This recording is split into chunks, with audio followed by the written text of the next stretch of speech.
Kenshi is a brutal world of competing wills where the strong control and even consume the weak. Strength comes in many forms, and sometimes the strength is numbers. Such is the case with the Fogman, one of the weakest units in the game individually, yet capable of overwhelming much stronger units with their wandering squads. Inhabiting the Fog Islands where travelers are known to go missing, Fogmen are the end of many unknowing players and travelers. Get captured by the Fogmen and you'll wind up tied to a pole in one of their death yards. They'll gather around you in a corrupted mass, bowing and screeching, while their prince arrives to feed. Limb by limb, they will strip those they capture. It's no wonder that nearby Mongrel is a premier source for robotic replacement limbs, and is known as a town where you can find refuge from the world, if you're committed to being trapped there forever. The Fogmen are believed to be the result of another race in the game, the Hiver, after their queen has been killed or otherwise severed from the Hive. The Hive live in relatively civilized societies and have access to higher technologies, as well as being stronger in their healthy form than as Fogmen. But if they come from the same place, could the Fogmen be steered towards good?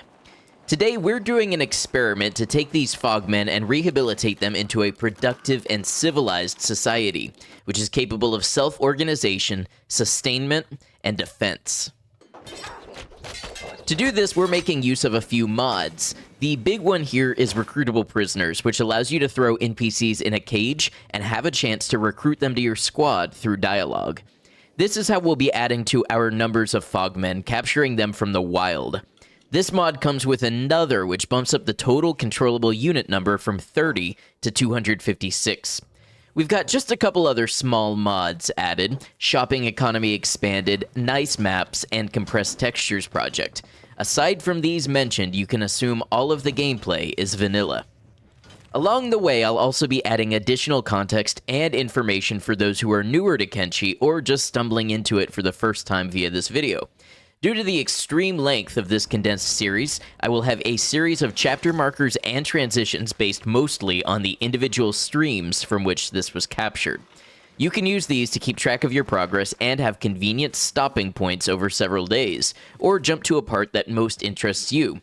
And speaking of streams, this whole thing was streamed live on Twitch and YouTube, and I currently stream Kenshi on both these platforms every Saturday and Sunday if you'd like to stop by a stream. Let's jump in and meet our protagonist for this run. This is our character today, Lunk. Look at that big, beautiful face, those wide-set eyes. Yes, let's go ahead and join Lunk in the hub. So this right here, everybody, this right here is Lunk. You may be asking, what is Lunk doing here in the hub? Well, you see, Lunk was exiled from the Hive, but that never really bothered him too much. He was always a curious sort, a bit of a nerd, and wanted to get out and explore and learn the world. See, Lunk's big dream is actually to be a freelance academic reporter for the Machinists. So in order to do so, Lunk must get himself out into the greater world and experience it and report on his findings. We're going to enter Lunk's pad, where he has actually collected reports on the state of the hub. See, right here, we can find some reports that Lunk has collected, actually talking about the history of the hub and the difficulty the Holy Nation had in trying to hold it. We'll also find some snacks that he had stashed away for long study sessions. A little bit of sake that he bought to fit in with the other reporters, but never really consumed himself. All right, so Lunk has a little bit of money. Does Lunk have weapon money? Lunk has horse chopper money. So while we know that we want to build a neo-hive of Fogmen, Lunk does not.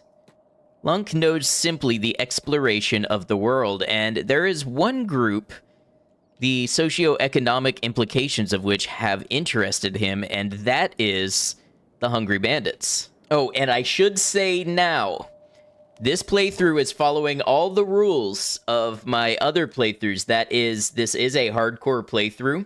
I can reload if the game experiences a glitch or does not behave appropriately, But if I do something wrong and screw up, I have to live with it.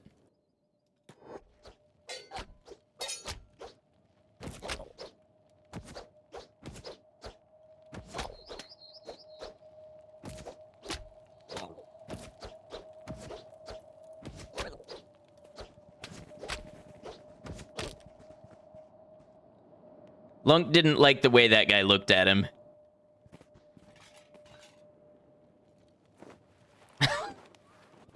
Lunk has been enslaved.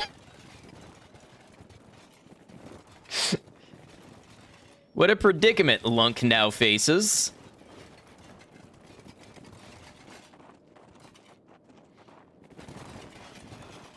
This is not an ideal situation, not something he cherishes, but it will be a rare opportunity to report from the inside of the slave trade.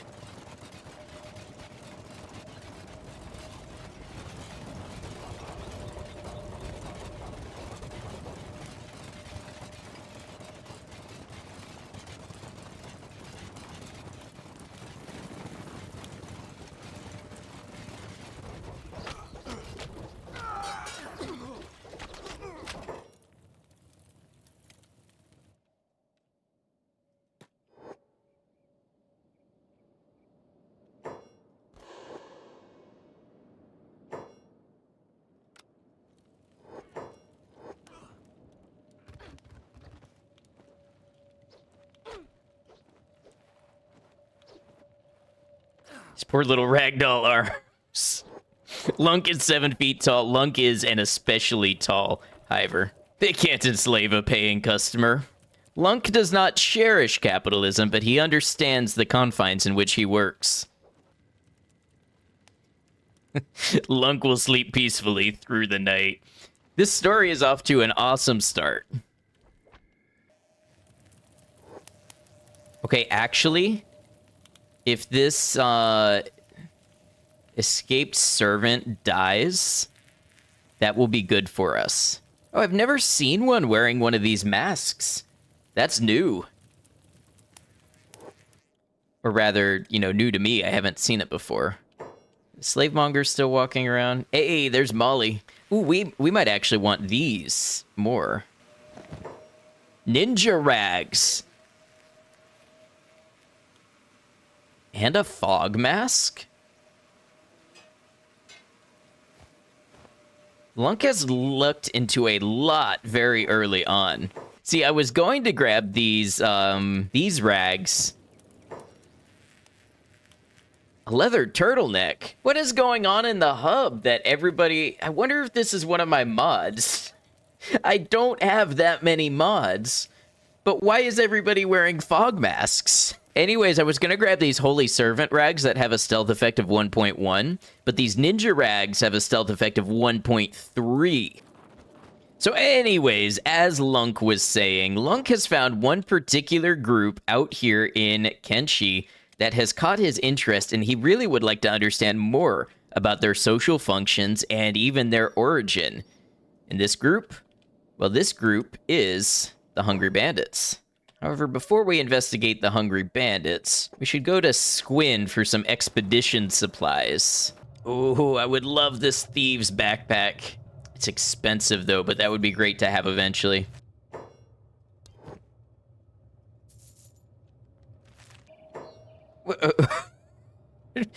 Who left? Oh, wait a second. Wait a second. Okay. I understand. I understand what has happened. I understand why the chaos is so high. I understand why people are spawning with fog masks. It's because in one of my playthroughs, I was testing the squad size multiplier, and I left it turned up. And that affects base game spawn rates as well. That's why there was probably a higher chance to get a skeleton in the hub. That's why there's like 3.5 platoons of dust bandits in Squin right now. But I'm okay with it. We've already started the run under these conditions. I'm personally amazed that the Shek just let the dust bandits walk on through. Does my researcher plan to hire a bodyguard? No, but there will be some help along the path. Maybe some unexpected help. I seem to be kind of expecting the unexpected help. Privilege of the author. I don't know if that's a thing, but it sounds like it's a thing.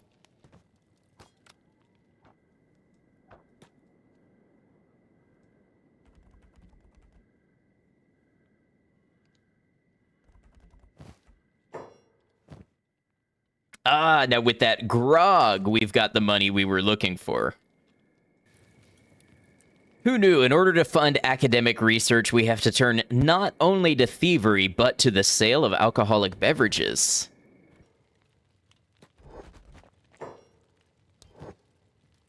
Understandable with the price of textbooks. Okay, we now have about 2,000 cats to get us a good backpack. That's what we're looking for. Let's head on back to Squin. Lunk is here bright and early to purchase school supplies first thing in the morning, like a responsible researcher. I know the Shek don't like academics, but let's go ahead and grab a medium bag. And Lunk can spend the rest of his money on field provisions.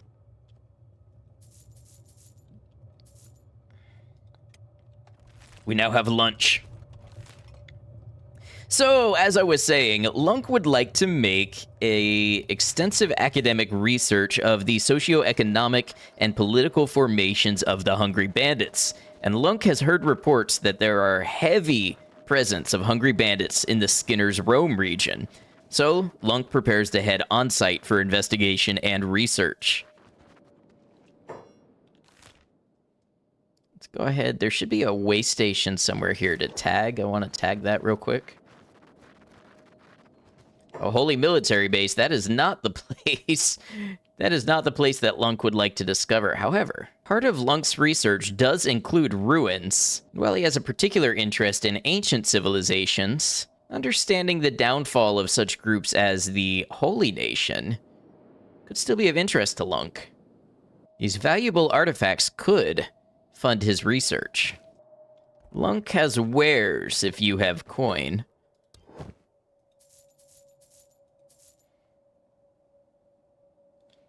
Nice 1,000 cats in the bank. Lunk has already encountered his first Hungry Bandits.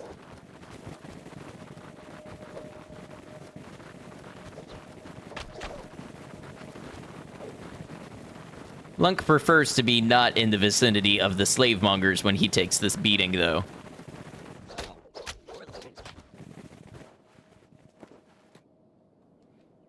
Just like that, Lunk's toughness is 17.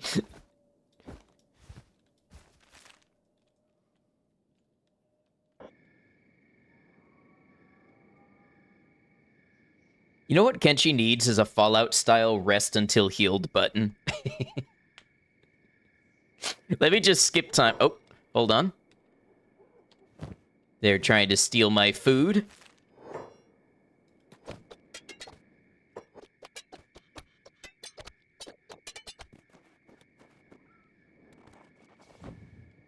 And that's why we have the backpack. So a little bit of metagaming. If you have your food inside a backpack and they search you, they usually, they won't take the food out from the backpack. Alright, that ought to get us close enough to where Lunk needs to be. He wakes up and faces the morning. Almost noon. Perfect time for a student to awake. Let us head now into the valley of Skinner's Rome to commence the research.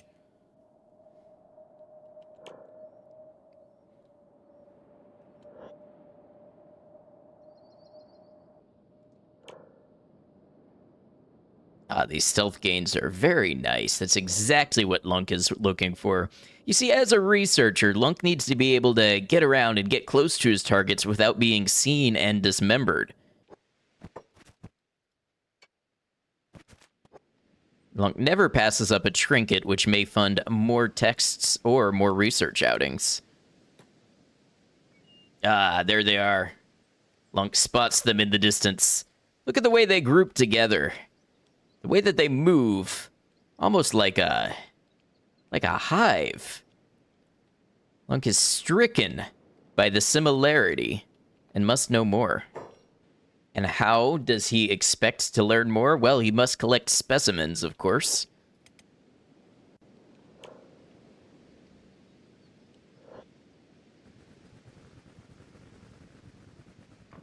Yes, interesting.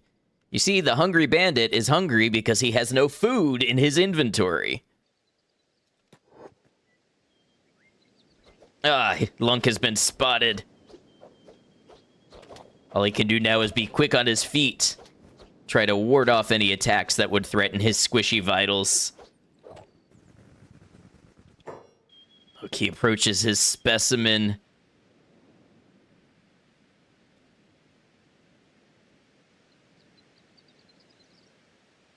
Oh, but what's this? He's been spotted. Oh, no. Another group of hungry bandits has spotted Lunk. Things continued in this manner for some time. While Lunk advanced his research, we were making important gains for next steps in the background, primarily making rapid increases in stealth, assassination, and toughness, which would be absolutely vital to the plan. You know what's funny is in my testing of this, we raised stealth and assassination way faster than toughness, and this time around it's going the exact opposite. It's just how you know, like, you never know how a run is going to go. All right. Lunk lays down for the night and prepares for the next wing of his research. You see, he's got the information he needs to do a write-up on the Hungry Bandits, but while we are in the area, Lunk has also heard that there may be some ancient ruins here that he can comb through both for information and perhaps for some artifacts that could fund his research. The allure he finds inescapable. What beautiful scenery, huh? Lunk looks at the rising sun and considers his next target. The floating metal hulks in the distance, they betray what's in his mind.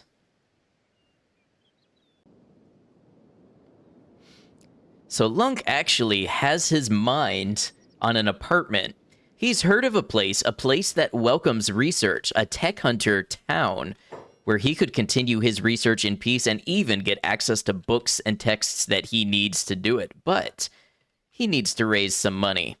Lunk is hoping that a report on an ancient civilization's ruin will be enough to get him that money so he can get his very own apartment.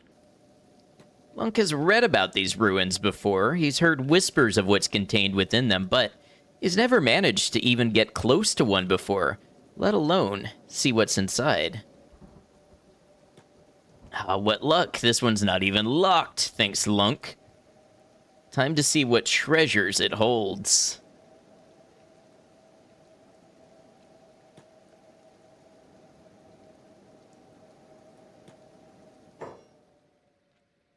And the treasure is spiders. We got 1, 2, 3, 4, 5, 6.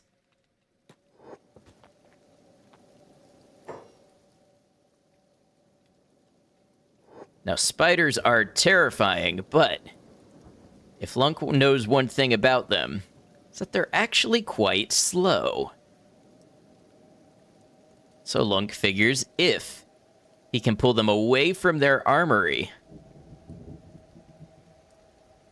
their tracking AI may not follow him back inside. And the interesting thing is that this is actually a pretty decent way of raising stealth. So see, if Lunk practices, he can actually determine how their tracking algorithms work and how to become invisible to them. His method of doing so? Dancing around this iron pole. Oh, now we're in here without being seen.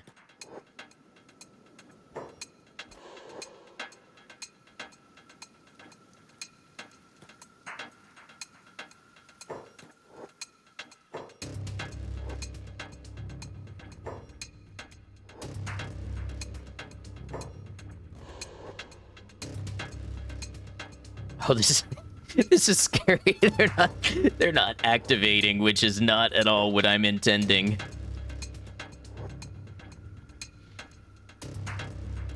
I guess maybe they don't in the night.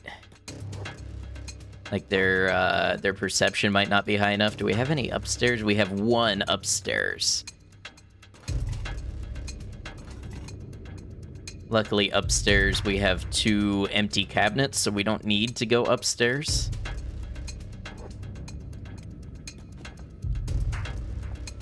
Run, Lunk, run!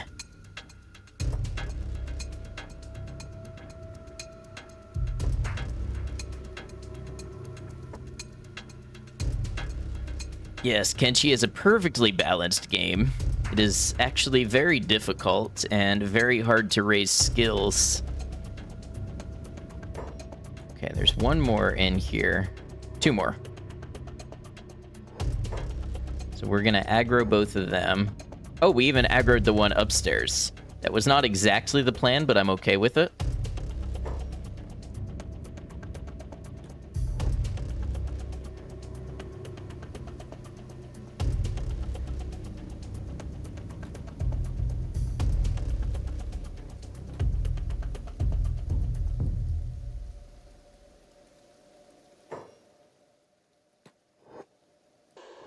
Definitely don't want to be taunting. I will sneak, thank you. All right, let's see. Let's see if we can sneak away.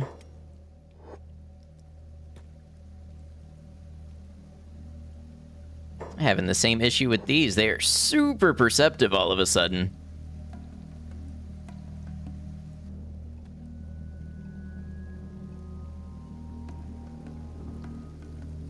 Hey, they're persistent, huh? This particular group,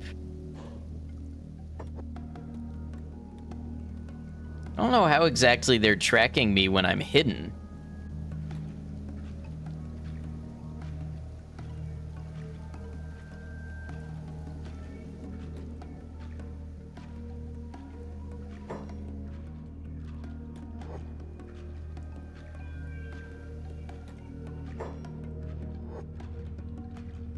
Okay, but now we have the armory.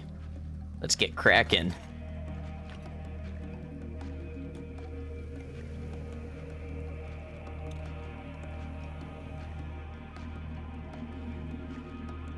We're looking for relatively lightweight yet valuable items.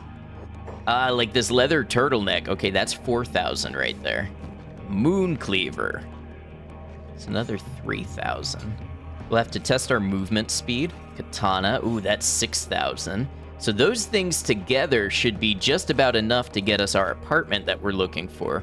I cannot crack open the ancient safe. Skeleton muscle should be worth some money too, yeah. Chainmail is quite heavy. I'll grab it for now, but I do want to perform a speed check before we leave. Also, some great lockpicking experience.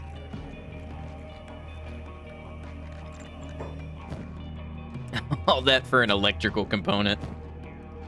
Oh, a Masterworks Scout Leg? Running at 13 miles per hour. Okay, so we might keep the leg, and all of the other things should be enough money to purchase our apartment in the Tech Hunter city that we're interested in. Let's go ahead and take this bread. Let's get this bread.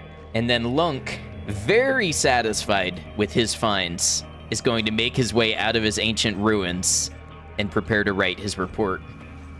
Lunk needs to be careful making his way out, but Lunk is almost in the clear.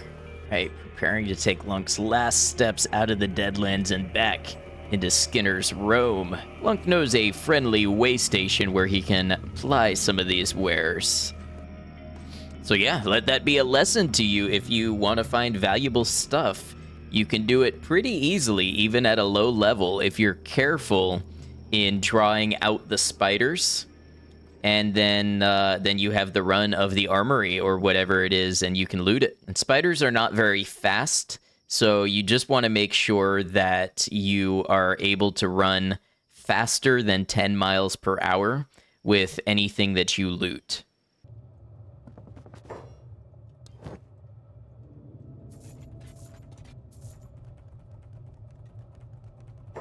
They don't have enough money for that. Well, well, well, aren't we feeling fancy?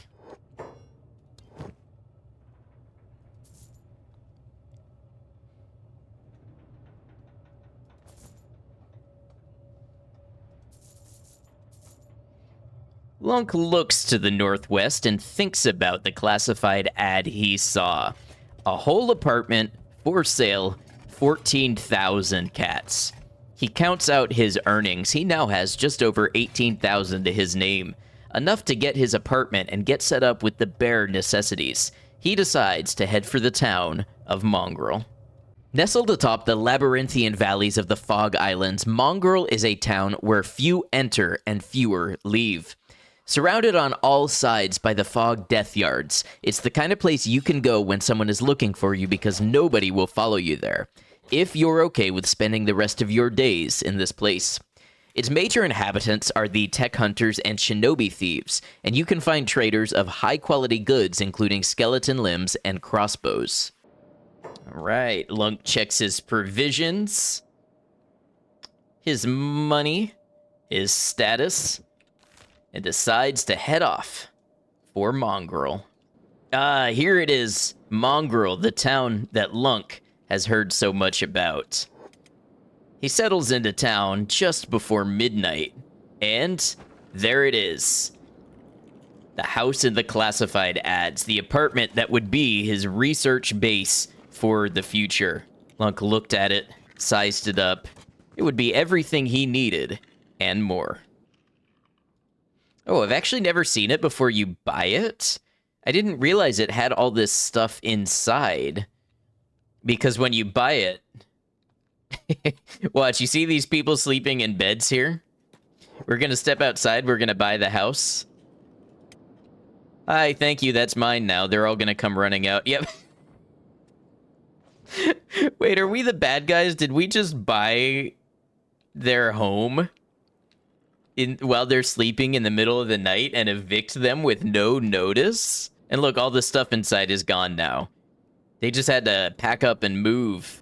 All right, well, Lunk has arrived late into town, but luckily for him, the construction trader is open 24/7.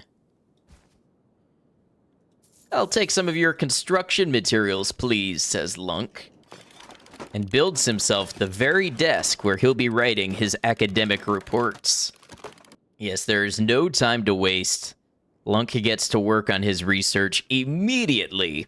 With any luck, he'll be done with some papers before the sun rises. The thing about this game that nobody tells you when you played the first playthrough with a 30-person squad, and then you play on your own, is that research on your own is really boring. You just kind of stand here and watch them go. Ding! Listen to the sounds of the city. Lunk can hear the fighting of the Fogmen from where he works, and it stirs something in him. Not anything he can act on right now, but a curiosity. You see, Lunk remembers reading about the Fogmen, and how they adopt their errant ways after communication with the Queen is disrupted. Himself in exile, he feels as though he can have a certain amount of empathy for their situation, and wonders exactly how they're any different from him, and how they could follow such a life. Two paths diverged, and he wonders, could they be merged? But life is not all research projects. Lunk looks at his cash and knows that while he can get ahead on some texts and books, it won't really be enough to properly fund his research. So he has to do the most dreaded thing that anybody has ever done. Get a part-time university job. Luckily, he knows that the iron miners in town are hiring. Yes, this ore drill, pumping away iron on its own, needs only people to convey its ores and circulate them into the general economy. By the way, this is not a modded thing. If you come to Mongrel, there's just an automated ore drill here that just pumps out iron ore that's free for taking. They don't mind you taking it. You can literally just let it get full and grab the iron and sell it, which is what Lunk is doing for his part-time university job.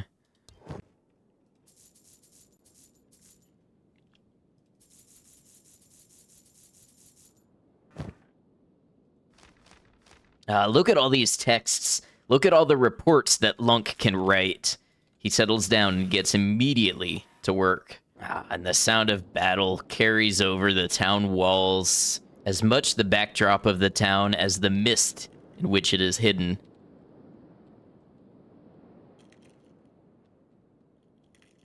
Lunk stretches his leg and takes a rest and runs into an odd sort of fellow. This strange one. This strange hiver here. The one who makes the beeping noise. What exactly is his deal? Well, Lunk learns Beep wants to be a great swordsman. A Hive exile like him, Beep has come to Mongrel searching for a future not with the Hive, but a life of adventure, a life of glory, a life of work by the blade. Suddenly, Lunk has an idea. Sure, he needs the income from his part-time job, but what if he wasn't the one doing the work? He explains to Beep, Beep, to be a great swordsman, you must become strong. To become strong, you must tire your muscles by lifting great weights. All great swordsmen have started with the conveyance of iron ore. Take these iron ore and bring them to the local shop until I tell you otherwise. Just let him know. The credit is to Lunk.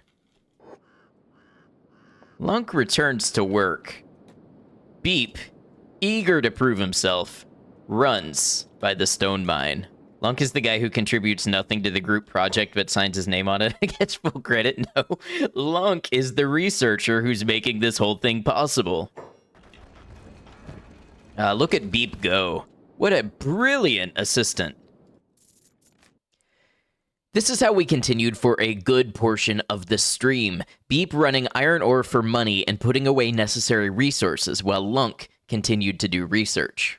Okay, let's get this here, get these books out. Lunk is going to dismantle his research bench because it is already time to upgrade to a new bench. Look at the two of them side by side working together. You can really get a feeling for how imposing Lunk is. Okay, so research bench 2, because most other research benches you can upgrade and you can just build it in place with adding on material to what you've already used, but you cannot between small research bench and research bench 2. That's why we had to dismantle the small research bench. Once we have number 2, then we can upgrade it from there. All right, now, eventually we want to research most of this that we can. We're going to want more books to get up to tech level 3. Get Lunk here just researching away.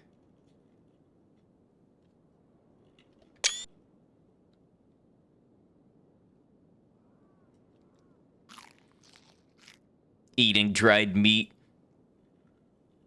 Lunk took a break from his research to consider the curious creature he had stumbled upon outside. He knew that the Fogmen were the result of a dead hive, lost connection, pheromone withdrawal, but he too was a hive exile. So how did a Fogman end up in this situation and Lunk here sitting in a stool looking at him? He decided he had to know more, and to do so, he'd have to talk with the Fogman. So basically the Fogmen screech, and you say, and then they screech, and then you screech back at them. And that has a 10% chance of converting them. And that's the basis for this mod and this playthrough, is we can do that once every roughly 2 in-game hours. And with that 10% chance, we can recruit them. So we want to recruit a variety of Fogmen. And for those who don't know, Fogmen have 3 different main categories, much like the Hive do. So if you look at the Hive, Lunk is a Hive Prince. Beep is a Hive Drone. So the Fogmen follow the same group. What we have here is your bog standard Fogman. So this Fogman is essentially a drone and has all the stats and bonuses, skill gains as a drone. Fog Heavies are soldiers, and Fog Princes are princes, so each of them are going to keep the associated stat gains. They also have a hierarchy of base combat stats. So Fogmen have the lowest combat stat, and then off the top of my head, between Fog Heavy and Fog Prince, they're pretty close, but they're going to have a different spread. I want to say the Fog Prince has the highest combat stat, but we want to recruit all of them, and we'll get to see in specific detail. Once I recruit the character, we can open up the stat page and see what we're working with. But we're definitely going to want a number of basic Fogmen because we're going to need economic units. We're going to need crafters and things like that. And then, of course, the Fog Heavy will be the main heavy combat. And then the princes are going to be interesting. We're going to make a spec ops unit, so assassinations and stealth and things like that of the princes. But they're good at a couple different things. All right, yeah, so we have our first Fogman to study. Lunk can get back to work researching while Beep continues bringing in economy for the group, and we'll check in every 2 hours or so and see if we can convert our first Fogman member. See, now we can talk to. Hey, look at that! We got our first Fogman! The Fogman smiles and nods. All right, let me know who you would like, if you have any name suggestions. Uno? That's a good name. Gonna go with Joker since you made the Warden's joke after I said rehabilitation. All right, you know what? I like Uno. We're gonna go with Uno for this one, but thank you for your recommendations. Welcome to the group, Uno. Now, here's where things get fun. Beep, I would like you to build a bed that Uno can rest in. Now, here's what we're going to do. Our economic opportunities only grow from here. Okay, perfect. We can build a bed now.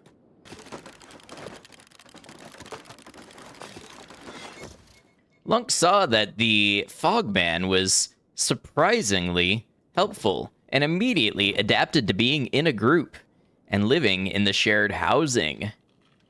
How could this be used, Lunk wonders. Yes, one person working for him for free would help fund his research a little, but 2 people working for him for no pay, well, that could really launch some research opportunities. All right, so we need to get Uno a job, and for that, we're gonna get Uno doing some crafting. Just name one Nardic. And we also should be keeping an eye out for other altercations with the guards, like this one here. Lunk, go grab that one. Once you get the assassin squad up and running, you think Snake will be a name contender? Lunk seems like the kind of guy to talk like an MGS character anyway. All right, this one's in a recovery coma. We'll just have to let him be. Who are you? A Mongrel bar patron in my establishment? By which I mean my home? So now Uno has a job. So now, while Beep is running around selling iron ore, he can also... Oop, that was Uno. He can also be buying cotton and fabric, and Uno can begin his journey as a master armor smith. Is Uno going to equip these trader leathers? Let's see. Oh, yeah, look how snazzy he looks. No pants, though. No pants, but I suppose that's okay. So Uno's first priority Uno, is to make armor. And second priority, when we run out of stuff to craft the armor, then we'll run over and start making weapons. Hey, but look at that, we got another one. All right, I'm looking through the list of names. Hey, it fits, all right. This one is Chitinus McFladden, suggested by Imgran. Back in time for the naming of a new recruit. Yes, here we go.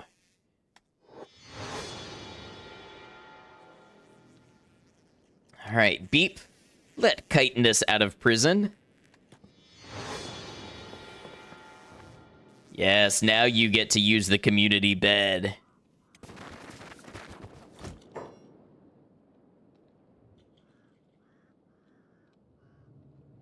It may be that we'll need to go out of our way to secure some heavies and some princes. But we'll just see. Just see how that plays out.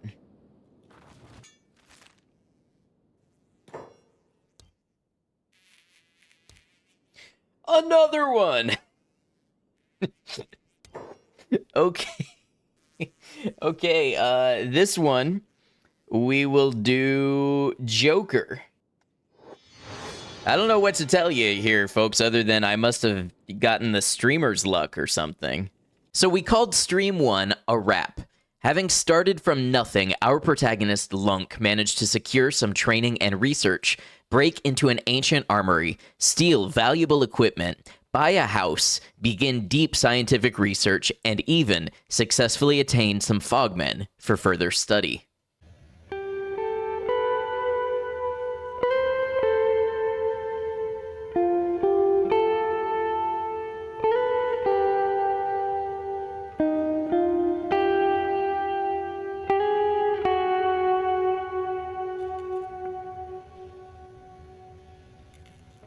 All right, let's take a look at the situation here. We got Lunk, we got Beep, we got Uno, we got Chitinous McFladden, and we got Joker.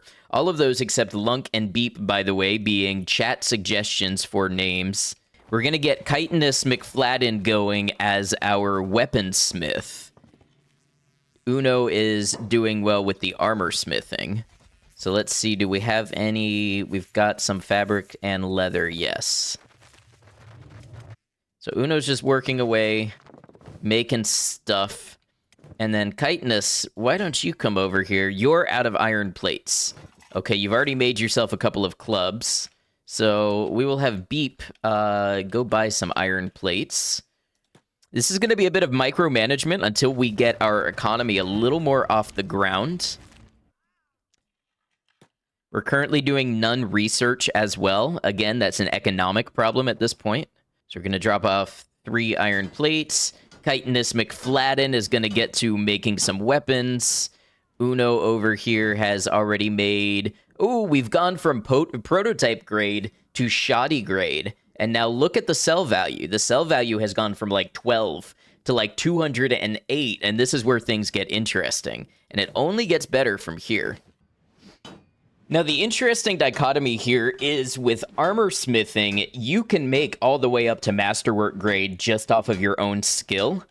But with weaponsmithing, it comes with tiers. So if we wanted to make better weapons, we would have to have books and research basic weapon grade 2 and 3, maybe heavy weapons, you know, all of this stuff. And there's going to be a limit to how much we can research without ancient science books, but... we'll get there when we get there. And meanwhile, do we have a prisoner? We do not have a prisoner. So Lunk should look for another fog prisoner. Here's one. Let's try to capture this one, and then if we convert this one, let's try to get a couple heavies and maybe even a prince. So right now, we're just getting basic fogmen who are good laborers, but they are very flimsy. Very, very flimsy indeed. And they have the lowest attack stat of all of the people that we can grab. So Lunk's going to go ahead and drop this prisoner off. Beep can drop all that stuff off. Oh. We accidentally let our prisoner die because nobody had first aid kits. Honestly, that will be a good thing for Joker to make, is first aid kits. What does it take to make a medical workbench? 3 iron plates, okay. Let's drop one of those right there.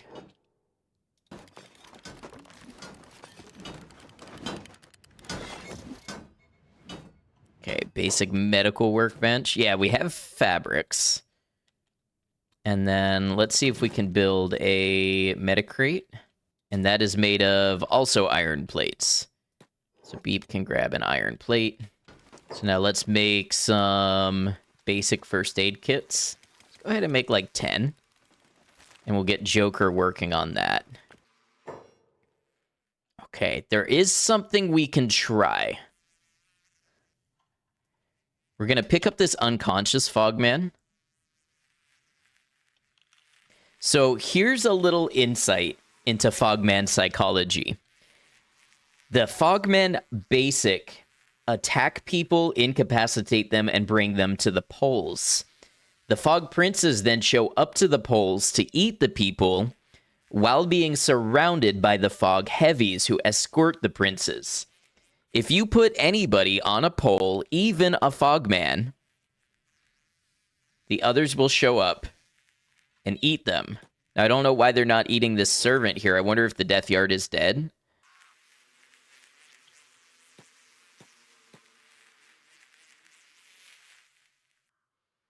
We might have just gotten bad RNG, and this death yard is not very active, maybe.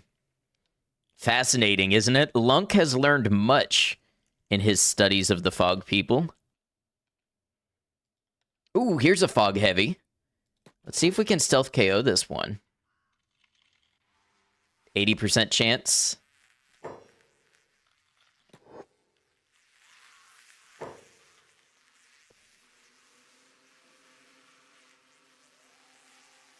Is this just a single fog prince? So the interesting thing about fog princes is there are two ways they can be an advantage to us. They can be a unit of ours, which would be very, very useful. We can also pull their head off and sell their head as a trophy for 6,000 cats. So in general, it's good to have options with them. I think we're going to take this heavy back to base. I think having a combat unit might be more helpful to us at this point in time than a prince. You know what? If it's just... Oh no, it's a lot more than just one fog prince there, I think. Lunk could really use the research money. Let's see what happens. Is there another prince here? Fog prince head. Cool, 6,000 cats in the bank. That'll be a real boon for getting us some books.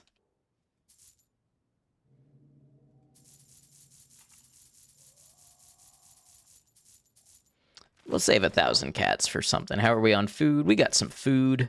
All right, let's see what all we can research. Basic weapon grades, medicine, splints, weapon melting. Why not? It's a whole dang society already. I mean, it's a group of 5. I would love to be well into double or possibly even triple digits, but it's definitely a start. Any creative or spiritual fulfillment avenues? Perfection of their craft and conversion of resources into money. That is the form of their rehabilitation.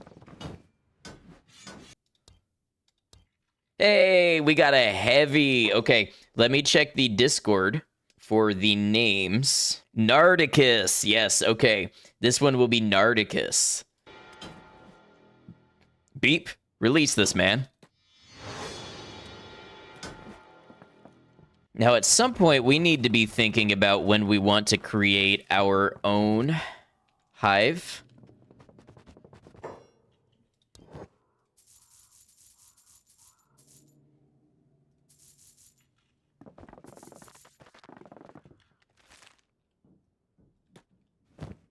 I'm thinking it's about the time we run out of research and also get ourselves good armor and weapons. Which for that, like I said, we're going to need more money so we can buy the blueprints. Ooh, a high grade. Yes, we're starting to get up there. Now, a high grade gives 491. See, I knew this whole cycle would pay for itself eventually. Hey, our luck is great this time around. Another fog heavy. All right, this one is going to be Team Fortress or Team Fortre.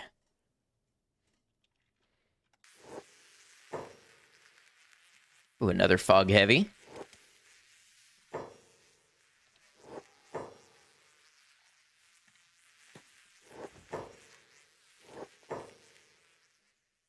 Don't mind if I do, and right back in my recruitment chamber. This will be good. We're going to need a lot of heavies to protect us.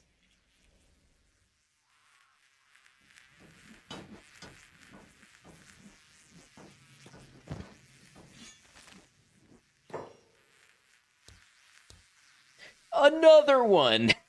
Misha. Damn you.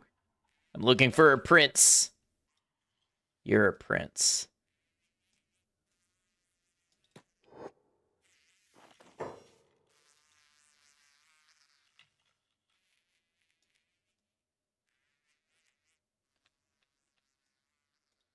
You're a prince.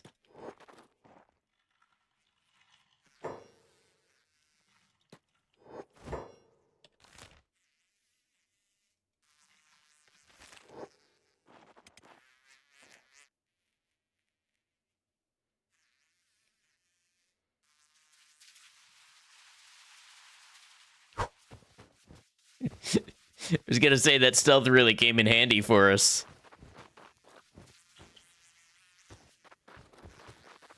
Imagine being tied to a pole for a horrific death ceremony. A mysterious savior appears, takes out the leader in one blow. Then he runs off and leaves you to get eaten. Hey, I could have picked through his pockets as well. Okay, the food's looking a little light.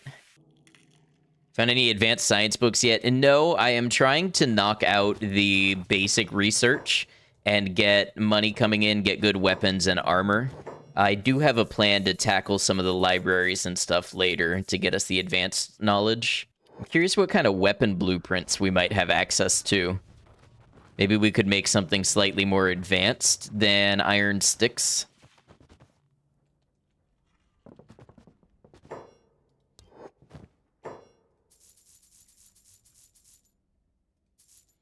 We have 2,000. Oh, Naginatas would be really good.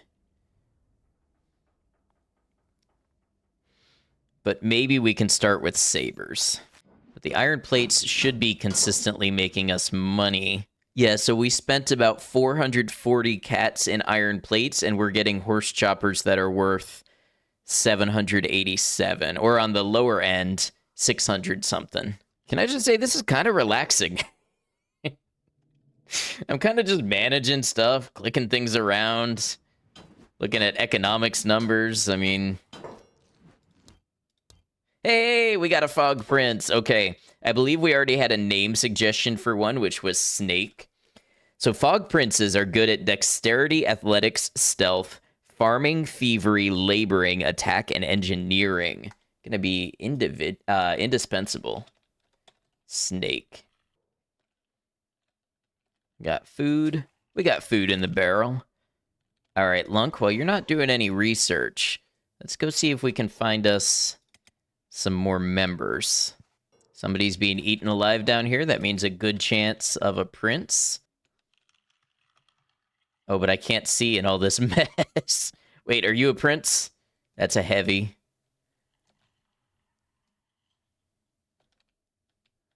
You're a prince.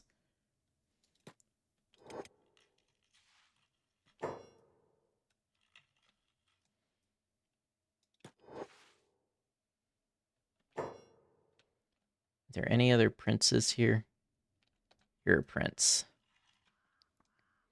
Can't tell if I knocked that one out. There should be a prince on the ground that... Ah, we got a prince and a head.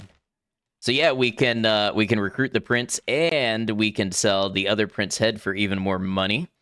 Should check the weapon shop and see if they have our Naginatas for sale. I had some time to think about it. I think what I'm going to do is I'm going to order Chitinous to make a polearm and alternate with a saber. He'll sell the saber and we'll keep some of the polearms until everybody in our group has a weapon. We're going to start equipping. I don't know if we'll make it to the new base this episode, but we're going to start getting our people equipped so we can take an inventory of what that would actually look like. Hey, all right. Names for a fog prince. Let me know what you all have for a fog prince. Benry. Okay, this one is Benry. Good call. Like, what do we have right now? We have Chitinous McFladden at 60 weaponsmithing. And we have Uno at 54 armor smithing. So they're definitely moving on up. It's been a little bit of economy for us. It's also going to help us get gear and help us become the smiths that we want to be when we have our own location and we're dealing with large numbers. The bottleneck we're having in Mongrel is running out of iron plates and leather. We're eating through the town's whole resources in a single day. In less than a single day. We're usually done by about 4 p.m. Who's got a name for a fog heavy? Let me know. Let me hear it. So you've been forced to give your workers time off. I don't think we had any heavy names in the backlog. Let me see. Oh, you know what? Somebody wanted Bakushin. Yeah, so to the person, Love Glutton, I think it was you who asked, why not all fog heavies? And while we could certainly overcome this, when you look at the fog heavy, they gain plus experience to attack and strength, minus to farming, first aid, armor smithing, weaponsmithing, robotics. What is vet? Is that first aid for animals? Love how they have minus vet still. Yeah, I'm wondering what that is, but also they have debuffs to cooking, science, and engineering. So pretty much anything that has to do with actually running a civilization, the heavies have a debuff to. If you recall, it was intended to be animal care. Yeah, so they have a debuff to something that's not even in the game. How's our food, by the way? Ah, we're out of food. Beep. I need you to go get us some food right now. Mass combat and survival used to be crossed out stats on the UI too. Really?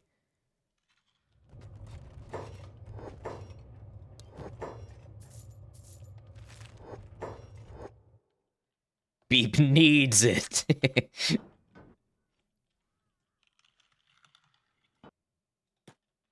Yeah, I definitely think we've hit the limit of the amount of fun we can have in Mongrel now. Now we definitely, it's time to start focusing to move on. I'm really liking that suggestion to base up near World's End. I think I'll scout somewhere over there. But I do think we're just going to need to have enough heavies with good weapons and armor. Maybe some people on turrets. We're going to need that for when Prayer Day comes by. You know, I wonder I wonder how many cats have flown through our hands and into the greater economy of Mongrel. I wonder what kind of impact we've had. I mean, we must have single-handedly moved the GDP of Mongrel by a good bit.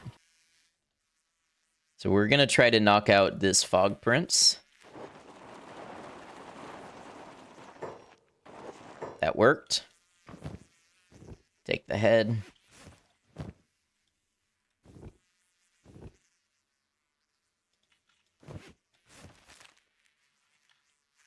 And then here's a Fog Prince.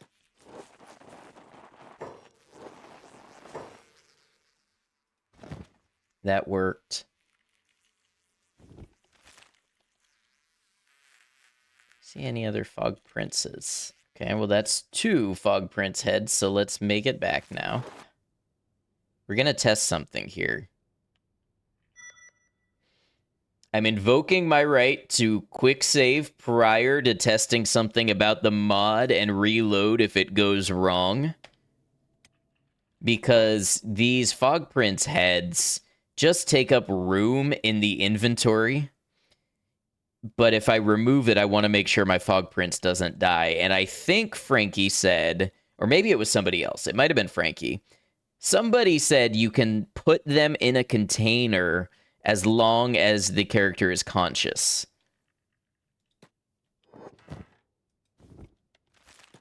Okay, yes. Benry also needs to drop a head. Here at the end of Stream 2, we've laid some important foundational work. We've now grown to a total of 11, with 9 of us being Fogmen, and we've managed to get some very high levels in armor and weapon crafting. At this point, we have essentially outgrown the capabilities that Mongrel can afford us. Moving forward, it's time to start thinking about our larger future on our own.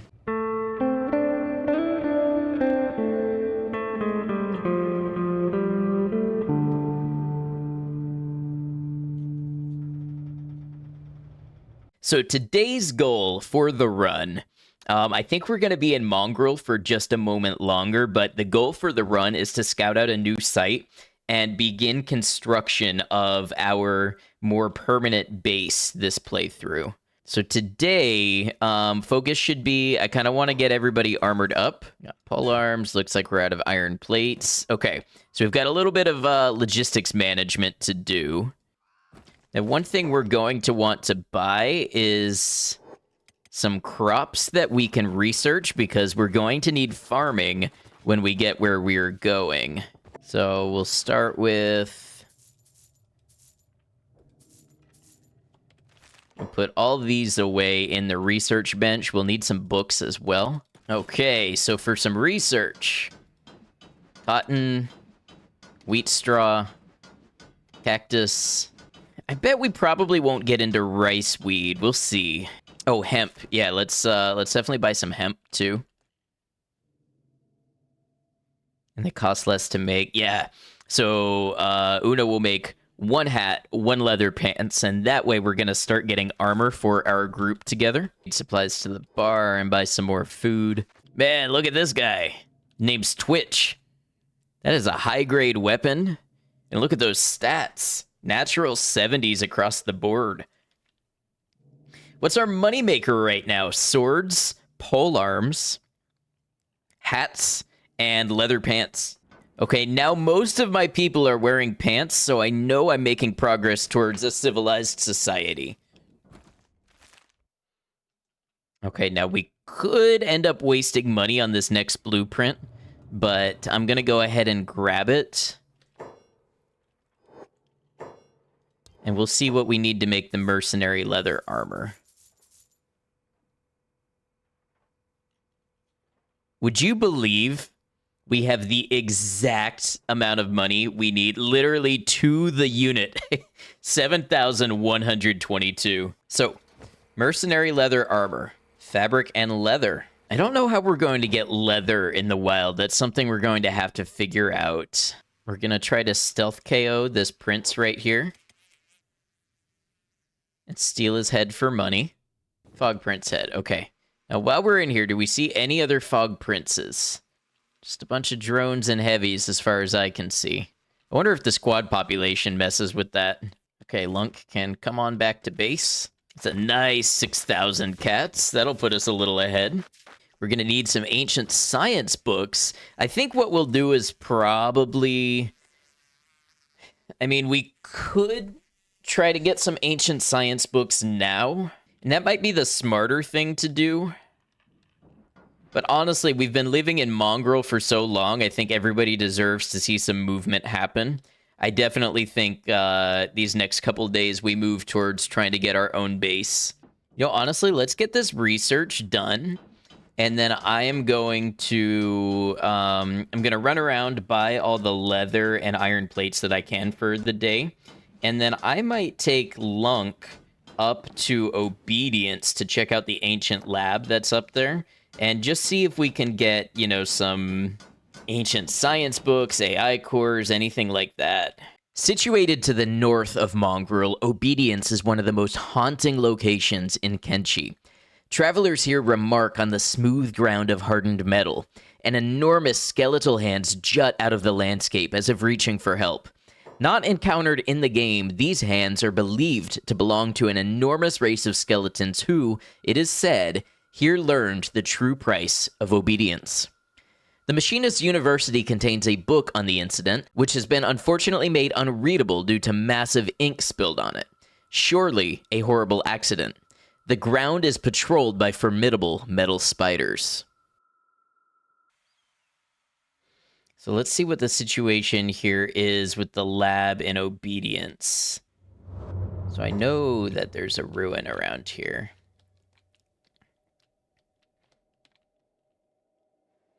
Oh, I forgot how big the ruin is. We're going to go down to normal speed for this. And the idea is... Oh, Lunk's a little hungry, too. Should have packed some food. The idea is we want to go in here, get noticed, and then draw the spiders out. Okay, we'll smash it. Which we recently learned in our other playthrough. You can smash them while you are in stealth.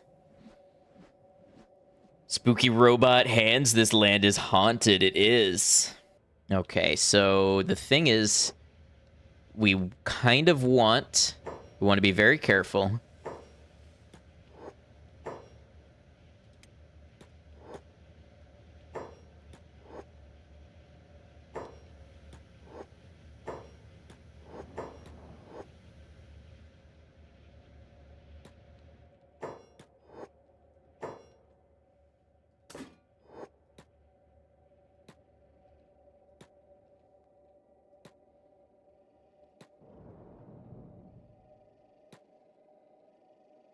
We're trying to lure these spiders out.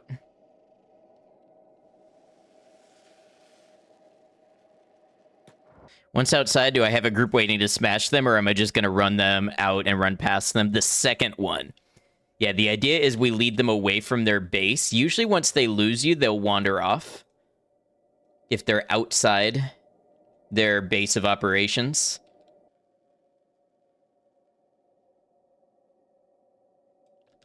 Now let's see what they do.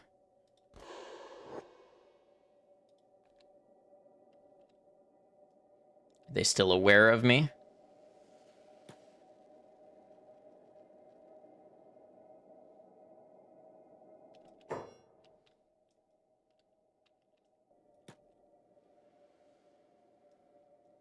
So the thing is, I think they're still locked onto me right now. Oh, no, aimless. One of them is aimless. The other one is kind of still locked onto me, I think. Let's lead away. Okay, so now they have static guard, but if I did this correctly, I think they should wander away. We'll see if they do that or if they try to return to their post. Well, they kind of seem like they're returning to their post. Oh, man, that's a shame. They go right back to it. Am I hoping for AI cores? Right now, I need ancient science books first. Let's return to Mongrel for now, and we'll reconsider. It's a hard spot to be in since you feel like if the spiders get a good hit in, they can instant kill a Fogman. Exactly. So, you know, I have talked about training up some of my other princes to be a spec ops team.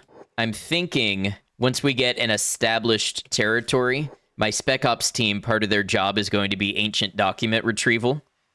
And that way, if we lose one of them, we're losing a highly trained soldier, but we're not losing Lunk. So let's say we wanted to build somewhere. We're going to need stone mine, 7 building material. Stone processor is 30 iron plates. So we'll want to save up some iron plates. We'll want to save up 52 iron plates to get started. That might need to be spread between a couple of people. Okay, so that's 36 building material. Where are we going to set up? That's a good question. That's going to be the last thing I do is have Lunk look at a couple of places. I'm thinking either Fog Islands or somewhere by World's End. Ada, I think it might have been you that recommended somewhere by World's End. I don't know. I want to be somewhere close enough. Hey, what about Raptor Island? I think we might go ahead and set up maybe by Hidden Forest or something. I'll send Lunk to do some prospecting. We're going to go have Lunk take a look at some of these areas. Decide where we want to base down. We're checking out a region to the north of the Fog Islands and Holy Nation. The main selling point being proximity to World's End. World's End is a tech hunter settlement which masquerades as a Holy Nation town, but is secretly home to the Machinist University, which Lunk wants to contribute to. It would be a great place to trade for advanced goods. The area also borders the sunken floodlands and cannibal territory. We're here to check out the resource density to evaluate its potential as a base. Wow, it's abysmal out here. Okay, maybe a little closer this way.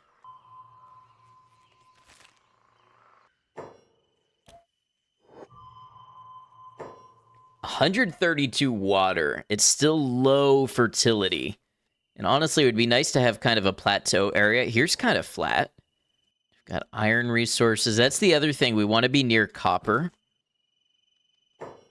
Now, theoretically, we could live off of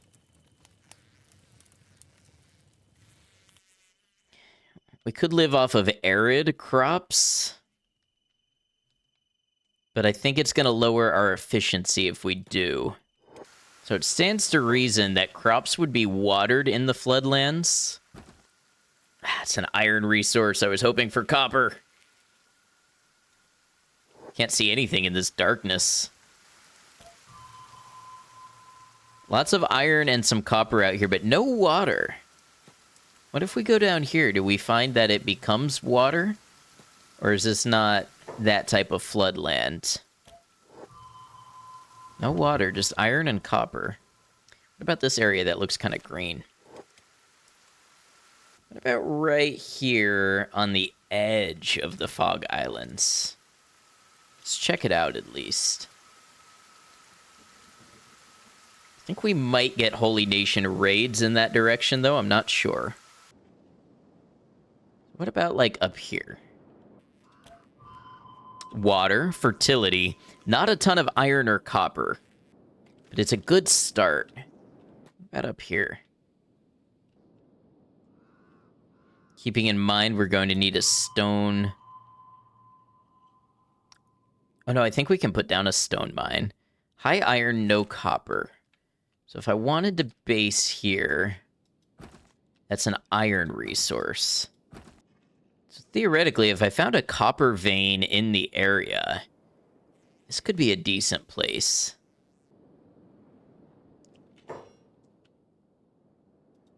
Hey, this is a copper resource.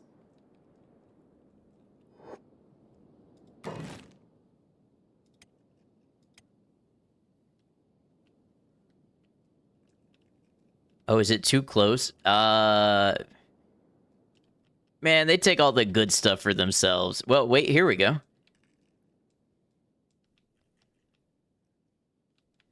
If we put a stone mine here, then we should be able to push how far over we can build, I think. What's the spot look like otherwise? 100% fertility. 110% stone. Oh, we got a small copper resource up here. So first thing we'd want to do is a stone mine.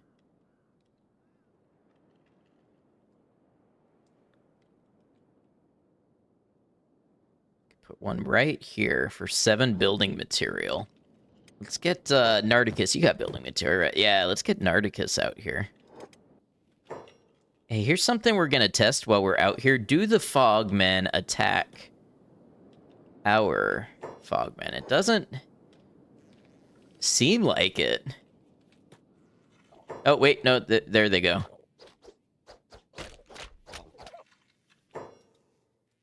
So that is something to be aware of. All right, now let's see. The other thing we would need is farm. So let's say we wanted to do a hemp farm. Hemp will do well out here.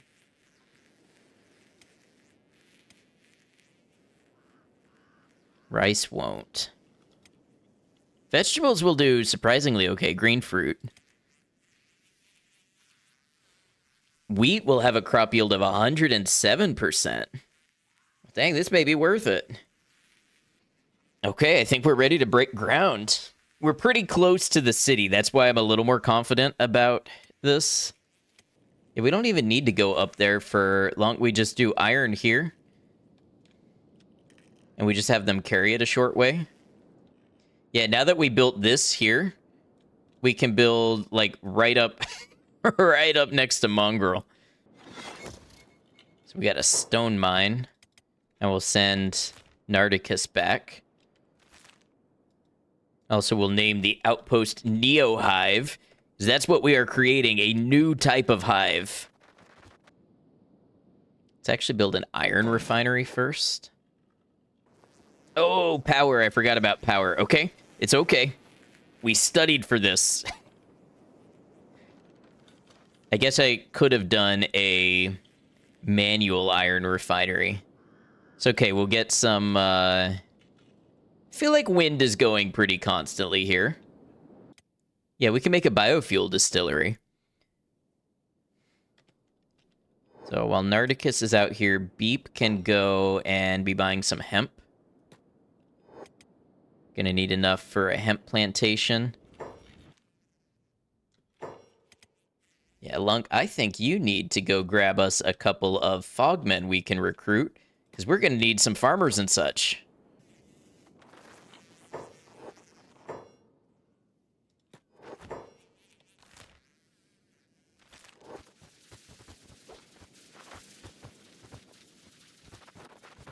Why is Lunk so encumbered?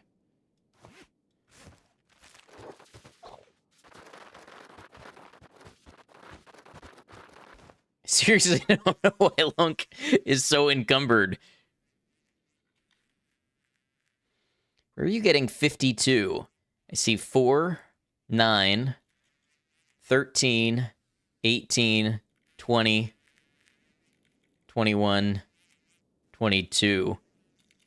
I guess the Fogman is 30 kilograms. Oh, why was that one in a recovery coma? I thought we knocked it out. Well, great. Now we have to wait. How's Nardicus doing? Almost done.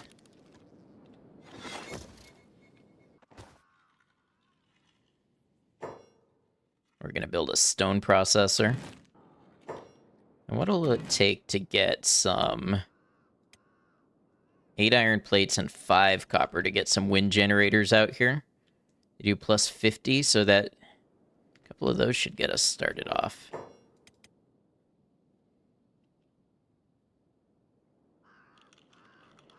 they going to attack Team Fortress?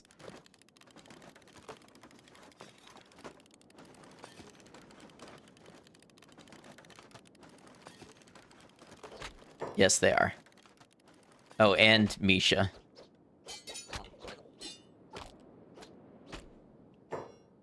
Y'all getting beaten up. Misha's unconscious. Team Fortress, you gotta go save Misha. Or maybe not. This... Oh, wait.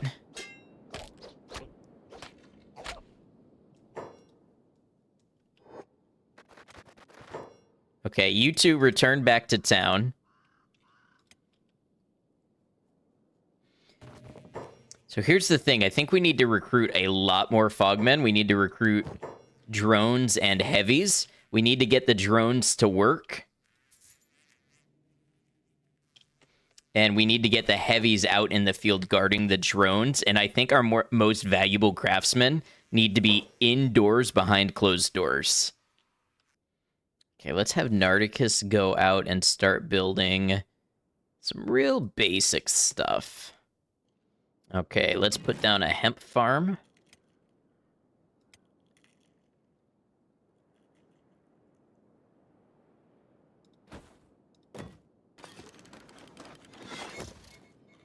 Oh, that actually built really fast.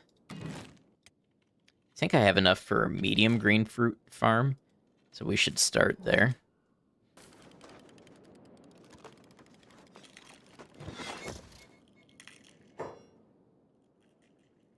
Oh, and we're gonna need a well. Okay, so we'll need a good amount of iron plates and some building material. Basically what I'm doing is I'm laying out the skeleton of what the society will be, and then we'll basically get a bunch of people and get them ready to work it and build it up all at once. This is interesting because I feel like I am hitting a ceiling with my resources, being stretched thin between keeping things running and keeping money coming in, and also using it to feed everybody and expand to the new city as well. It's an interesting kind of management challenge. It's one where I feel like I have to manage all the money pretty carefully.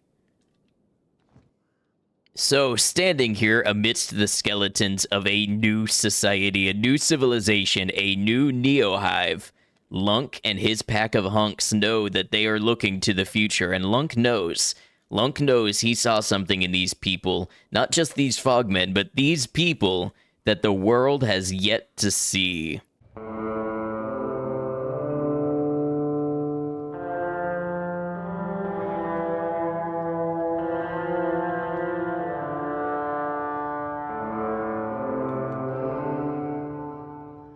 Before Stream 4, I had reconfigured my streaming setup a little bit. From this point forward, I was able to record an extra copy of my gameplay source to be able to get clean footage of the game without my camera or other elements of stream. So we'll start to see more of this mixed in with the live stream segments.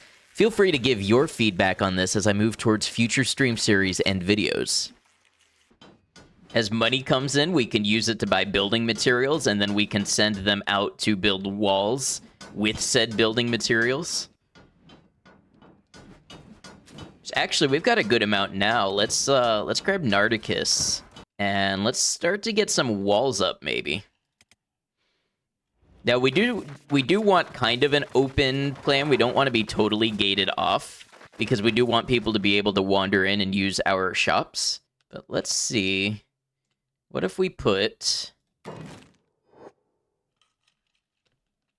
Why is Nardicus fighting in the build menu? I thought that paused. Okay, I'm making a decision. We are forming our first squad, and this first squad is going to be Goliath. This is where the heavies are going to go. Let's see if Team Goliath can get some walls built up. Okay, so let's say, for the sake of argument, we put a gate here. Then we put some walls. Let's say for the sake of argument that we start with that.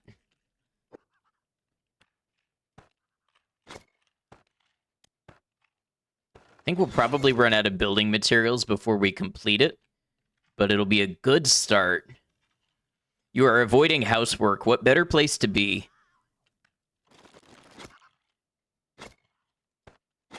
They've got an interesting way of doing this, but who am I to disrupt the carefully planned work of a hive? Let's let them cook.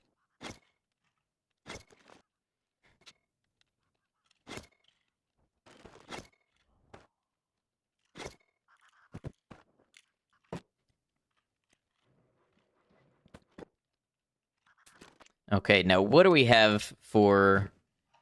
We got 9 building material. We won't be able to complete a gate, but we can get it started. I mean, I guess it doesn't matter if our gate is in the ground. Wait.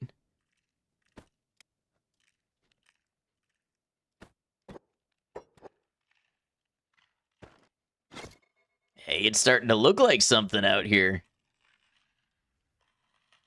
This may not be big enough, but we can always expand to cover, like, multiple city-like areas.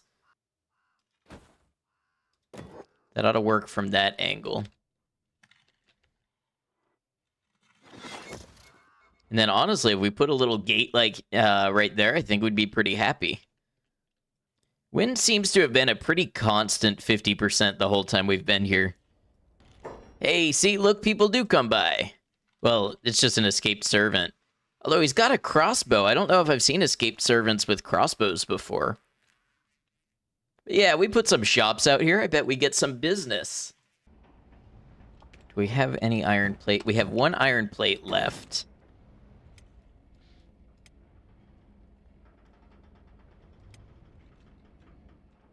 Go ahead and get a copper storage here.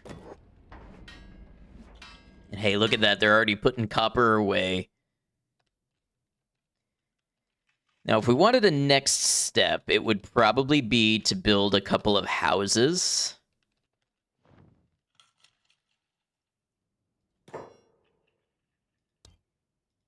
Hey, we got one. Okay, any names in chat? Put them in chat. I'm not going to read through the list. I'm just not going to read through the backup list. I'm just going to pick a name that I see in chat on Twitch or YouTube, and we're going to name this Fogman.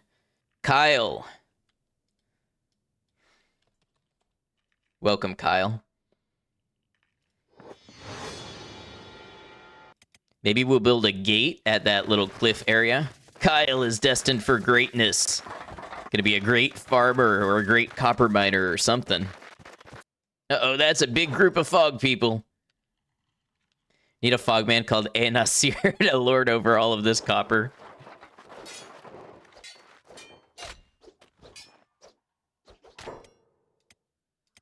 Let's see how the team does. Heard he keeps good records.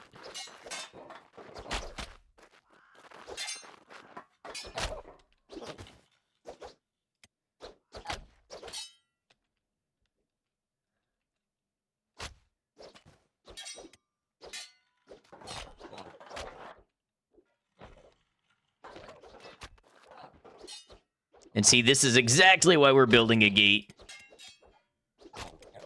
Oh, Bakushin, yeah, is about to go unconscious.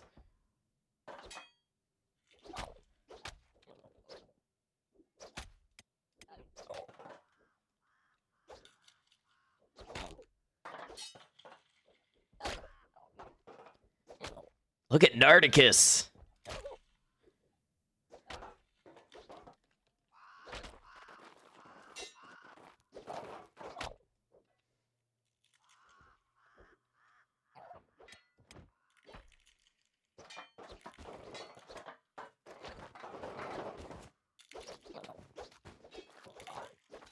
Come on, Nardicus, it's all gonna fall to you.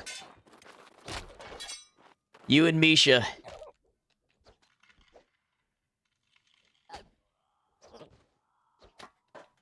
Quite the bottleneck, indeed.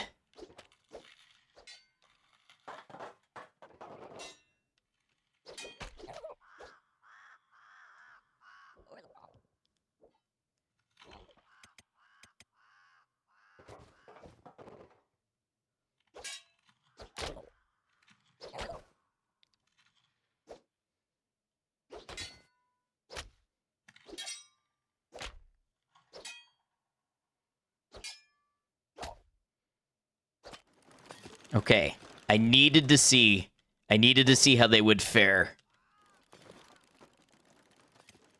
Whose leg is bad? Misha's leg is bad. Team Fortress can carry Misha.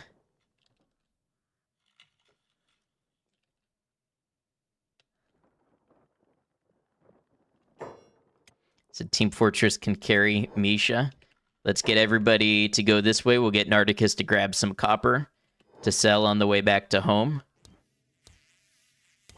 Hey, all right, we have another drone. I saw Foggy last time, so we've got a Foggy. Oh, you know what? Yeah, we'll do Foggy. We'll try to get a Nasir next time.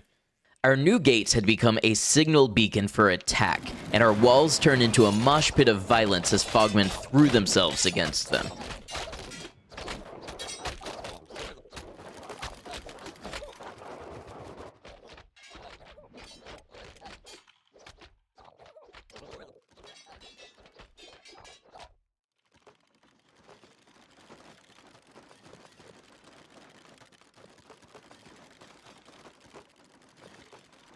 We continued laying down foundations for our new industry, beginning with storage for stones, building material, ore, and iron plates.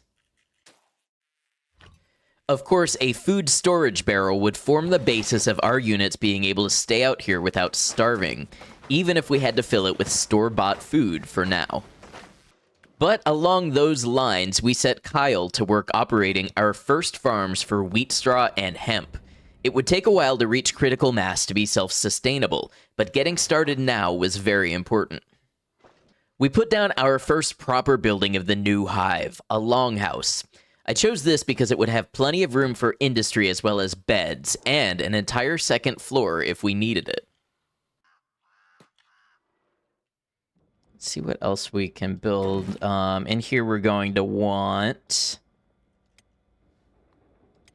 cooking stove. Do a grain silo out here. Bread oven. And then for storage, we're going to want flour storage and bread basket. We can expand these as we need, but that'll be a good start. Once you get cooking bread fast enough, we'll have you making food cubes. And things should really start to take off from there. I guess I should have put the vegetable storage in a slightly different place, but we'll see if we can make up for the inefficiency. Once we get another harvest, I'm going to have Foggy start to make cooked vegetables, and then we should start to become more independent for food, and we can move more people out here to work stuff. Wait.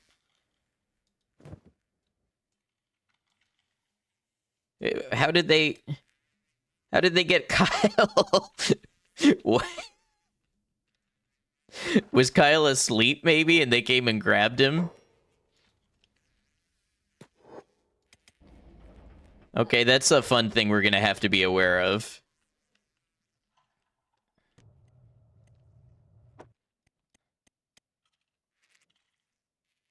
Oh, we don't have any electrical components. We're gonna need that. We can almost get somebody over here to start making electrical components.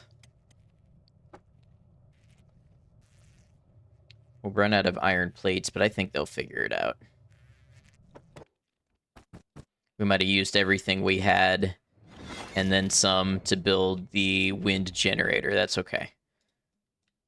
All right, let's bring Beep back to town because I bet the other groups are hungry by now, being that they have no means of generating food for themselves. So now we're going to go ahead and want storage for electrical and fabric chests. Medical workbench here. And then for storage, let's go ahead and get some medic crates. So I think Benry was our scientist that would make electrical components. And Joker was our first aid person. So yeah, let's get this built.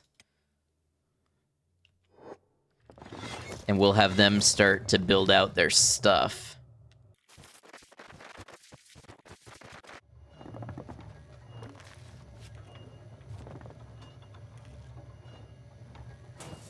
So Joker is turning some fabric. And he'll take the fabric and make first aid kits. Look, we've already got some. Perfect. In one part, we had been able to make major inroads to producing our own food and medical goods, and this was just the beginning of a proper, fully functioning hive. Look at this. This is a teeming little town. Look at all the activity here.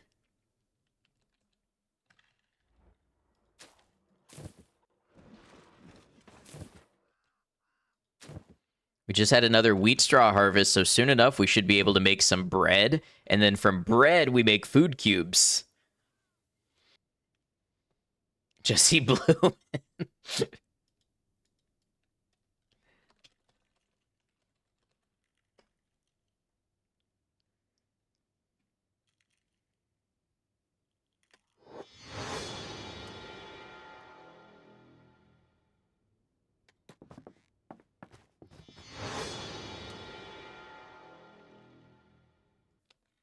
All right, show me a prince.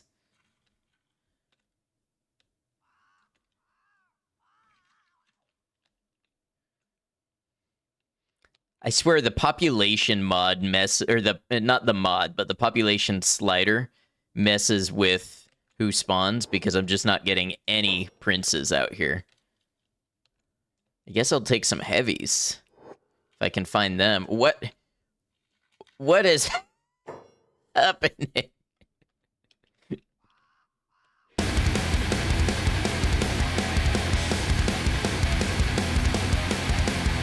Dude just discovered Slayer or something. Oh, has 3 crippled limbs. That might explain it. Uh-oh, while I was doing that, Lunk was getting captured.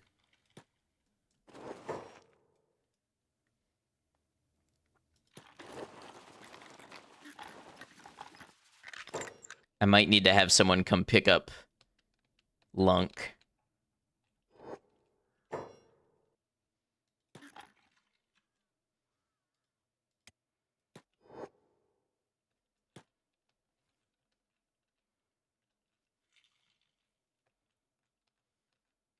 Come on, Lunk, pick that lock. There we go.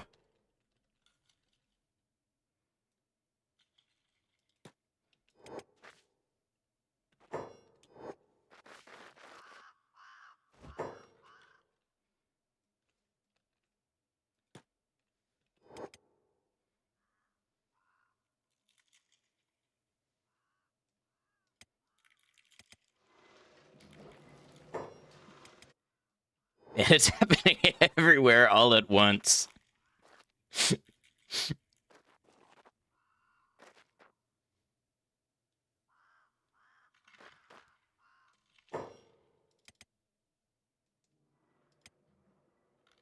How is A. Nasir still hungry? Where are you? Have you been so busy with your job that you haven't been able to eat? Man, that's too real. No, boss just expects me to keep working. I can't believe I got Lunk captured looking at a picture of a dude headbang, or not a picture, but using a free cam to look at a dude headbanging. Lunk appears to have passed out. Lunk was beaten unconscious and strapped to a pole and was going to be eaten. Entirely my fault.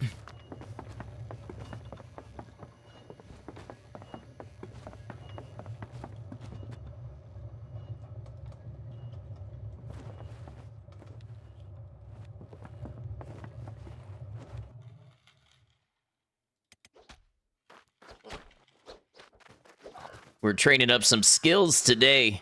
Go Beep.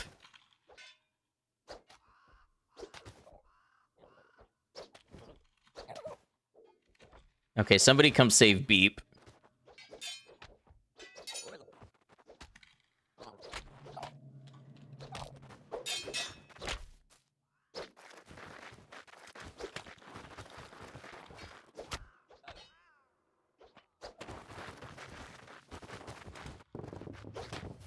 What?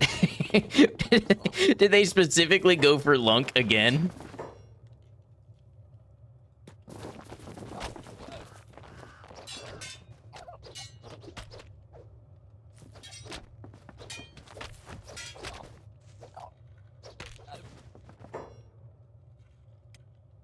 Forbid somebody take a nap around here.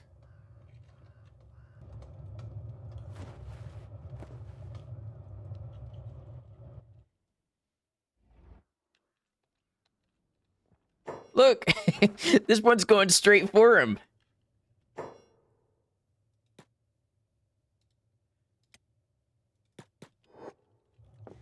It's like he's been marked.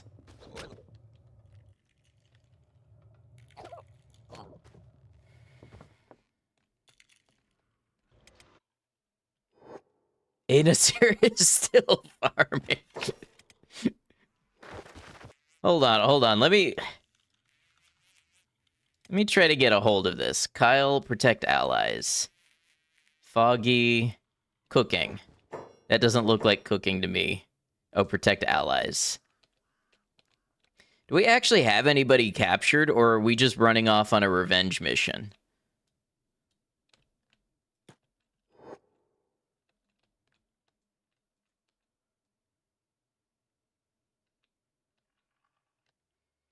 Innes here, go get you some food, please.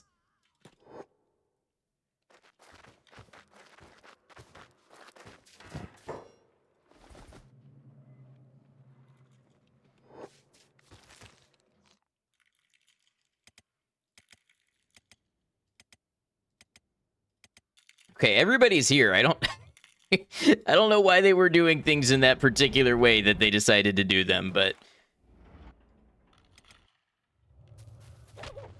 they won't stop targeting Lunk. What is the deal here? Oh, maybe it's a pursuit mechanism, and we never got Lunk out of the territory. I wonder if that's it.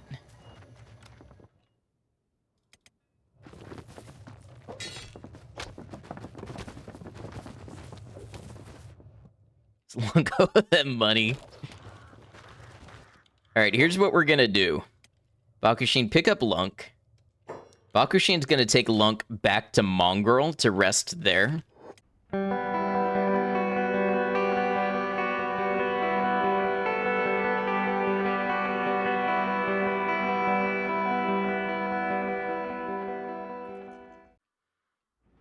Nice, we're starting to get our own little fighting force together. Let's get Goliath Squad to form up. What a remarkable fighting force we're assembling. And our numbers only grow. Look at Lunk in the background at the food barrel. Like the true supervisor he is.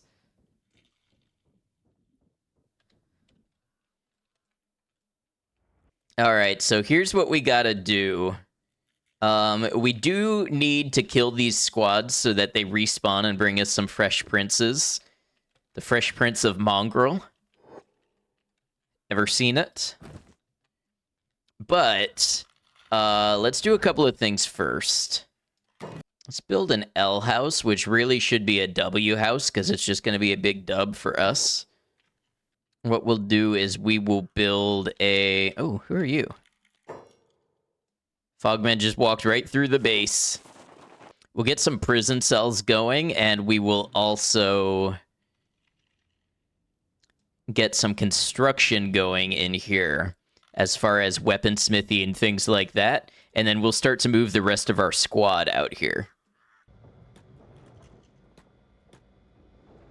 Okay, hold on. I think the pathing is broken. Okay, Narticus can go inside here now. We're gonna get ourselves a... Let's do a weaponsmith. Get a leather tanning bench. A leather armor crafting bench. We're gonna need some storage for leather and skins.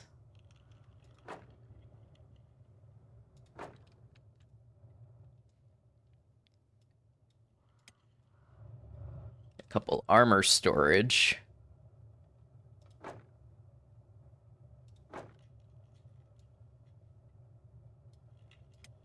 Some weapon cabinets.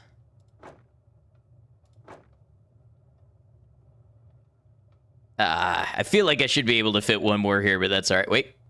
Right there. Okay. And then we'll also get some lights in here.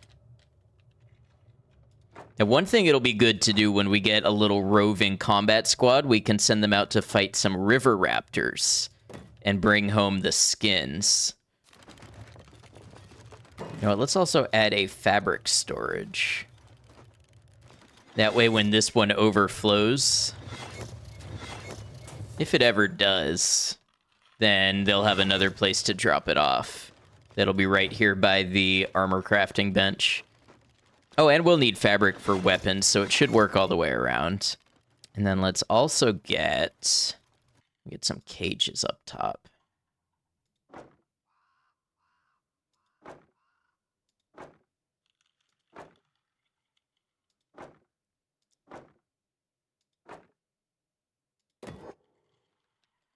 That should use a good amount of our iron plates, but that's okay. All right, let's see. So let's make some pole arms and hold sabers and just repeat the queue.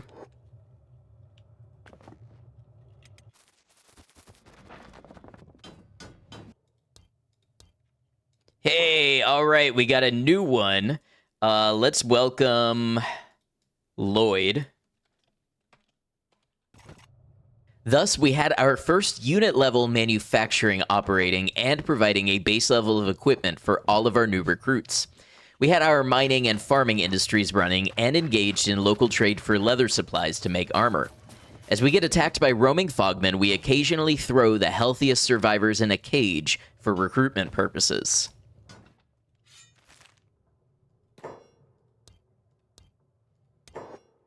Okay, another Fogman. If y'all want to just start shooting names out there, this one's going to be Curtis, but I'll try to remember any recommendations for future ones. Pablo. Okay. We'll hopefully have another one soon. I think we should plant another wheat farm. Oh, you know what? Let's get Curtis some weapons and armor first, though.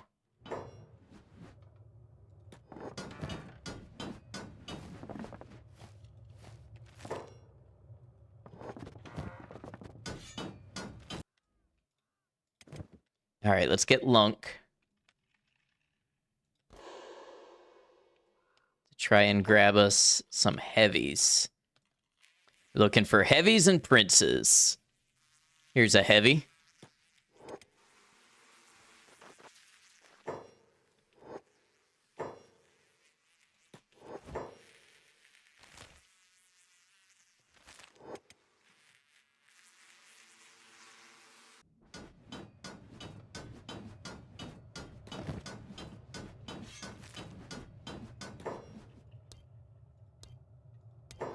Okay, we got, I saw Pablo, so we're going with Pablo.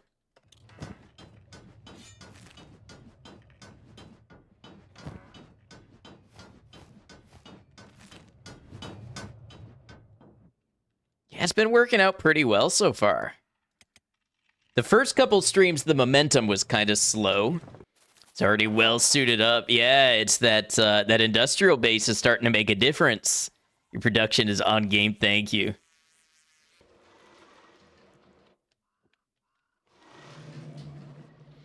Now, what I'm going to do, I'm going to take some of these heavies and move them out of Goliath squad into Aphis. Since they really, that's more of what they're doing, is helping with production around the farm. We're going to start building up our own dedicated warrior squad. That's the Goliaths, and Pablo is the first. We should also make sure everybody at home has first aid. Jesse, you got first aid? Nope. Benry? Nope. Foggy? Nope.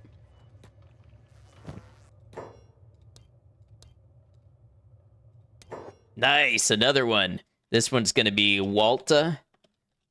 That one's for the Walter White Eyes suggestion.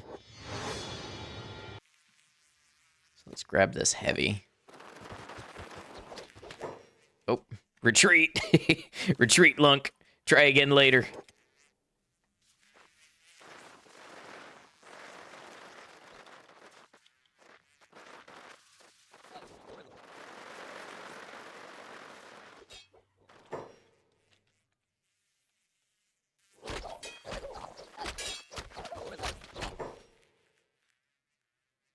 What's Misha doing?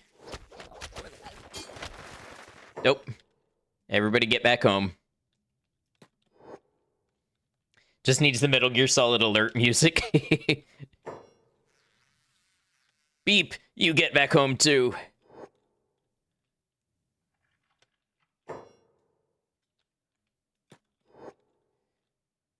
Okay, so that'll be something to watch if I'm not home, the way they can aggro and chase down enemies far outside the intended range. Hey, here's a heavy. Here's a couple heavies.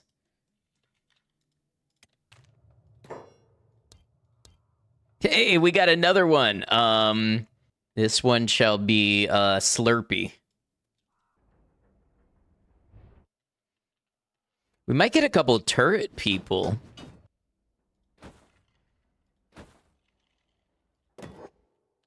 I don't know if that's super dangerous, considering how spongy our people can be.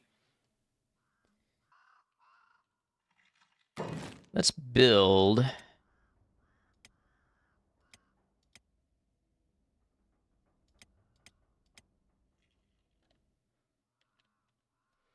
Let's build a bug house over here. Fitting name, if I do say so myself. And we'll get our research bench put in there, and then maybe some beds as well. We'll also build some more wind generators.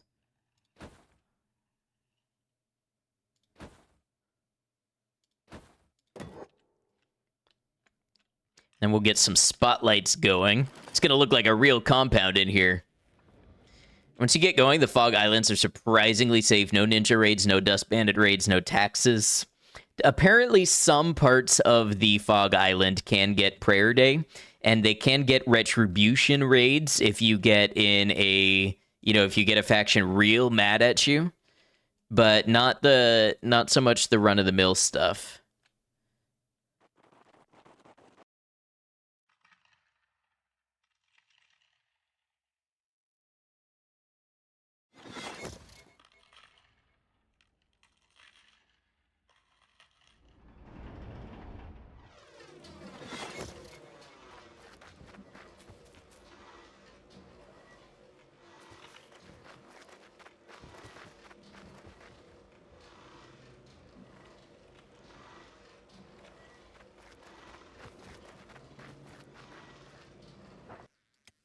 Do our research bench over here.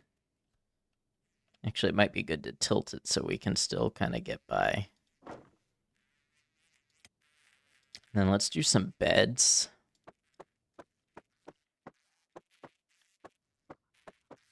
That'll be a ton of our building materials, but that's why we make them. I mean, we've got 88 on standby. And how are we on fabrics? Pretty much full.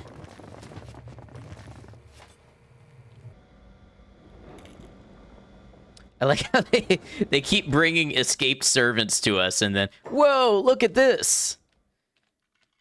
That must be the response when they drop somebody that they're carrying.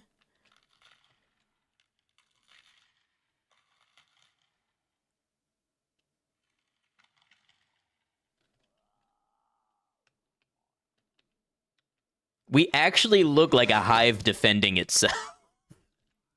Everybody attacks the intruders. And then goes back to their role in the hive.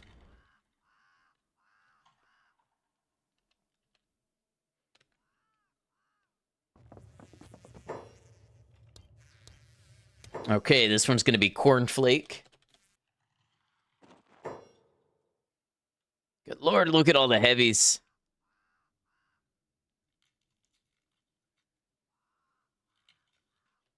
Oh, you know what? It's going to be dark soon. It might be good to go ahead and try to grab a couple more. Okay, just to be sure, am I seeing any princes? I think this is the same death yard, and heavies keep respawning, but princes don't. That's why I'm pretty sure we're going to have to eventually go to war with these squads and wipe them out completely.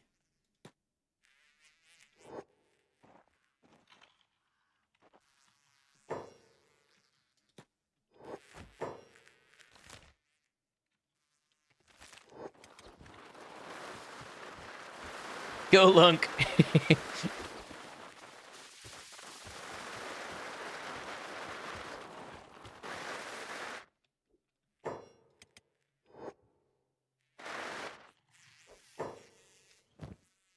Anything we need in this backpack? I don't think so. Don't let them eat Lunk on it.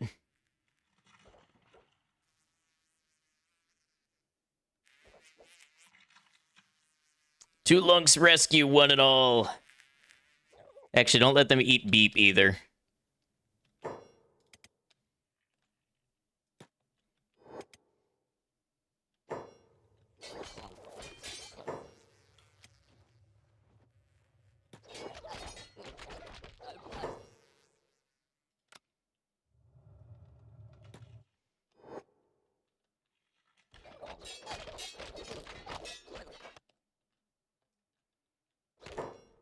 Yeah, that's our Goliath squad putting in work.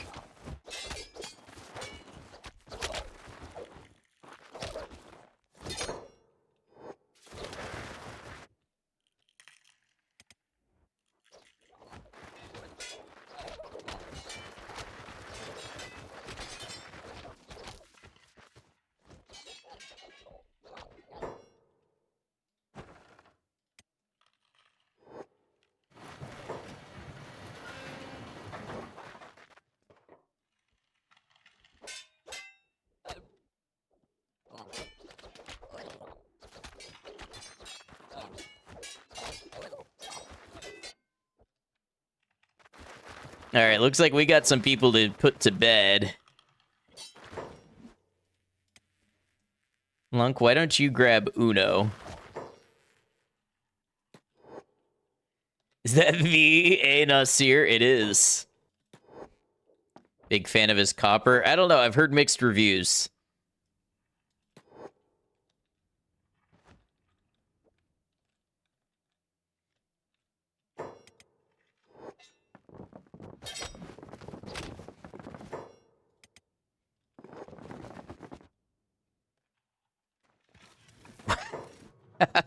Look at the scene of the battle that took place here.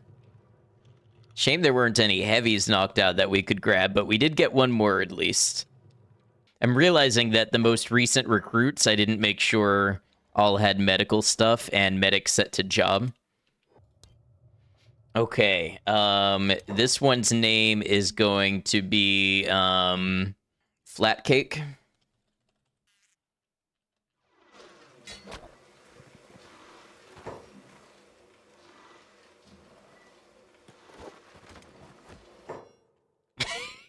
Now, we are the ones where if the Fogmen get knocked out, we run over and grab them. It's nice to see the roles reversed.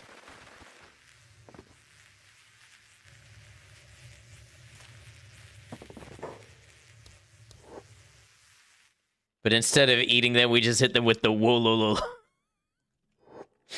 Now that's a throwback. Yeah, at least nothing horrible happens when we grab them. They just, you know, get forced into jobs and industry and having to work for the rest of their life. Okay, this one's leg is real messed up, but I guess it's better that than nothing at all. I think we took out most of the rest of that unit. You're using people as CrossFit tools. Well, Fogmen, anyway.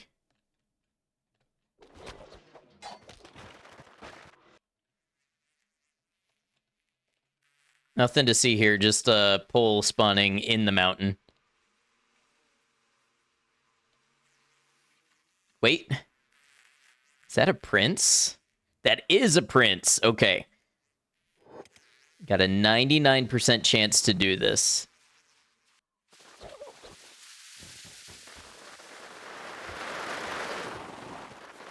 Oh, don't get surrounded, Lunk. Whoa, look at all the dust bandits.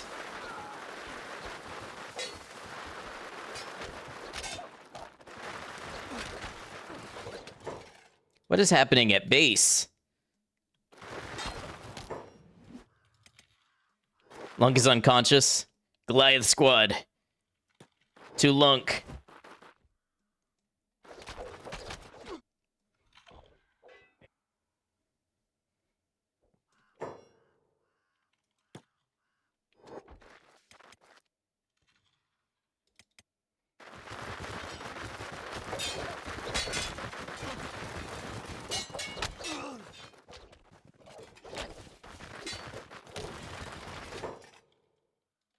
I suppose we can find that prince.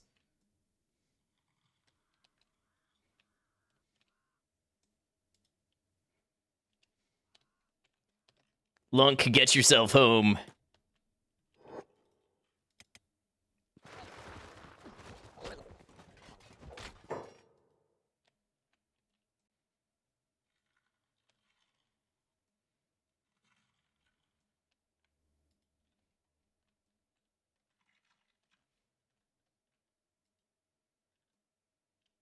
Hey, there's the prince. Wonder if the Goliath squad can go get him.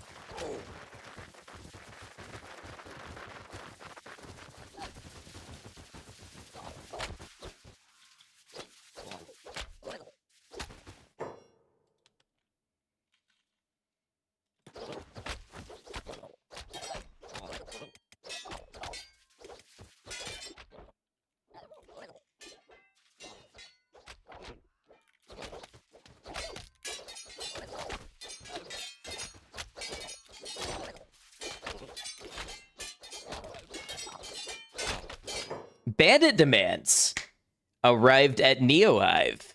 Interesting. Beep, what are you doing out here? Beep, you cannot be out here. Okay. Slurpee, I need you to go save Beep.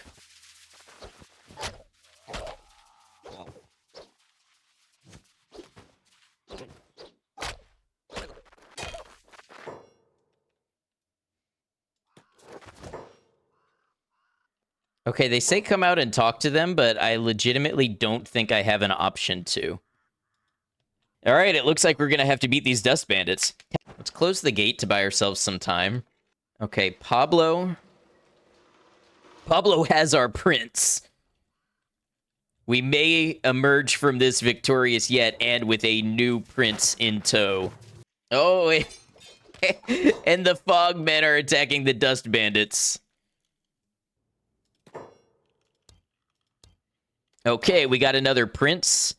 Let's welcome Conway. Now, Conway is going to be a member of a very special group. Going to be a member of Team Vespid. Team Vespid handles the special operations. All right, now eventually Conway should get some assassin's rags, but that'll do for now. We also need to make a storage chest for our Fog Prince heads, just to get them out of the inventory. Vermilion. All right, this one's Vermilion. You're going to put forward Adachi as a name. So we've got Adachi, Lieutenant Dan, and Subway Slammer. Okay, we got another one. Let's do Adachi. Let's get Adachi to man a turret. Why can't I interact with these turrets? Time to Control-Shift F11 again. It's everyone's favorite detective. Doesn't seem to be doing anything. It is Control-Shift F11, right? I suppose it's telling me that there's nothing to fix. But these turrets are definitely not working. Like, I can't even select them to dismantle. Oh, Kenshi, you beautiful game. We love you.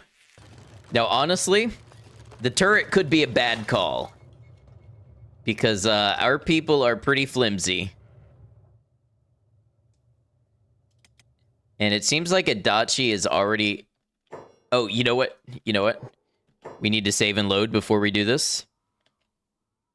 Because I think Adachi can actually turn on other people if the AI bugs out. Yeah, turret things are weird with the Recruit Prisoners mod. Hey, you know what? A save and load did it. It's a big group. Any princes? Any princes in chat? Any princely beings? Blowing in the cartridge, exactly.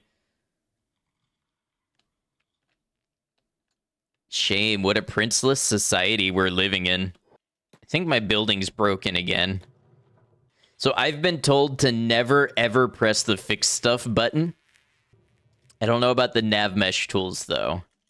But Control-Shift F11 is not doing anything. Okay, well, we just saved, so... Hello, bandit demands that just spawned inside. Why did you spawn in...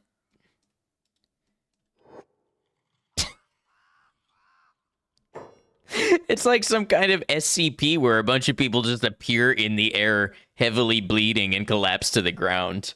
Nav mesh tools is what you were looking for originally. Yeah, we just saved, so let's try it.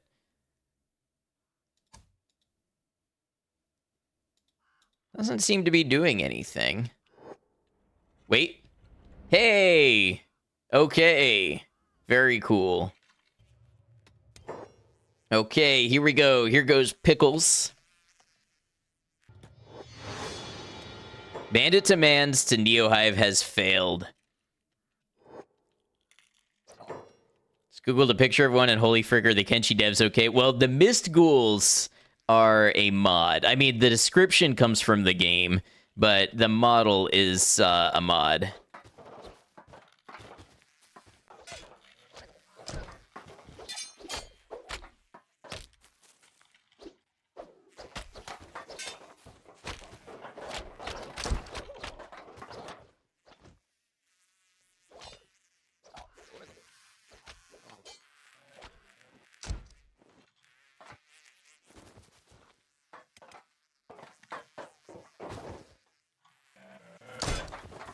Ooh.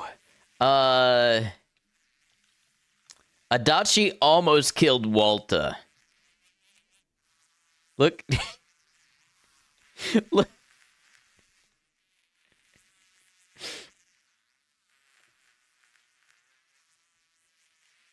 Walta got incredibly lucky that there was just nothing important in the sectors of head that bolt pierced. Adachi, how could you do this? Nobody could have seen this happening. You know what? Let's get Adachi off the wall.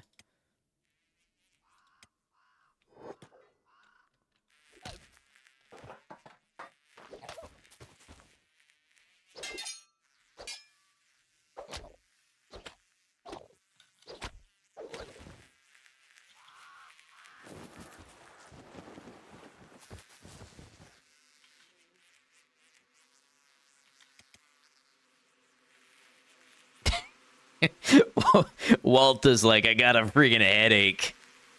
You think Adachi needs some target practice that doesn't involve Walta's head? Okay, so here's the thing. If you look at their stats, precision shooting, stats affected, friendly fire avoidance, ways to train, accidentally shooting your friends. So no, Adachi actually is doing the expected thing all along. All right, so the goal by the end of next stream has got to be get a team of specialists that can go outside the walls and get us things. Maybe we'll test them by going to go get us some skins from River Raptors.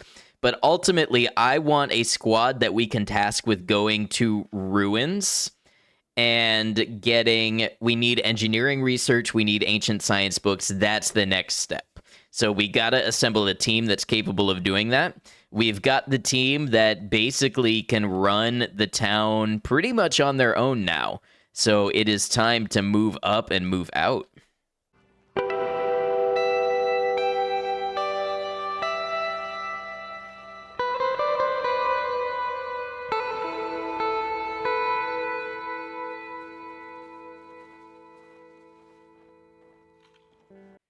Okay, we're going to pick this one up.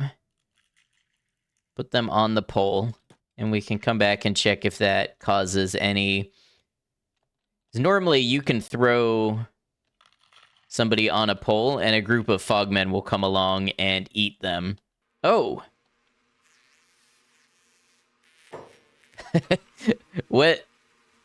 What's happening over here? They seem to be, somewhat broken.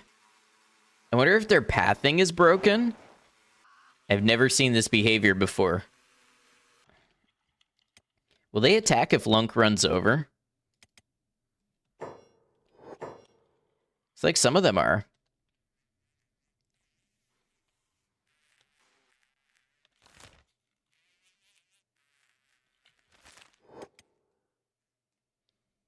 Let's get Lunk back home. I've never seen this behavior. I think they've all given up pursuit. I didn't see any princes there, though. I want to see if I can perhaps get us 10 grand and join the shinobi thieves and see if we can get some equipment for one of our princes. Assassin's rags and such. Okay, we're going to go over here and we're going to join the shinobi thieves. What do you mean, what are you doing here? Are you not... Oh, that's the plastic surgeon. Okay. Where's the boss?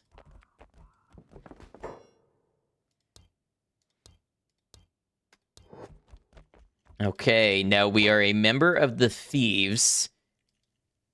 And we're looking, yes, for the shinobi trader. Okay, do we have the money? We do! Okay. So this is actually a good source of stuff for us. We're going to go ahead and get the assassin's rags and a thieves backpack. This is going to be for Conway, who is our first sort of special operations unit.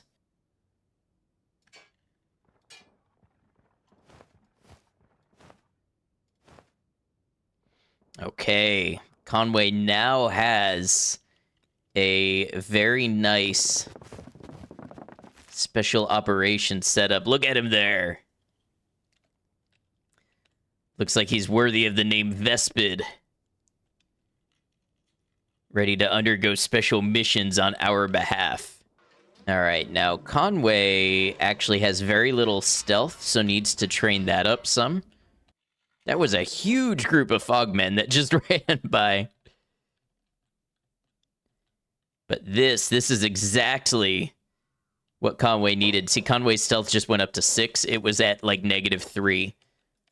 We need Conway to have good stealth so we can send Conway into ruins.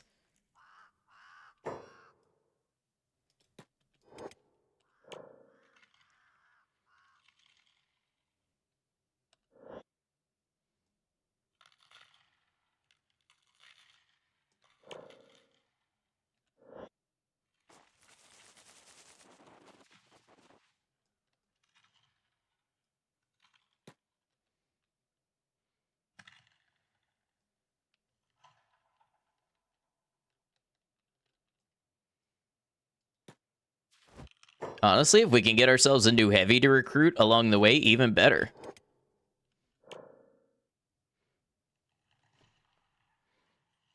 Look at that stealth skill just rocketing up.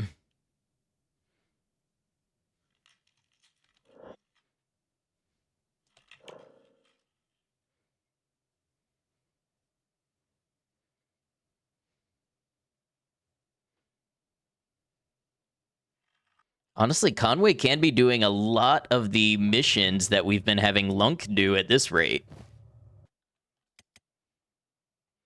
So I'm assuming there was some kind of death yard over here.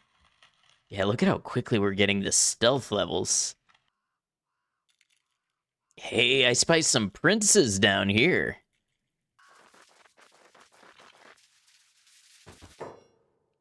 Okay, we've been spotted. In a regular run, those princes would be worth a fortune.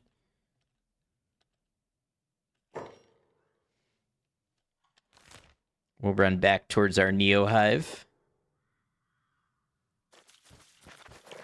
I mean, look, Stealth 48 already is just ridiculous progress. Conway's going to be the special operator we need in just a short time. I think we're no longer being chased. Yeah.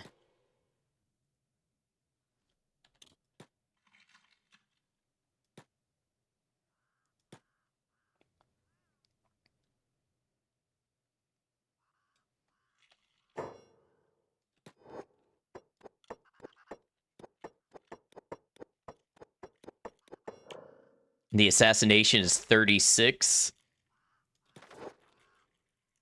To cap off our stealth training, we unveiled our secret stealth movement technique, a skill that requires years of study and expert concentration to tap into and unleash.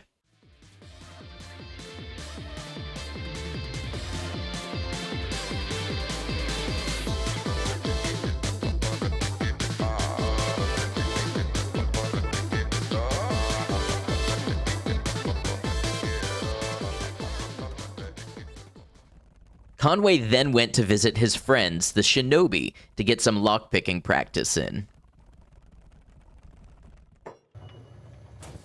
We're almost all full up of fabric. I think once we fill our chests with these medical kits, we'll swatch the hemp over to hashish, maybe. And then that way we've got a for-profit item that we're producing.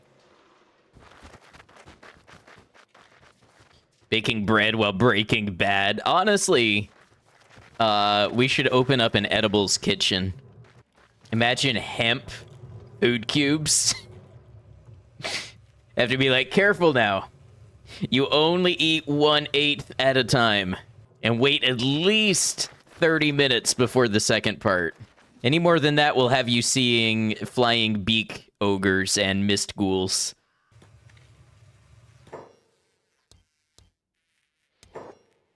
Okay, let me look at the names list. Oh, this one should be Subway Slammer. Because it's a heavy. Alright, how's Conway doing? Conway's hungry again. Wait a second, do Fogmen not have the reduced hunger?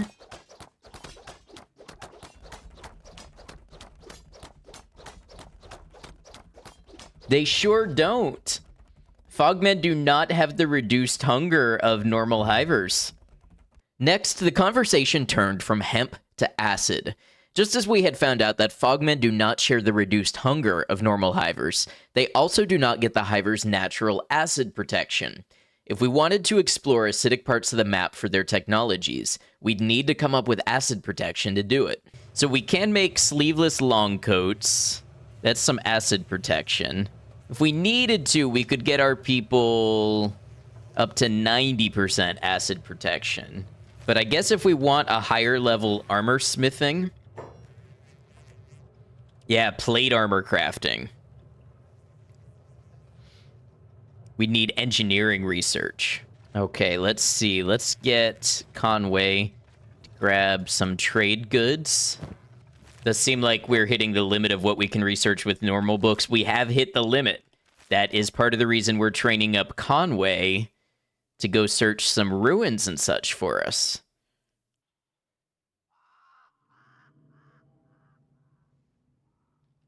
Some tools back here.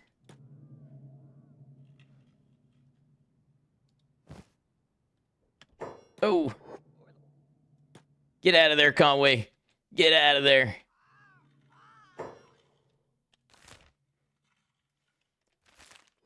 Come on home, bud. Nobody breaks the law on my watch.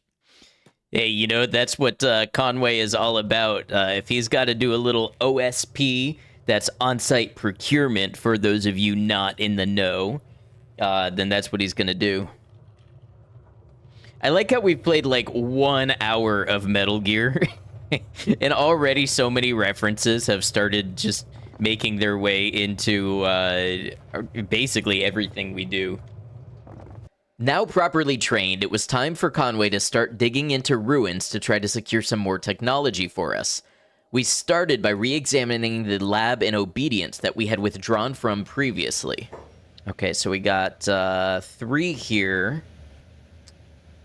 2 there. 2 there. Ancient safes are high level. We're gonna try leading them out again. I know it didn't work super well last time, but maybe if we can lead them further away. Also, I'm gonna put him on hold so he doesn't run back. Oh, that's not the exit.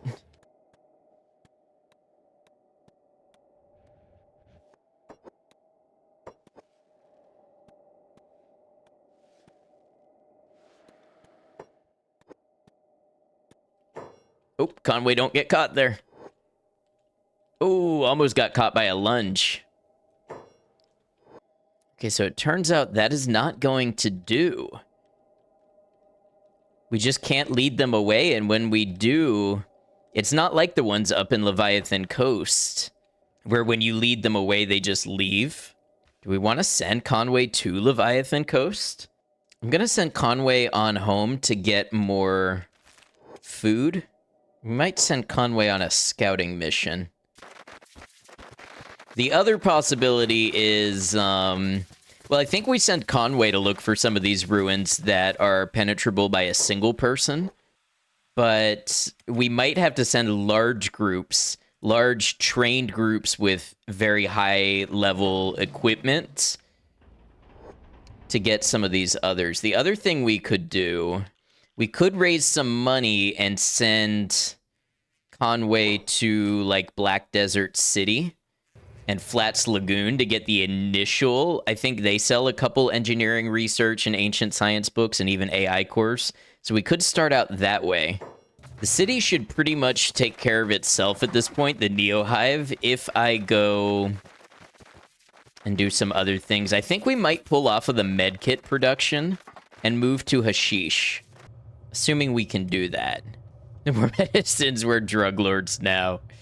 Okay, so actually I don't think I can do hashish, but I think we have the wheat straw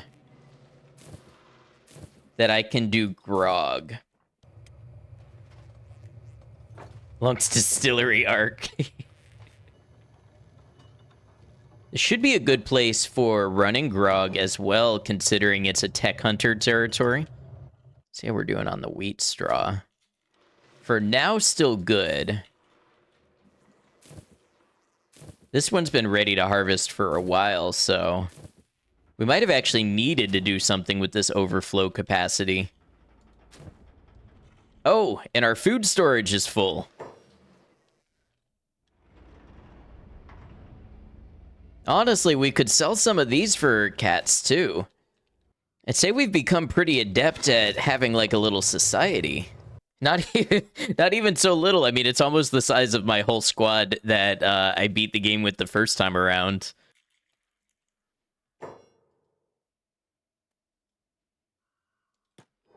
You're out here all by yourself. How would you like a job making grog?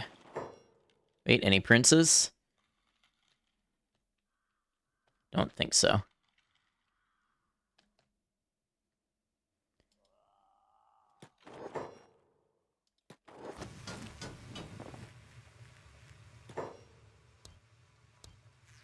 Okay, welcome Max Wheatstraw.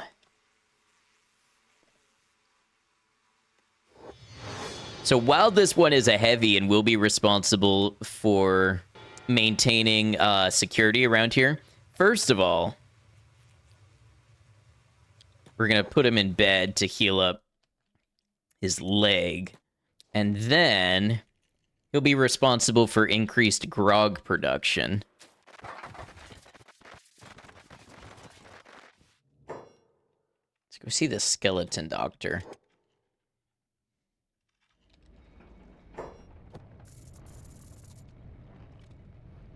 We got a right masterwork scout leg. And then a left masterwork stealth leg. Okay, yes, this will be necessary for Conway's future endeavors. How fast is Conway running right now? 24. So 24 plus 40% of 24 is like 11.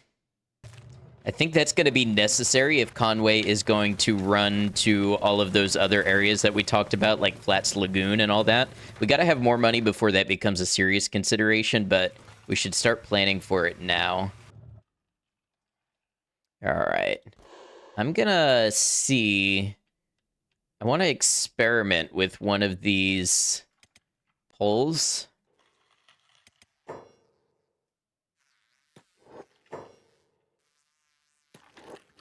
Okay, I've got a 90% chance to pick the lock. Conway, the dedicated special operator, looks at the pole and knows what he must do to go above and beyond and become a true force of reckoning for Lunk's Neo Hive. For new players, losing a limb in Kenshi can be devastating. Without familiarity on how to replace it, a missing limb can cripple combat and manufacturing capability and leave your character useless or at a severe disadvantage. Early replacement limbs are hardly any better and come with significant debuffs. However, find high-quality specialty robotic limbs, and you can actually get amazing bonuses such as running speed, stealth, strength, dexterity, and overall health. Thus, for more experienced players, intentionally removing limbs is common practice to make more effective units.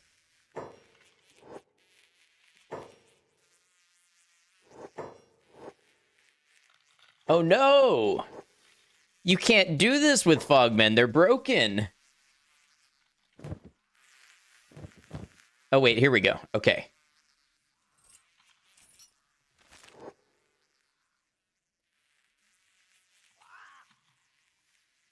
That was scary for a second.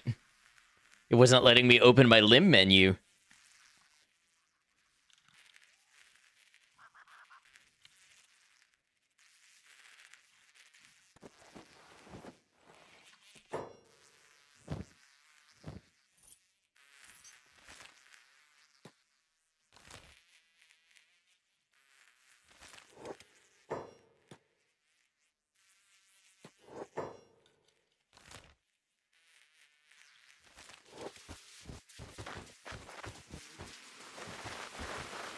"35 miles an hour, that's what I like to see."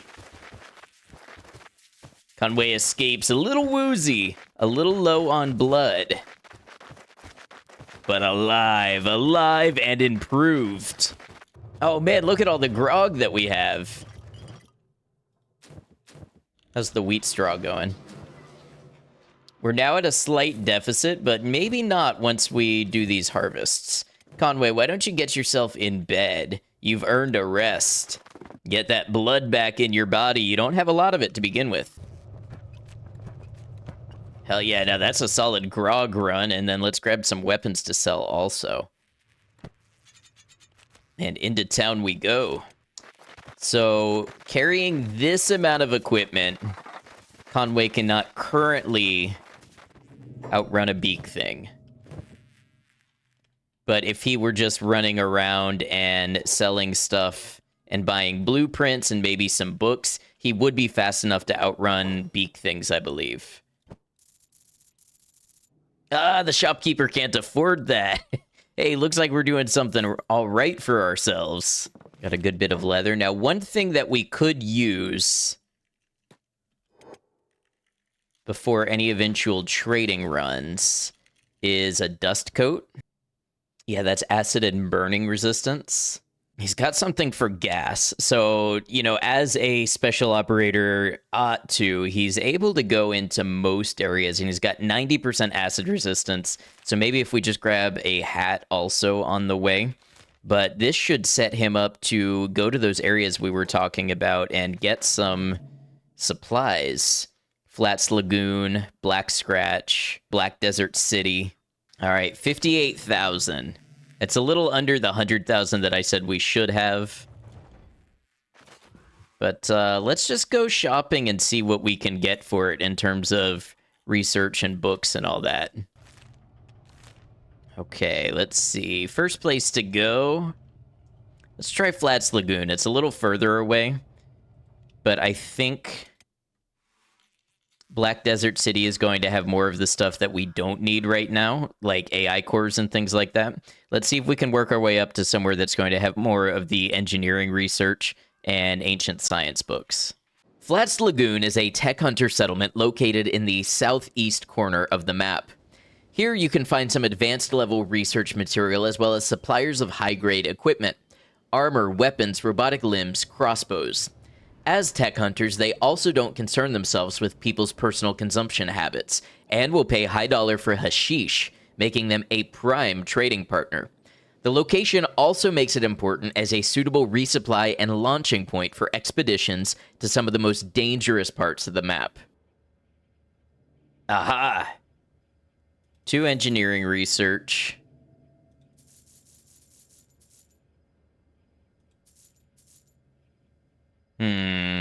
One more ancient science book. And we'll stop and buy a couple pieces, or a piece of meat or something. Conway, bring it on home. All right, let's see what kind of research we can get going. Ooh, tech level 4 would be a cool one. Plate armor crafting, crossbow crafting, advanced weaponsmithing, ore drill,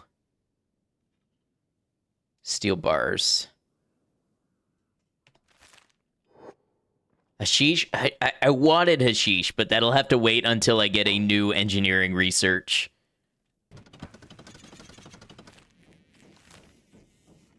All right, we just got to make up another, 60K or so.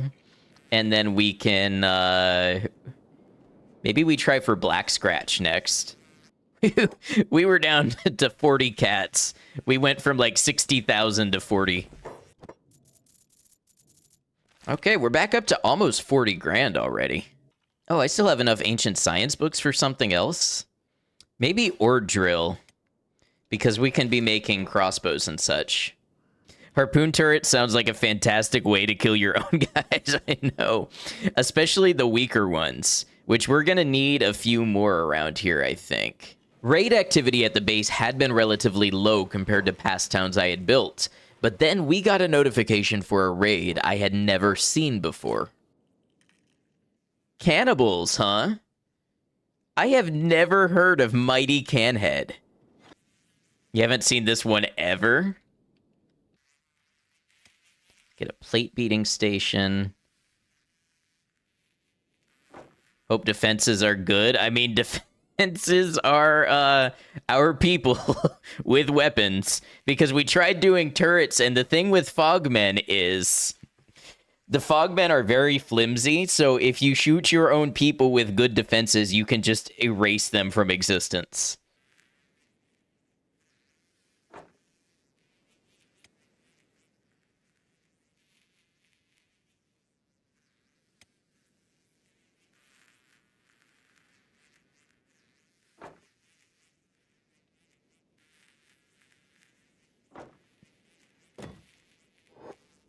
Oh, and they're coming from a really interesting place. You know what? I've just got a feeling. We're actually going to open this and let Beep out. I've just got a feeling that Beep could bring some tech hunters to help us. We might have this all on our own, but we've got cats. Let's use them. Mercenary captain.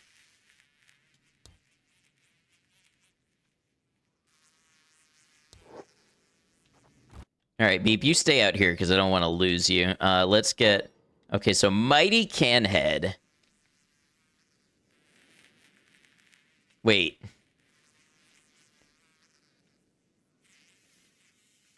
Is it literally just Mighty Canhead? Oh, okay, there's a couple more. Are there more behind? There we go.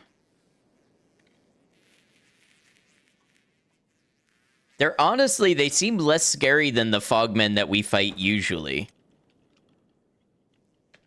Did he get into a fight with Fogmen? Probably.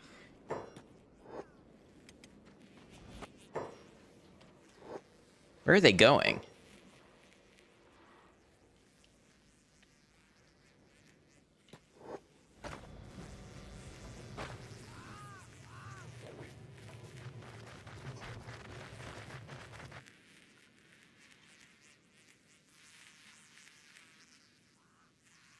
Are they just trying to steal stuff?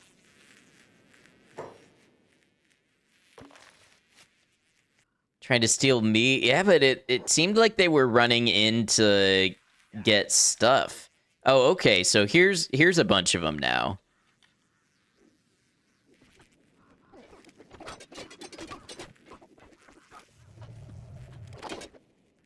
Okay, so that's a lot of them. Where, by the way, are the mercenaries?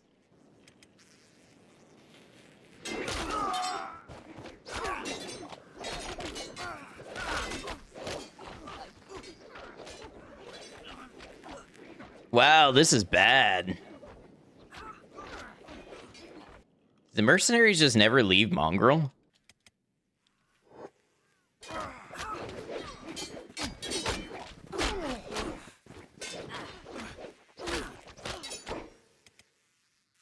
Lunk's still inside researching. Okay, Lunk, you do your thing.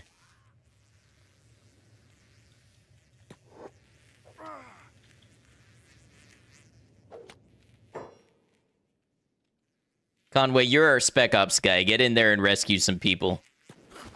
I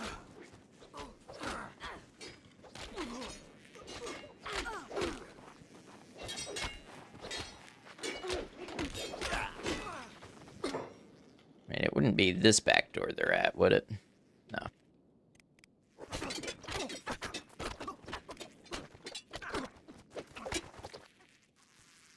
Crazy that they're technically biological machines. Yeah, that's my theory, since, you know, the queens are mechanical. They were probably developed by the Second Empire.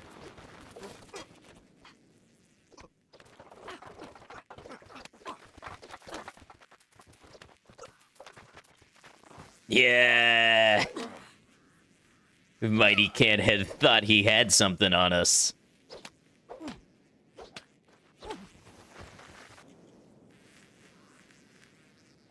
Hey, wait, wait a second.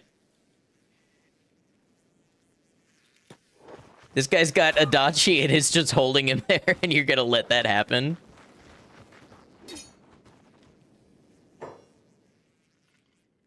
That one's got chitinous. Conway, go get him. I was gonna say, are any of our other people being carried away? Yeah. Conway, go get Lloyd. Is the goal to make the map all fog? Not right now. Right now, it's just to make a productive society with them. But we'll see what the later goals are.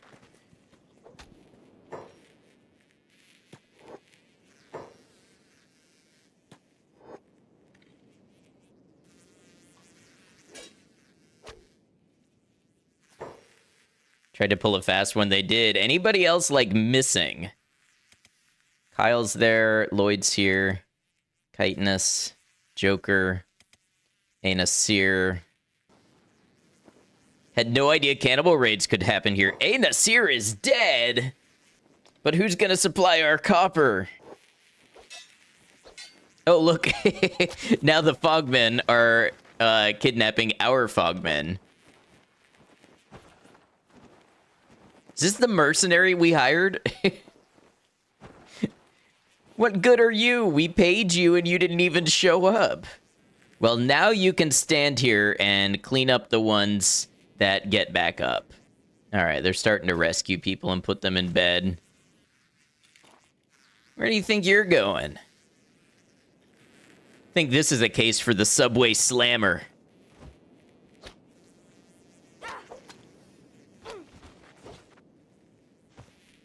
We might have needed more beds. I thought I built a good amount, but here we are. One casualty for a surprise raid isn't bad at all. Yeah, and honestly, it's just because the Fogmen, they have such low health.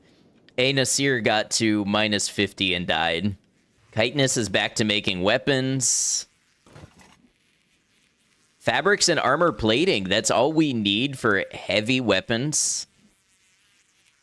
We should absolutely buy, if not samurai armor, the plate jacket blueprint.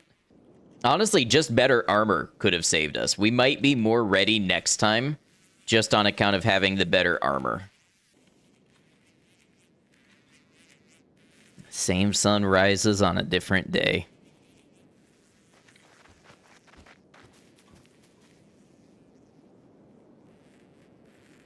Productivity resumes. The hive buzzes on as it always did.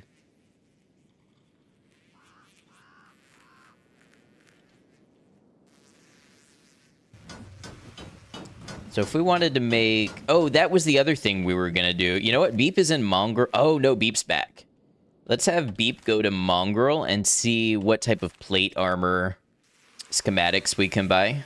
So we could do plate jackets. I think plate jackets may be the way to go for now. Okay, so we could have a white plate jacket. Or was it a black one or a regular one? There's a regular one. Okay, let's buy the plate jacket blueprint. Plate jackets are really good armor for this zone. It should be a significant step up in survivability. Oh, cool. We've got bandit demands. What happened that the raid frequency just went way up? Hey, thank you very much. I'm going to send Pablo out to talk with them. I'm not paying anymore. Get lost now. You'll regret this.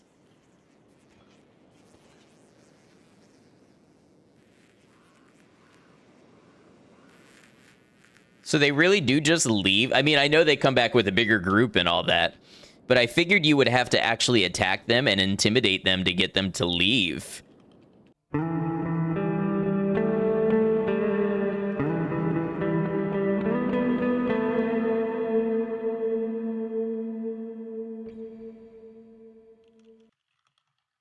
We have some ore mines here. I wonder if we have any that are good efficiency and inside the hive. I mean, I guess they don't necessarily need to be inside. We have people running outside for iron now, but this would still probably be closer, faster. So we are full of iron plates. So another thing we can do is start getting a steel refinery and making steel bars. So we'll get a steel refinery here. And then along the way, let's get some more iron storage. And then we'll get some steel bar storage alongside this industrial location.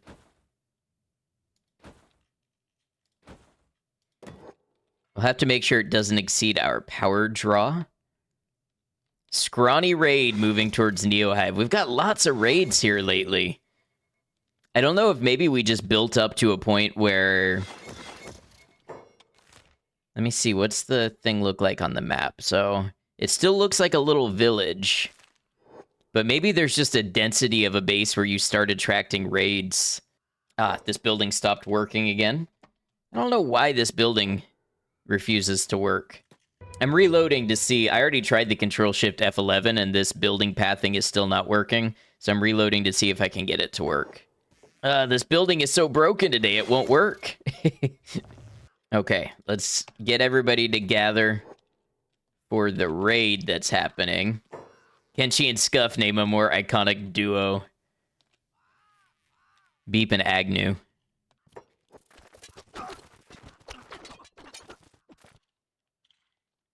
Well, that was a scrawny little raid. I'm not using fixed stuff, but I'm going to regenerate the nav mesh. Okay, now it's working.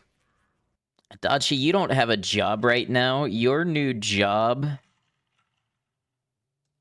is making steel bars. Though we wouldn't need them yet, steel bars would be fundamental for moving up to higher levels of weapon and armor technology. Getting started on this industry would set us up for the later stages. Plate jackets are the start of getting more protective outfits for all of our members. Right now they're wearing leather mercenary armor, which is a step, but plate jackets provide more resistance and better limb coverage. This is especially important since Fogmen health pools are some of the lowest in the game, making them susceptible to limb loss and death. Every bit of extra protection can count. Alright, let's go ahead and start making some plate jackets. They require fabric and armor plating. Which is weird because they're classed as leather, but they require no leather to make. 28, 48, 70. 24, 36, 70. So it is a little better. It's markedly better on cut resistance and harpoon resistance. It also has more complete coverage. So yeah, I think that's just good all the way around. 60,000. I think 60,000 is enough to go to Flats Lagoon. Or maybe we have been there. You know what, let's head down there and just make sure that we cleaned them out. And then we can head to Black Scratch and such from there. Okay, yeah, it looks like we cleared them out of engineering research and ancient science books. These maps and stuff could be nice. Grab a couple of these. I know that I could technically get these resources for free, but, you know, it's nice just to have the locations added. After Flats Lagoon, Conway heads to the desert town of Black Scratch. Black Scratch is home to the Great Library, perhaps the single greatest source of manufacturing blueprints and lore books in the game. It's worth braving the lasers of Venge if you need to get your hands on some particular knowledge. Plated Drifter's leather pants. It's a possibility. Ooh, Assassin's Rags, buying that. Let's also get Old World Bow Mark II. I do want to get into crossbow production. Ooh, blackened chain hive shirt. That's like all of my money, but it would be nice to be able to make. Let's see if there's a regular chain hive shirt. Samurai leg plates. I don't remember if it's armored hood or armored face plates that I want. I feel like it's armored hood. So I was thinking we don't have anybody making chainmail right now, so it'd be kind of a waste to drop 30,000 on the blackened chain hive shirt right now. But also it could be a rare thing that doesn't always spawn. I just don't know. Like maybe I should grab it while it's up for the grabs. Let's do it. We'll get all of these blueprints. And we're going to park Conway here in... Is there a bar? There is a bar. We're going to park Conway in the bar. While we get money for some other stuff. We'll also... let's check on Uno. So Uno's making armored plates right now. Normal hivers have a reduced hunger rate compared to humans, but it seems that Fogmen do not. I'm not clear if this is an intentional choice or an oversight, but we have a lot of mouths to feed, so every bit counts. We can provide sitting locations and toggle the AI setting that enables characters to sit when idle. Sitting will reduce their passive hunger consumption rate, and it will also conveniently group all idle characters together to track them more easily. We built a storm house with plenty of seating, located near the gate so that our guard units could idle nearby to where they would be needed in an attack. Conway's route is a dangerous one, but he's well suited for the task. First, he'll cross the Desert of Venge, where lasers rain down from the sky and burn organic units without protective clothing. From there, we watch out for pockets of poison gas in the Great Desert, and navigate into the Deadlands. Here, the ground and water will burn flesh while acid rain falls from the sky. There are also giant iron spiders and aggressive broken skeleton units with heavy weapons. But in the center of it all sits the Scrap House, an industrial supply of skeleton civilization that holds some of the most advanced weaponry and lost scientific knowledge, which can boost our research capabilities to a new level. Welcome, dear human. Welcome, dear. It's funny that the dialogue recognizes that he's something non-human. Okay, let's see what we got. Got 3 AI cores. We definitely can't afford those.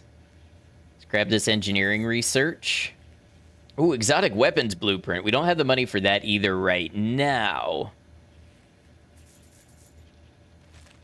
We're going to park Conway at the bar again and stay here until we've exhausted all their resources.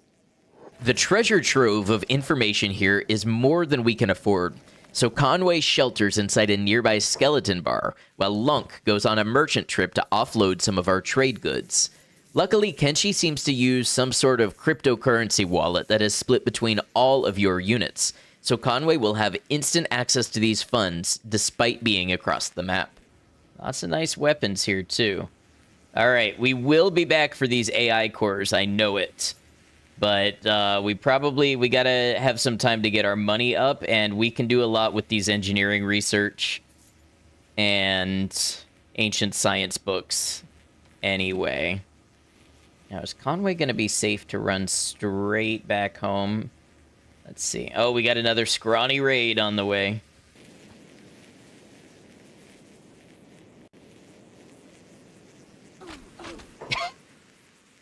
I love that. So the scrawny cannibals arrived to attack me, but the Fogman ran up and attacked them. That's actually quite a big raid. Okay, let's see how this plays out. Let's get Goliath team together.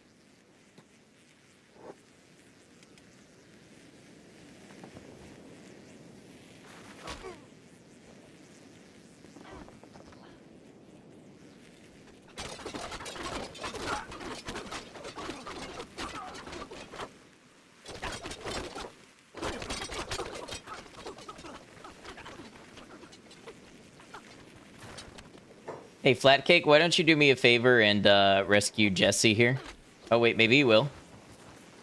Maybe Walt has got him. We've got Jesse and Kyle are unconscious. Flatcake has Kyle. We just need somebody to get Jesse.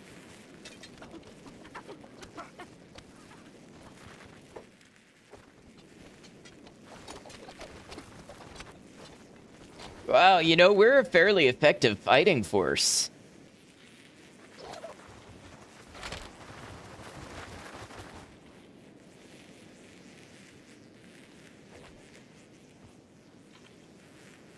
Okay, I'm calling it. I'm turning down the population and everything a little bit.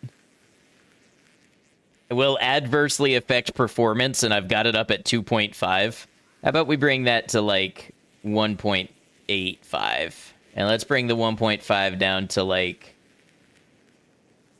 1.25. The game is starting to struggle with this many bodies on screen. It's not my PC. My PC is fine. Is Beep their god? Their leader is Lunk.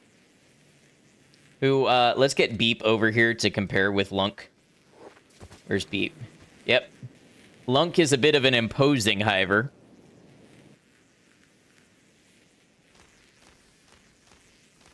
Okay, let's see what we can get going for research. Tech level 4. Let's let the tech level 4 complete, and then we'll see what the options are. If we can do better weapons, I want to do better weapons. Whoa, there we go. All right, let's grab advanced weapon grades. 1 and 2. Chain armor crafting. Stone refiner. I don't think we need that right off the bat. Iron plates 4 we'll get. That's regular books. Let's grab robotics. Let's grab hashish, just in case we need money. We'll grab steel bars 2. Stone refinery upgrade because we've got the books. So that might be the last upgrades we can do without going into ruins ourselves. Okay, we got one. Let's see.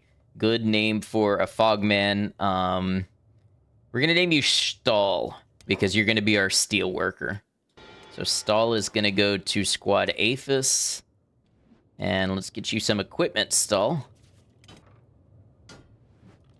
Get you a polearm. Plate jacket. And you'll be a regular worker. Let's get you Drifter's leather pants instead of leg plates, I think. And welcome to our steel refinery. Okay, I got a request from a YouTube viewer to name a prince Rogers Nelson. So here you go. Rogers Nelson, welcome to the team. And let's see, what are you good at again? You don't get any type of... Well, you do get a bonus to laboring. Farming. And engineering. We're going to use another laborer. We've got 2 doing steel refining. 1 doing iron. Hey, let's go, Escargot. That's the name of the new prince. I think the next thing we've got to do is assemble a team to take on ruins. And that might involve some archers. So let's say, hypothetically, for the sake of argument, I make, okay, so a chainmail sheet fabrication bench.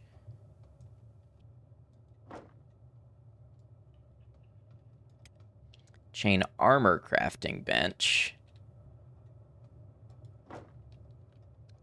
And then the arrow making and crossbow crafting will have to go upstairs. We already got the blueprint for Old World Bows Mark II. So I think what we'll do is we'll have somebody just sit and make a bunch of stuff until their skill goes up. And then we'll have them start making Old World Bows. So then as far as storage, we need some bolt boxes. And a couple crossbow lockers. And then downstairs, we'll need some for chain mail. And I hope that's room enough for everybody to work. Oh, also, let's go ahead, as far as lighting. Let's get a ceiling lamp here. And then up top, let's do a electrical torch post. All right, new construction time. All right, let's make some more plate jackets and leg plates. Gonna need those as we start to get new recruits.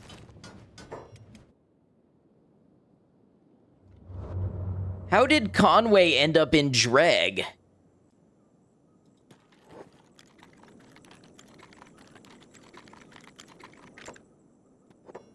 Tied to a cannibal pole. You know what I bet happened? I bet he was asleep and a cannibal ran in. And sometimes when an enemy does a kidnap option, it doesn't count them as... It doesn't count them as hostile.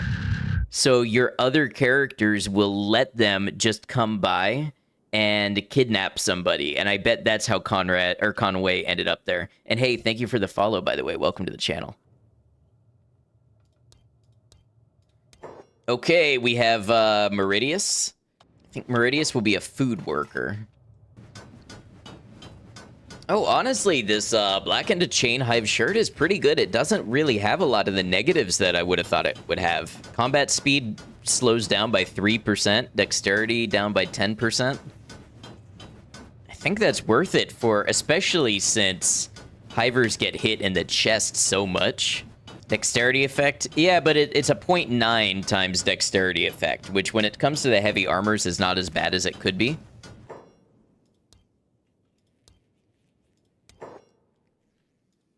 We're going to call this one Henry.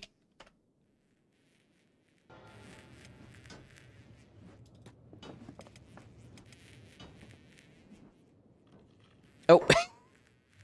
I just set the wrong Hive Prince free. Wait, you get back here. You weren't meant to be free. I hope the person that accused me of being unethical is not still listening, because... No, you were not meant to have freedom. Get back here.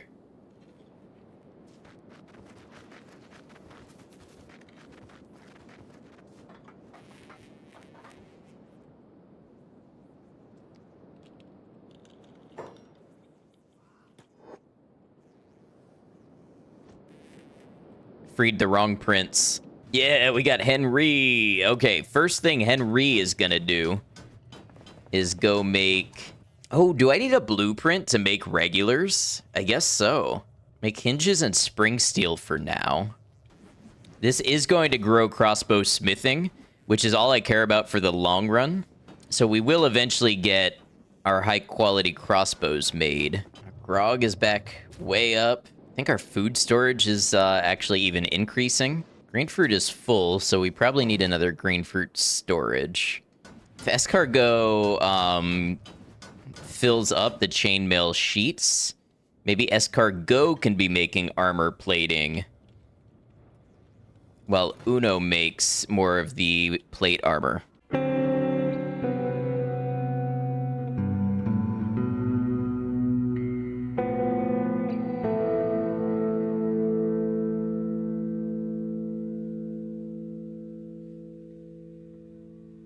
The full VOD recording for this stream was actually lost, at least the high-quality version. Although this does need to be worked around, it's an opportunity to try something new with the storytelling and see which style you like more. This is a recap of the day's events, with no live voiceover or camera from the stream. Stream 8 starts with the recruitment of Captain Fog, who we'll use to establish a new squad altogether, Bombardier. While Squad Goliath specializes in local defense of the Hive, Bombardier sets its sights outward, providing a scouting and fighting force that can advance on objectives where sneaking in with Conway is not an option. We also send Team Fortress out to sell some grog and pad our coffers even more. At this point, I decided to pick up a couple of blueprints for making bows and ammunition to expand our military capabilities. Lunk continues to sneak out to death yards and grab new recruits, focusing on the heavies and princes for their enhanced robustness and combat skills. Arash joins the team, named after a great archer. And then Sojiro.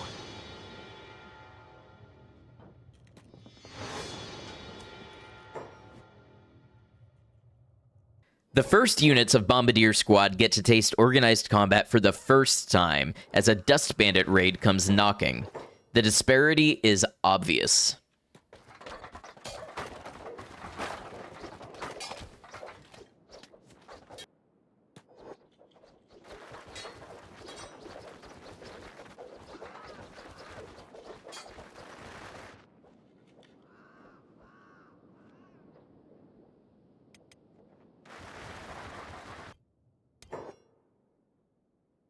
Along came Burger, Fork, Hamich, Charming.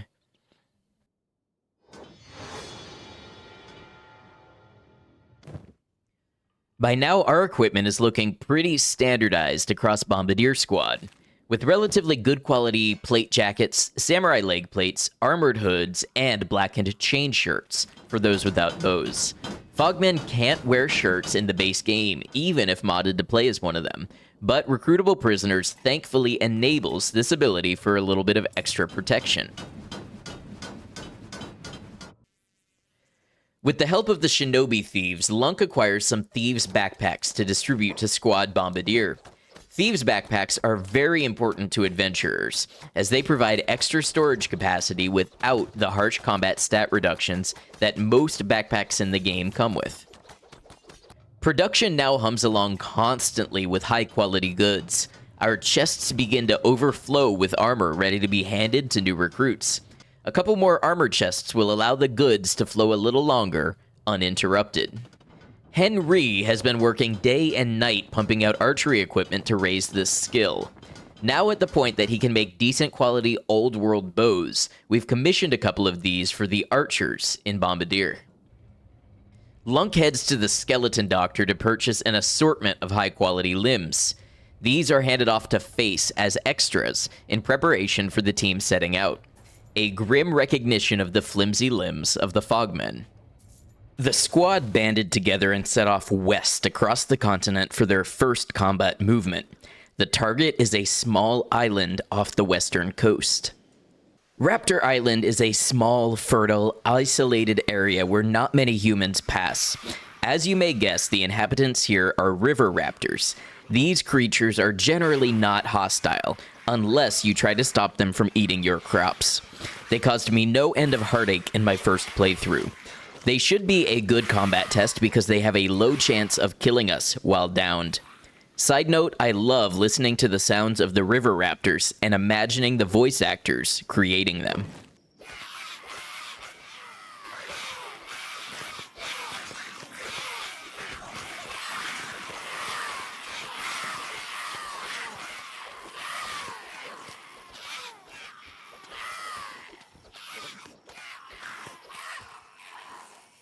After a little bit of time training on Raptor Island, we were tempted by the prime target here, the Mega Raptor. It would be a fitting combat test for the newly assembled squad. Alright, we're going in. We're gonna see what happens. In a run, you gotta take some chances to keep things interesting. Alright, Fogmen versus the Mega Raptor. Get your bets in chat. We probably should have done a prediction, but I'm just going to go ahead with this. All right, let's see what happens.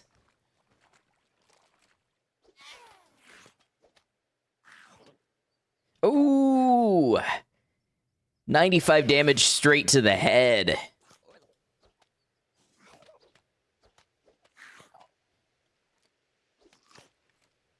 Wow! Mega Raptor's powerful. We're getting good bleed stats.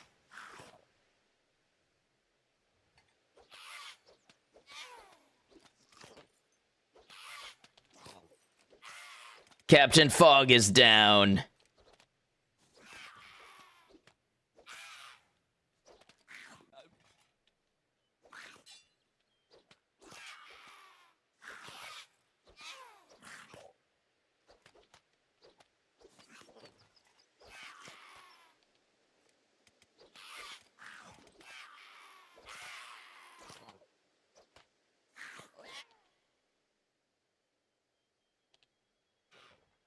Now Dimitri's down. Oh, we're dealing damage, but it's not looking super good.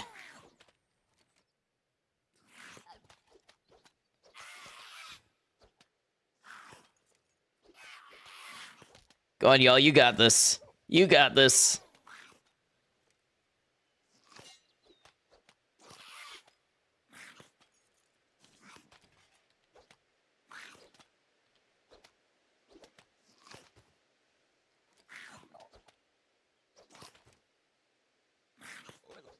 It is a good chop, isn't it?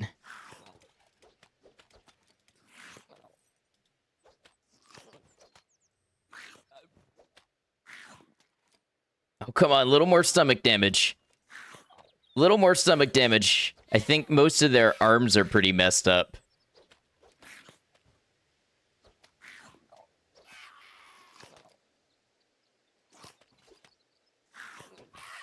Boom!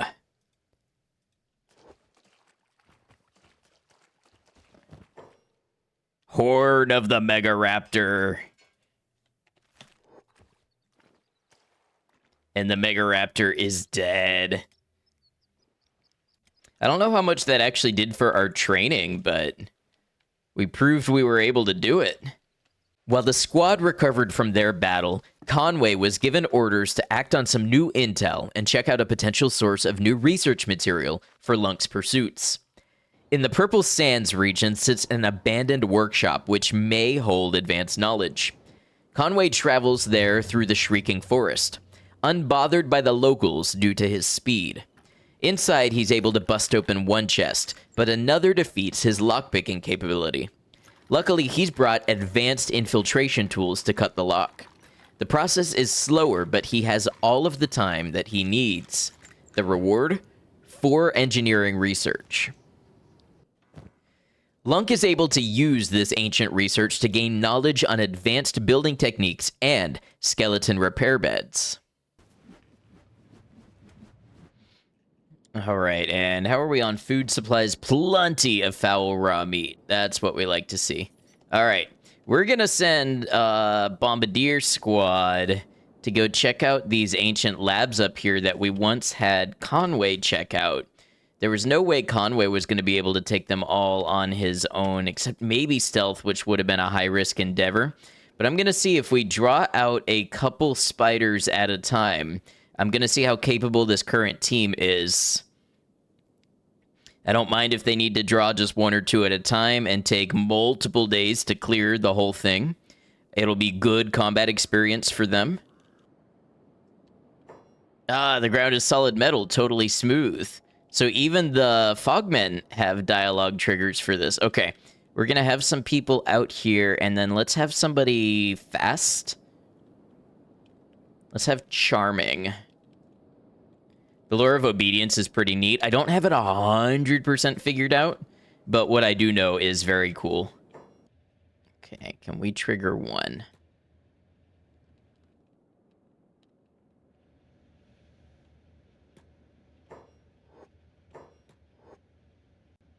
One, please. Charming is a cool name. Thank you. He's a prince. How many Fogmen are we up to? 40. 40 and 2 regular hivers. Welcome in, Paul. Okay, let's see how this goes.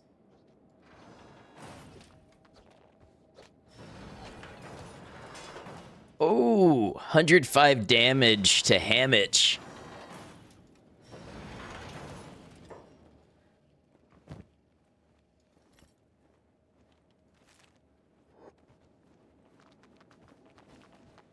Full squad, modless, and then some. My whole first playthrough, I hit the squad limit, and we only had 30. Charming is going to grab another. Meanwhile, how are we? Hamich is down for a minute. Archers will just aggro like crazy. Who else got hit?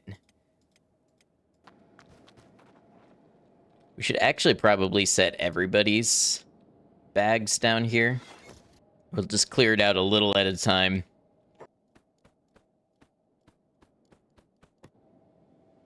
Okay, we can tell that their training is working because their polearm skill is going up. All right, now I'm not sure actually that this team can get into everything that we need to in here, but once we clear it out, we can send Conway in with the tools. All right, let's get everybody to attention and let's get Charming back up.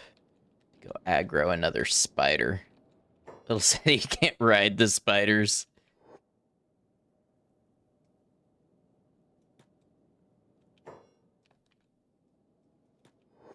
Or anything for that matter. There has been some discussion of mounts in the game. Ooh.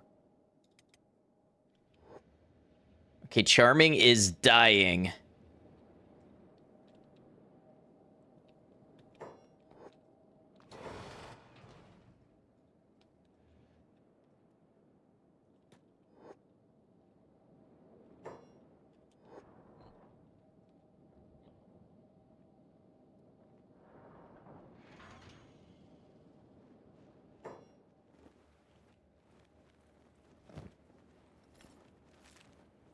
Okay, it's another spider.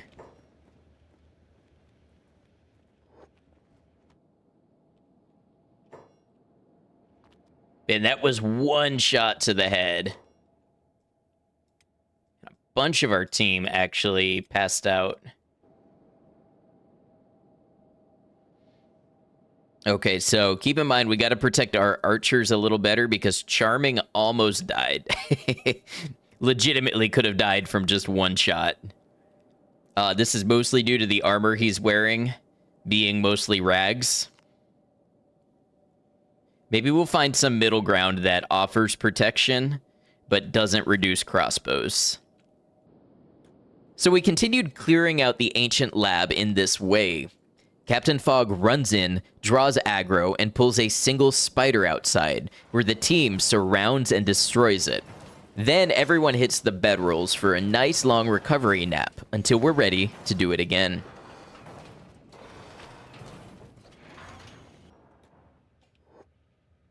Okay, I think we might have aggroed 2 of them. This will be a real test. You know, I wish you could get your people to disperse instead of, like, you could give them an order to disperse instead of grouping up.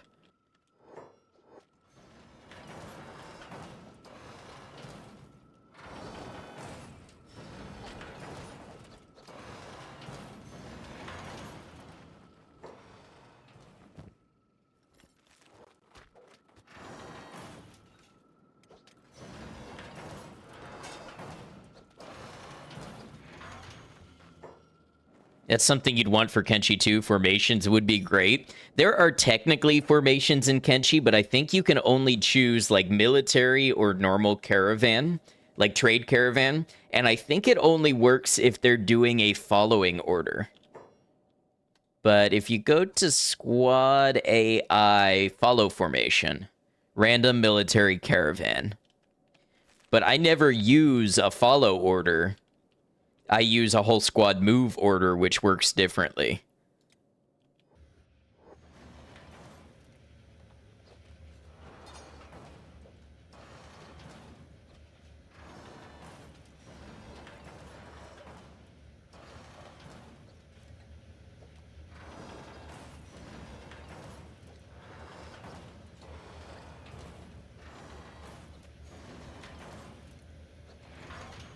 Send some people to rest. Why does that sound like a euphemism? Don't worry about him, boss. We'll send him to rest. All right, let's get Captain Fog to clear out what we can out of here, and we'll send Conway in to clean up. Hell yeah, ancient science books. Got some tools in here, too. It's nice that they leave you tools in case you can't break in on your own. Okay, let's get Conway over here.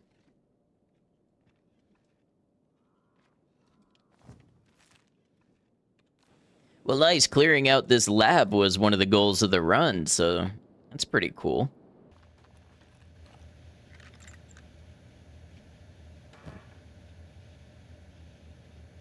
Thank you for the GG.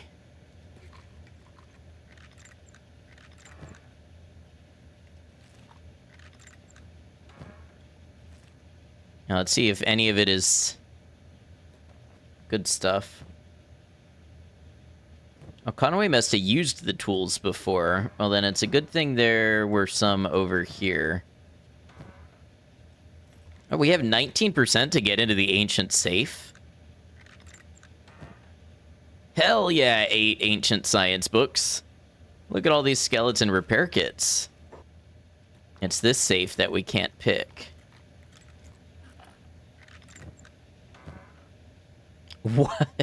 One ancient science book and all these CPUs, but we just don't need CPUs. All right, let's get Conway to go home. Conway's not going to want to path there again. Then we'll get the rest of the team to pack up and send them home. So that's 9 ancient science books. Tech level 5, let's do it. Oh, still not happening. All right, we're gonna send Conway to Black Scratch to see about the library. Just see if we can get us some more ruin locations. Holy Flame is the only book you need. Exotic weapons? Why not get a Falling Sun blueprint?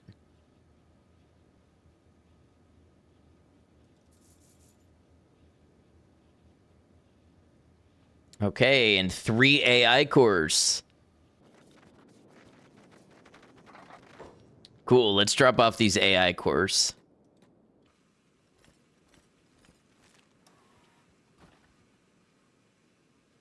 Oh, we need a new research bench. Well, why didn't you say so? We'll just get everybody over here to upgrade it real quick. I hope I didn't lose those AI cores. If so, we're reloading. I never thought about if they'll stay in the inventory when you upgrade. I hope they do.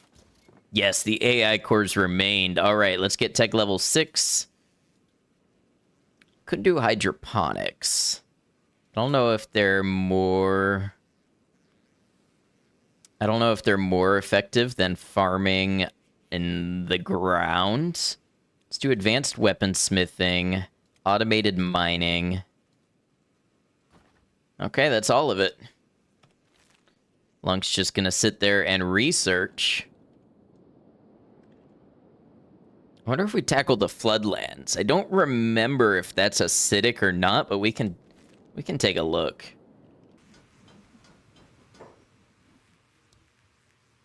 Hit it back with Brookie Dough ice cream. Very nice. In honor of that, we're going to name this new Fog Heavy Dough. Dough is going to be part of the Bombardier squad.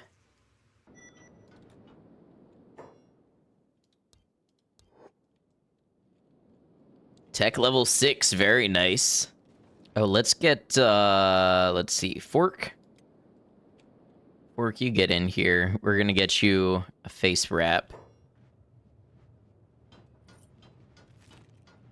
And charming as well. Advanced weaponsmithing. Now, could we get... we need more ancient science books. Okay. We can see about that being our next goal. Okay, and we're going to name this one Tortilla in honor of Fru's tortillas earlier. Automated mining tech, very nice.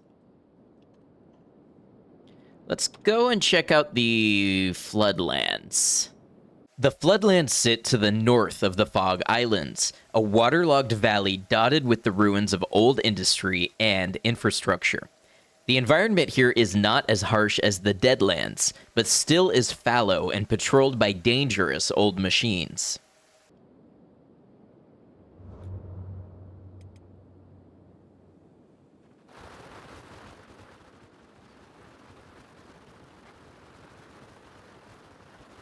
Okay, so far they're not complaining about the rain.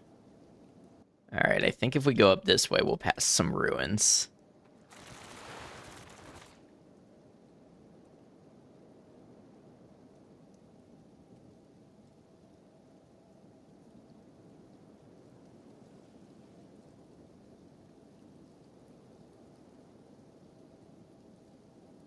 Oh, look at that, discovered ruin.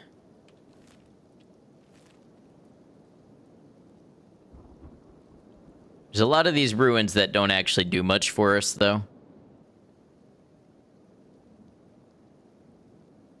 Wonder what just got attacked out here and took like 100 damage.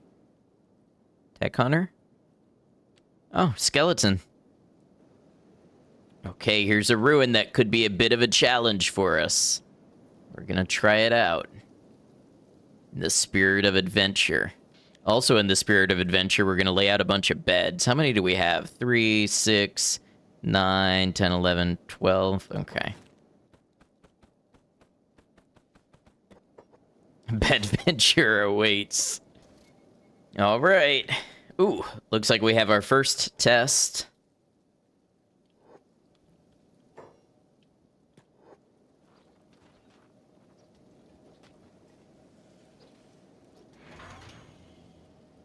Okay, for some reason that one didn't really attack. All right, Face, you're looking awful proud of yourself. Let's get you in here. So this is a lab. I'm hoping it has some of the good stuff that we want to see. Okay, looks like we already aggroed one. Get out of there, Face.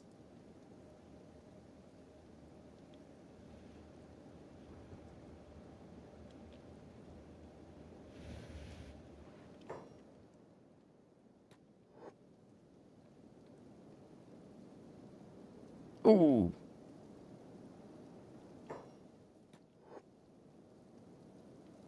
Oh, I see. I had them all move at the same speed, which really kind of doomed Face to taking that hit.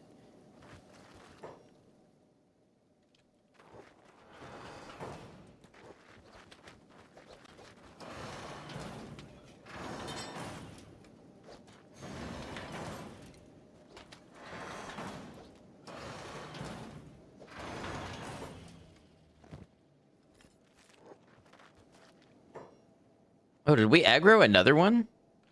Where is it? Ah, I see, I see.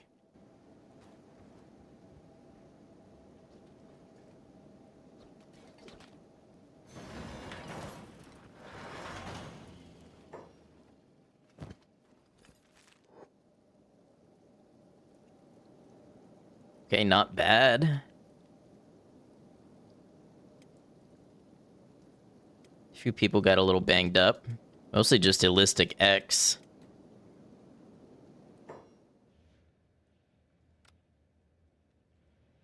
Two up here. And then two on the top floor. Honestly, a couple more archers could be really useful for us. They seem to do good damage even against the iron spiders. Oh, they just shot Face in the stomach. Oh no, he's going down the archer route. Not totally. We do want to overwhelm with just numbers in general. But a couple good archers on the team seems to work for us.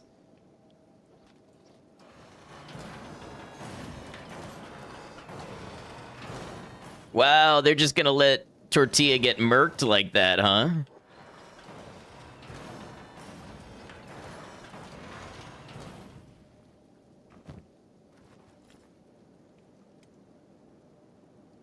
All right, let's see.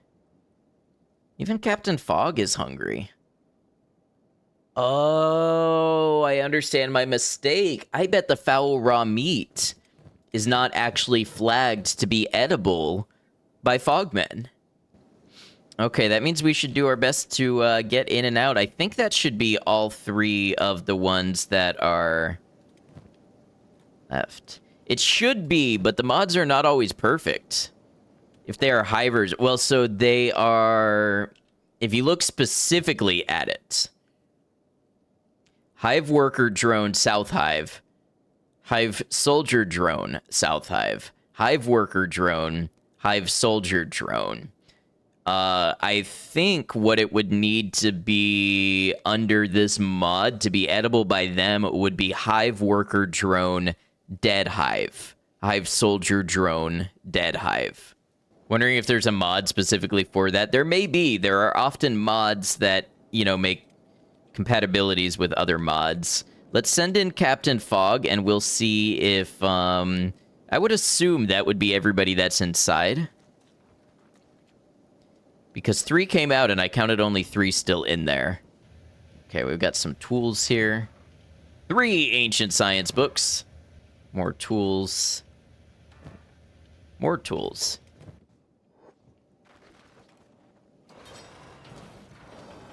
42 unique is a nice mod. What is that?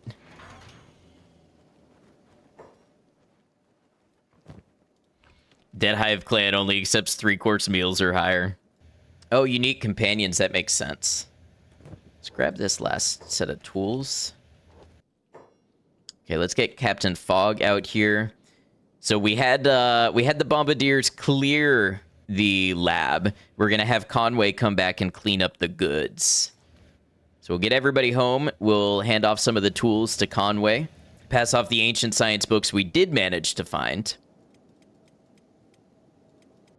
All right, should be lots of people going to sleep, getting food, all that stuff. Let's get Captain Fog to drop off these ancient science books.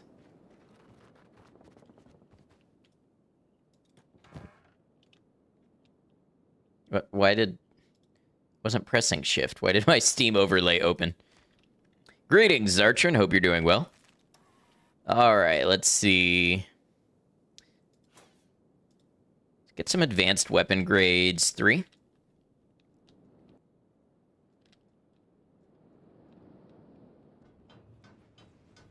Let's go ahead and get this upgraded.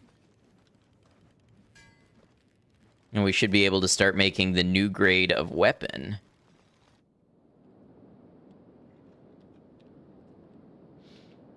So we sent Conway in to break into the final containers and bring the rest of the research home.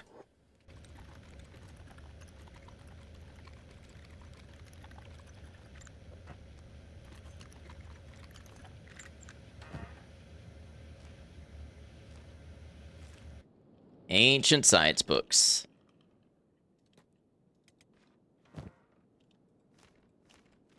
And with that, let's get advanced weapon grades 4. Let's get advanced wind generator theory. Let's start on prototype harpoon turrets for reasons. Okay, so now, you know what? We'll keep making the Katoon weapons until the advanced weapon grades come out.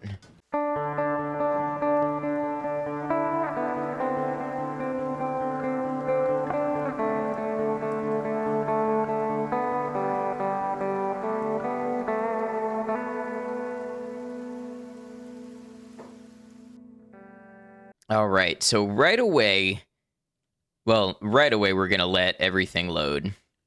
But right away, there's a resource shortage that I think I would like to address. We can get most resources for ourselves, but one thing that we can't really get right now is leather. And I'd like to fix that, and I think that might be a special mission for Conway. Now, to address this shortage, we have to send Conway somewhere very scary. So let's get started down here in the bottom section of the map. So right about here for now. To the south of the map, in a place known as Sonorous Dark, is a society of perfectly normal humans. These perfectly normal humans must keep their skin fresh with routine replacements, and have invented a device to assist in harvesting. Meet the Peeler. It peels things. We're here to access the secrets of this technology to enable harvesting for our own purposes. Discovered creepy outpost, that's what we're looking for. Okay, we're gonna get in here to the creepy outpost. Now, my understanding is they should only attack Greenlanders and Scorchlanders. There's Savant. Why's my stealth KO lower now?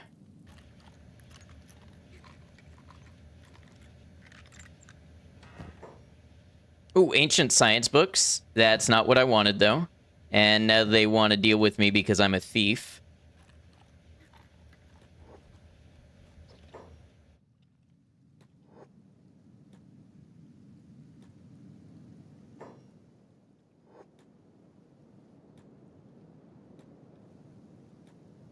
I had to take the chance. We may be able to sneak in. I only got one level from that. May be able to sneak in when he's asleep.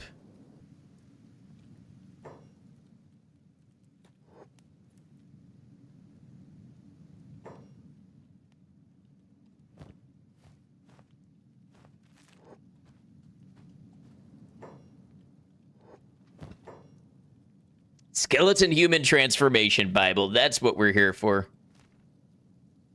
Also, we'll take the Meito no Dachi. In fact, that would honestly be a really good weapon for Conway. All right, we got what we came here for and extra. Skeleton Human Transformation Bible, what is that thing? Oh, it allows you to make a very crucial piece of technology. Very crucial indeed. Who's all this now? Scavengers. The Skeleton Human Transformation Bible allows you to build... Where is it? Where is it? The Peeler Machine. The Peeler Machine, well, it peels things that you put inside it. And when you peel things that are living, it results in animal skin, which can be used to make leather. But I would never consider doing that. We use the whole part of the cannibal around here. Can it not just as efficiently peel corpses? Absolutely. We are littered with bodies every time we get attacked. Right now, we're just throwing them in the furnace, wasting them. All right, so if we wanted to make a little peel house, as it were, I don't think we need too big a building.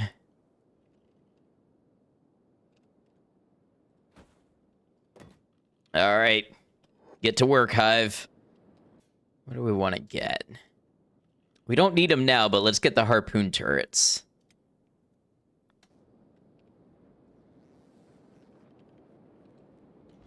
See, look, this is what I'm talking about. We have all these dead Fogmen here because they're so flimsy, they just die. Why are we going to waste them?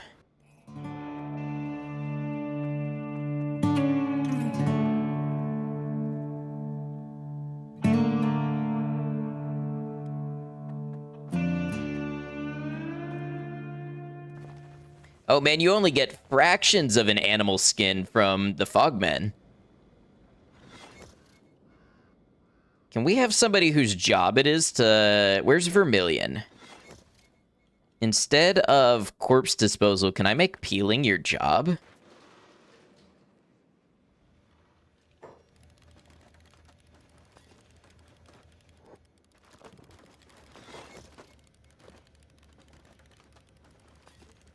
What the hell is happening? What? Why? I thought you couldn't get in a peeler machine yourself.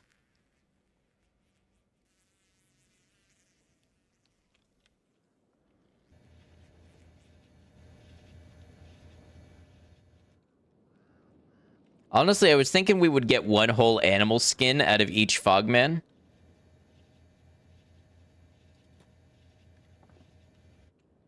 I don't know if this is as worth it as I thought, but we'll see. We're recycling.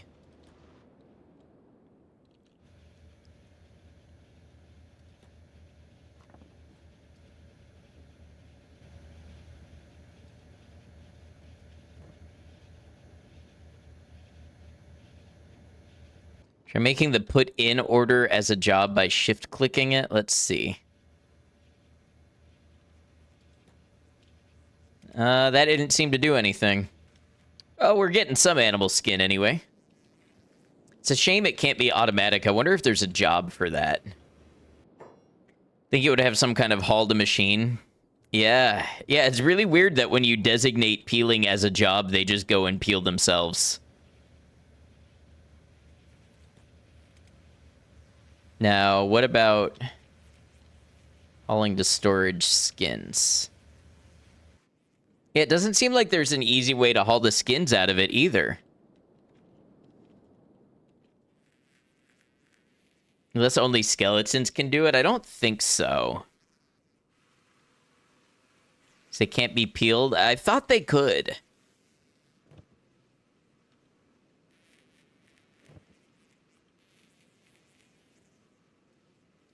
Wait, is it the kind of thing... What happens if we pick the lock?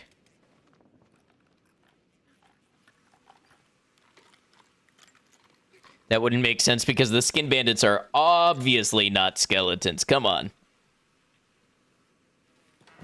Oh, you have to unlock it to pick the inventory. You think it's an NPC imprisoned function? But you would think if the game gives it to you, it's something that you could do.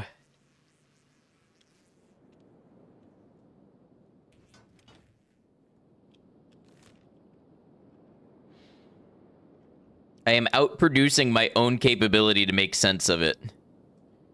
All right, Conway's going to go over here and see if they sell any... Conway should actually grab some food first. See if they sell any ancient science books. Or we might be able to steal some from the machinists. Lunk going to extraordinary lengths, even stealing from the people he admires in the pursuit of research and knowledge. Situated in World's End, the Machinist University seeks to study and understand the past, at least officially. Many important records can be found here for understanding the lore of Kenshi, but we're interested mainly in their ancient science books. Conway sneaks in undetected and starts popping locks. He comes up with lots of books, but sadly, only 2 ancient science books.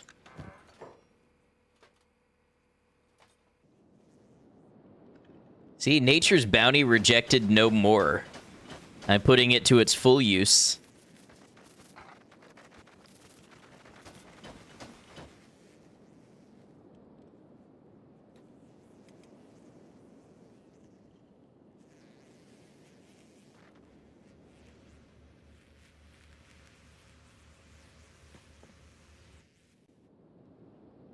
One of these days, I'm going to misclick and not be paying close enough attention. I'm going to send one of my own people into the peeler. Using our newfound leather bounty, we started pumping out dust coats to hand off to Squad Bombardier to equip them for acid weather operations. Conway also grabbed some more thieves' backpacks from the shinobi to expedite carrying capacity. We also loaded up our archers with new specialist quality bows and backpacks full of ammo. Properly equipped for the new job ahead, the group ran east through Skinner's Roam to hit a new workshop in the Deadlands, which we hoped would provide serious research knowledge. But there was something I had failed to take into account. Or AI. Whoa, why are... Hold on.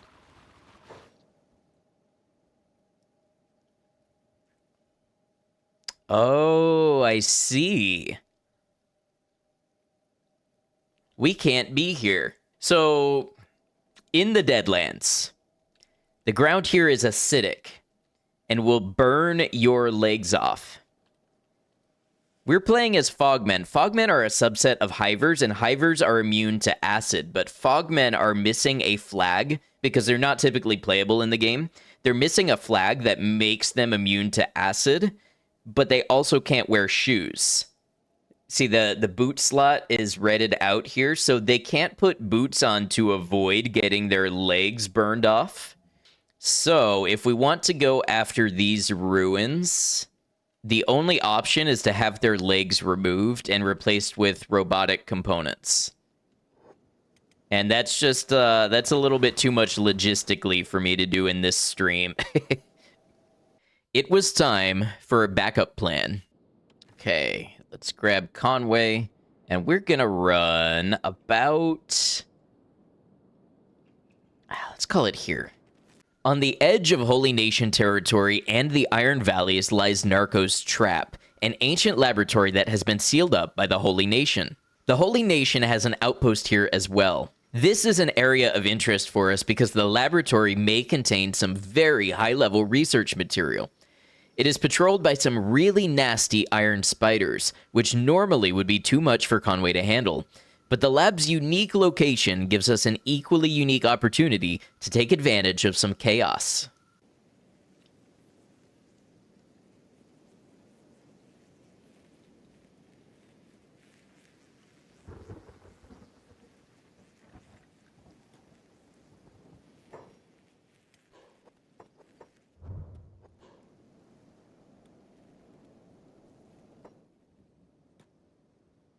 Trying to get the spiders to aggro on me without getting too close. There we go. I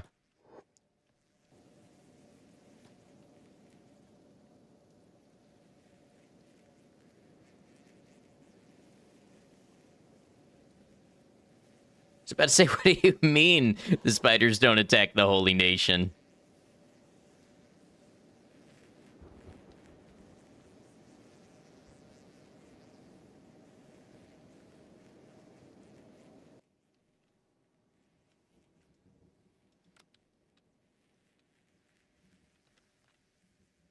Was it really just the two spiders?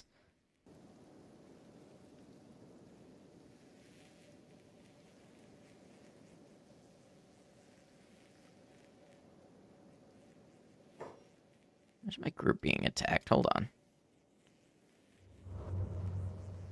Why are Arash and Tortilla in Okran's Gulf and not at home? How did they get left behind so? Ooh, map of the Ashlands and an ancient science book. Yeah, the Cthulhu overhaul. Now, I've never seen Star Wars, so I can't tell you how faithful it is, but I'm well aware of its popularity. Okay, now this spider is in a very tricky place.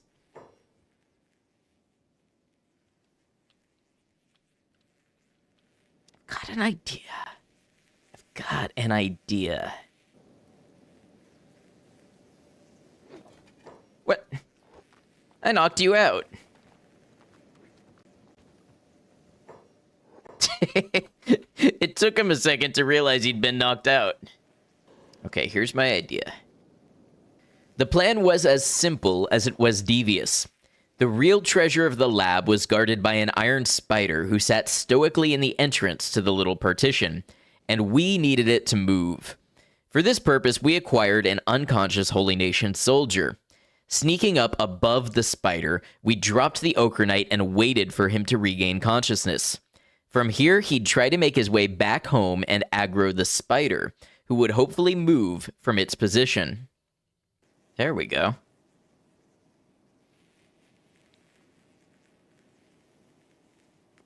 But what?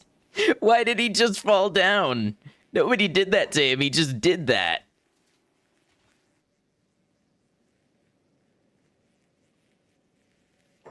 Okay, now here comes the spider, so we're going to want to be careful. He didn't even get a hit in. Spider's coming downstairs. When this plan failed, we had to take advantage of some forward momentum. The spider was aggroed now and had defeated the Holy Nation soldier. Since it was already on the move, we led it down the ramp where more Ochre Knights were waiting below.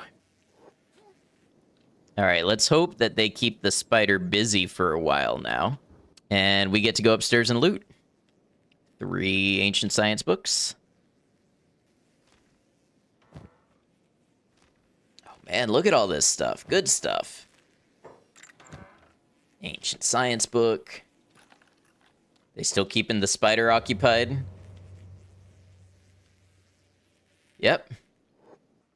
More ancient science books. That's what we're about. Science. Not me saying weird science while you were already saying it in your head.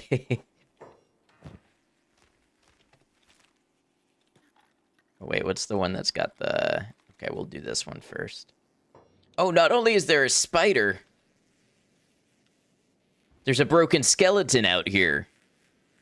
Oh, man, the Holy Nation is having a bad day, huh? Amazing that I could just waltz in here and start causing trouble. I love that. And if you cared about money, this is a good place to get stuff that sells for a lot. Oh, yes, an AI core. That's what we like to see. 2 AI cores. 5 ancient science books. Praise be to Narco. All right, now where are the spider corpses? The dead paladin guard there. Just need to make sure the spider... Well, there's one. Oh, that one's actually dead. That one's critical. Okay. We should be good to make a break then. And sneak, of course. Let's slow it way down so we can control our destiny a little if we need to.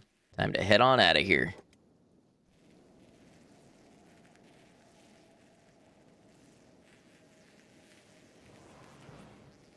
Yeah, have fun with that spider, y'all.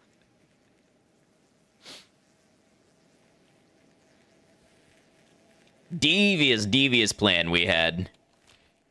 Alright. Time to get back home. Maybe the Holy Nation are right about us. Maybe we are agents of Narco. That's got to be the best value ratio of any bounty that I've gained in the game. 2,000 bounty, I got 3 AI cores and 16 ancient science books, 2 engineering research. You give me a button that gives me 2K bounty for all that, I'm just going to sit there and press it.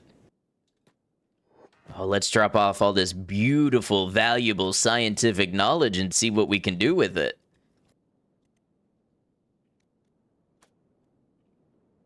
Oh, there's so much good we can do here.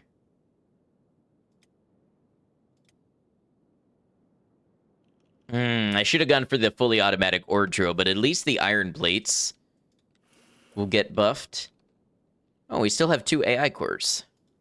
So I guess if I got some more ancient science books, I could do the ore drill. I'm thinking maybe next target is Leviathan Coast. How's the food supply looking? A little chunk taken out of that. That's full. Oh, we got we got so much food. Who are you? Shrike of the Tech Hunters. Okay. You'd probably buy something if we had... Wait, patrolling town? Are you just part of our town now? Benry, why are you starving? Oh! Benry is starving because he somehow got shoved behind the fabric loom. Okay. we need to do a workplace safety meeting here, folks. This is what happens when you don't respect large spinning tools. They shove you in places you're not meant to be shoved. I say this as a former lathe operator. All right, we got a little more power now. Let's go ahead and upgrade one of these to auto. Oh, there's the cannibal raid. Skin for the peeler. Skin for the peeler. I actually don't think they know how to find my gate. Because they're kind of just standing there. Let's get Bombardier squad out here. You want to fight? Let's have it. There we go. They found their way here.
Okay, so last time we tried to take some of our Fogmen and bring them into the Deadlands, but we realized there's a problem. We realized that Fogmen are not resistant to acid, so they were getting their legs burned off. So if we want to do this going forward, we actually need to get their legs replaced.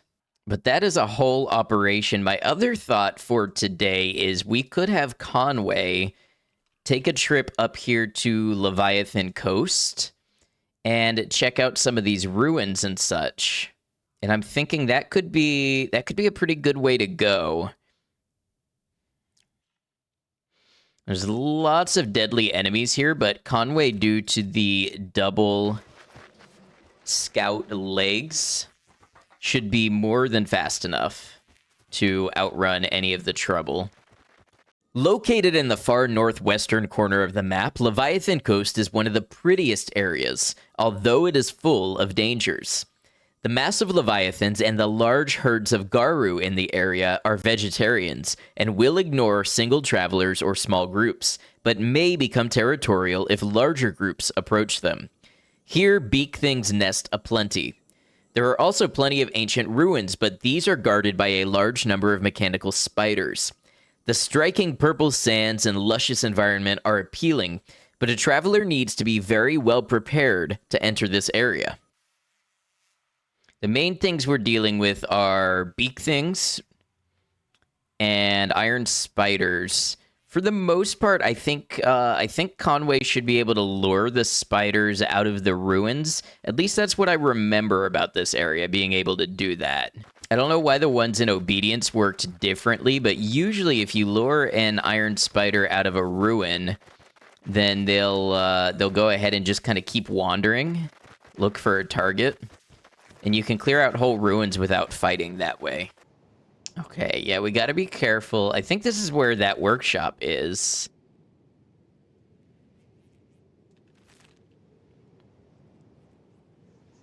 Gotta be careful because I know over here some of these iron spiders are real and will wake up and attack.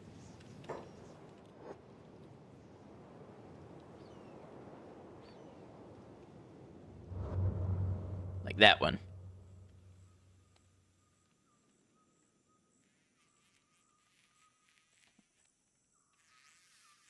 Conway, though, is a specially trained operator. Let's start by checking this way. Just have to make sure we don't aggro any beak thing nests or anything nearby, but we've got a library. 3%? 0%. Well, I guess we can, well, we could use tools or we could just smash it. All right, let's hope this library isn't full of spiders or something. It's the most inefficient library you've ever seen. It's just a system that you cannot comprehend. Okay, cool. Ancient science books, treasure map, ancient military documents, engineer's map. I say we take them all. We found an outpost. What else did we find? That's the reprogramming workshop. That's where you get the bots that follow you and attack anything that they see. And then this workshop down here in the grid. Okay. The spider factory. We know that one. I think you can even get a couple AI cores there. Lost Armory. That's down here. I don't know that the armories are super useful to us. Okay, let's see what else we've got. I know there's a lot of stuff down sort of this direction. Let's go at it like a loop.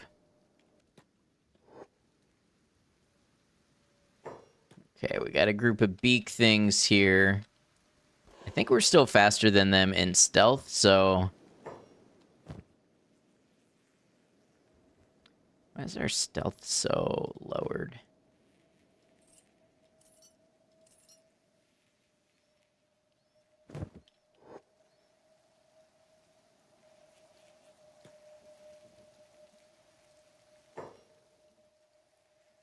Oh, I don't think I've ever seen one of them crawl outside of the top of a building like that. That's pretty interesting. We're gonna slow it down so we have time to react here. Watching VOD on 2x speed, so lurking a bit sounds good. Thanks for stopping in. That is a crazy amount of spiders. It's an armory, so I don't even think we need it. And who are you, tech hunters? Yeah. All right, yeah, we're going for raw speed. I want to hit up a ruin on the other side of this lake here. All right, now, my only question here that makes me a little nervous is, can we swim faster than the iron spiders can move in water?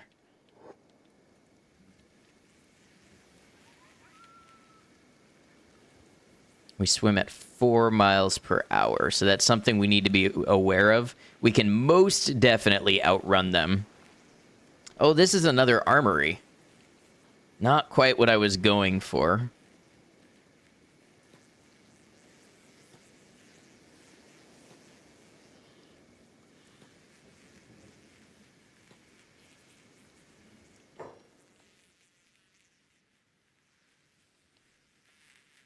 This is a ridiculous amount of spiders. What do we have? 4, 7, 8, 9, 10, 11, 12. A dozen iron spiders in here. And it's an armory. You know, it's not going to be worth it as an armory. What I need are labs and libraries. Always been disappointed by armories. By the time you could clear them, you could make whatever they hold on your own. Yeah. Yeah, we have no bottleneck of what we can make, really. So we just need ancient science books and engineering research. I decided to hit up a lab that I knew about off the shore of the Leviathan coast.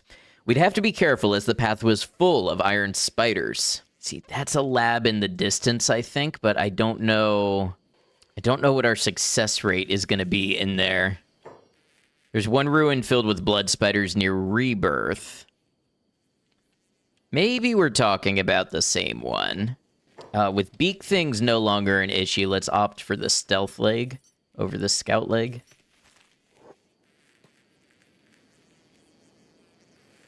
Oh, we're still going 38 miles an hour.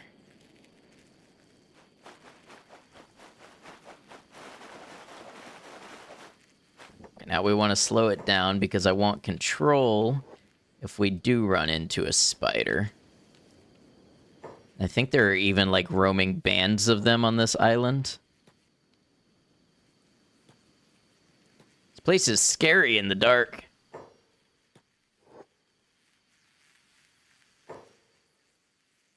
All these spiders blend in so well.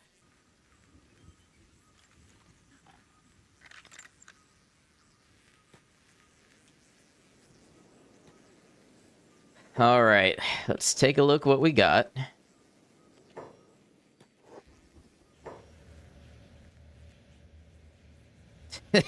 So, it's got to be my squad multiplier.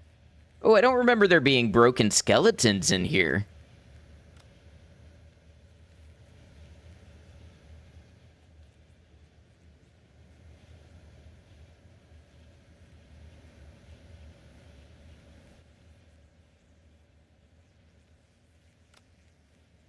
Oh man, do we think we can get past them? That one by the ramp is going to be a problem. Just out of curiosity. What happens if we draw them out? Do they return to their location like the ones in the other library did, or can we draw them out and lead them away? It's going to be a long process to lead out a dozen spiders, but let's see what's possible. Okay, right now it looks like it's staying there. So maybe we can draw them out. Okay, so I think the other one that we drew out has gone back inside. So I do think they need to, like, leave the ramp to be drawn away. Boogie, welcome in. Good to see you. Oh, this is risky.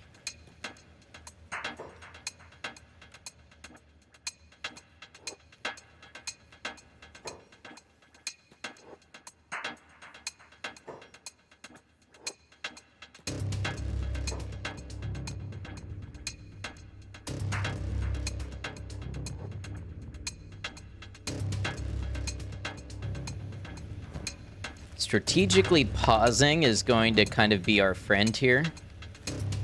And non-stop training, too.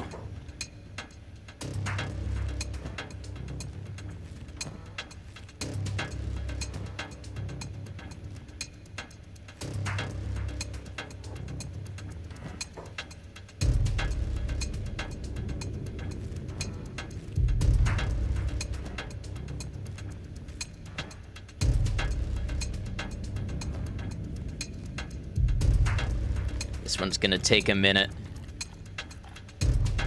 Imagine the poor sod clearing out the spiders just to find no research in this lab. Man, there's nothing but CPUs and electrical parts in here and burned books. Well, one thing can be said for sure. We're going to gain some lockpicking experience. There we go.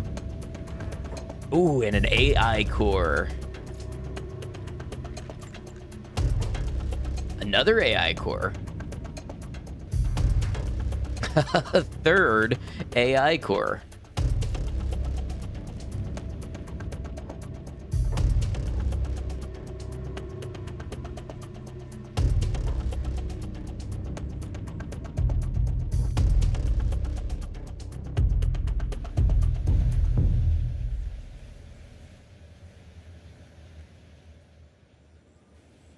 Total haul, 3 AI cores, 3 engineering research, 19 ancient science books, an incredible amount of knowledge from a single excursion.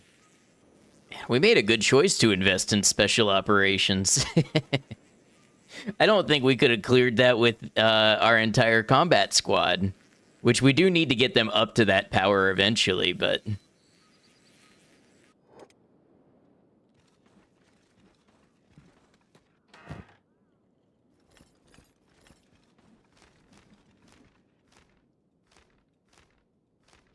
All right, what kind of research do we want? Oh, do we still not have a level 6 research bench? All right, we're going to go ahead and get this bench upgraded. We might actually research Edgewalker weapons. It's a lot of AI cores, but it's like the last big boost that we can get in weaponry. Wow, this is like a whole-on computer. Why does nobody ever seem to talk about computers in Kenshi when they have them? All right, let's see. Research. We want to do Edgewalkers. Steel bars 3.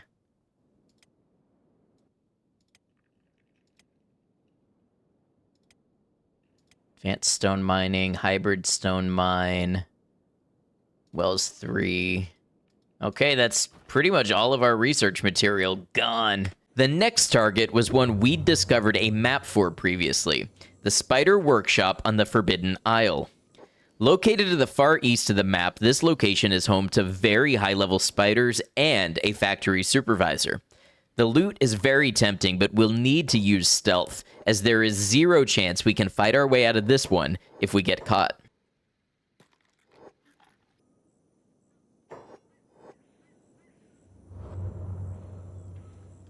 Forbidden Isle sounds like a lovely place to visit. Look at the size of that spider squad. The really great thing in these areas is how well the spiders blend into the surroundings. Oh yeah, it's still a ways up there. There's the factory. My plan to sneak in and out? Yes. We just did that with another lab. So we're hoping to replicate the success. Remembering this is the place with the skelly with the really nice bow staff. Yes. Yeah, the Mato staff. Yep. Oh, holy crap. Look at all these spiders. No fair, they're camping the stairs.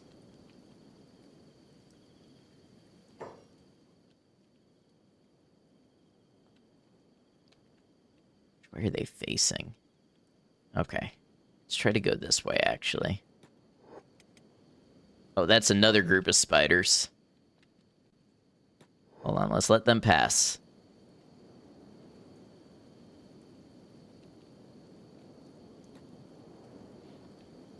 I may be overcautious, but I think that's the way to be here.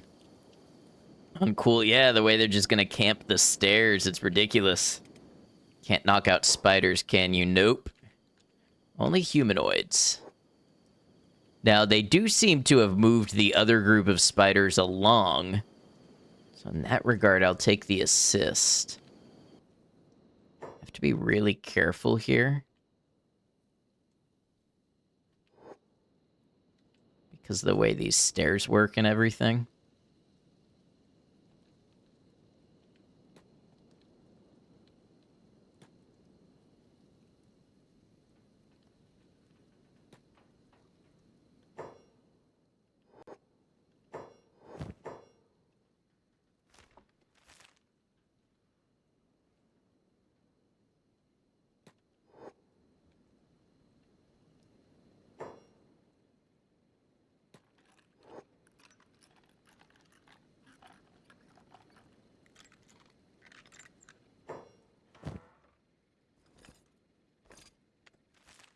Nerve-wracking, isn't it? Oh, even these weird crates. There's so many spiders here.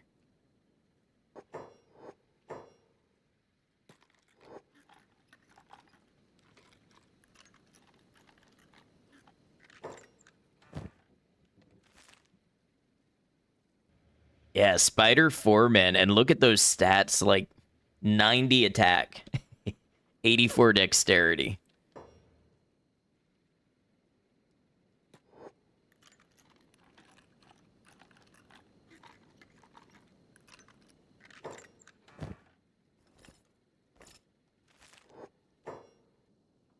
I don't know if I can get to this other general storage box here. I would like to. Also, these weird crates.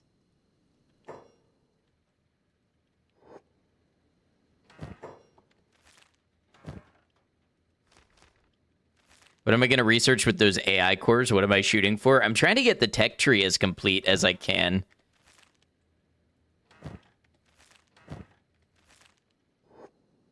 I don't like the way those are behaving. Dude, what are you doing, Conway? Don't go that way.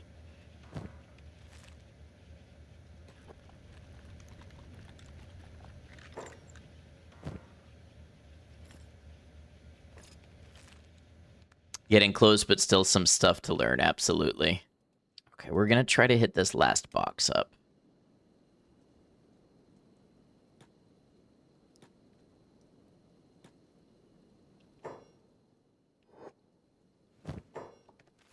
Nothing in it.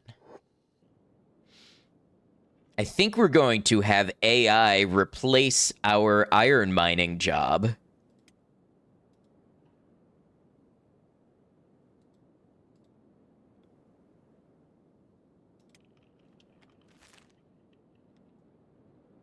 Which means once that's researched, we can upgrade these.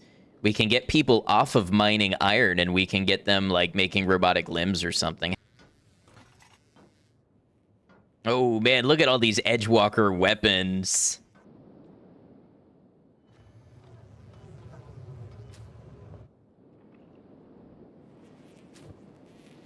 Wow, we have both our food barrels full. We could definitely recruit some more people, and we're going to want to for some plans that I have coming up that I'll not quite reveal yet. But just know this playthrough is going places. All right, we got an automated ore drill. Look how quickly that works. See, your boy Chitinous is still going strong. He is making Edgewalker weapons.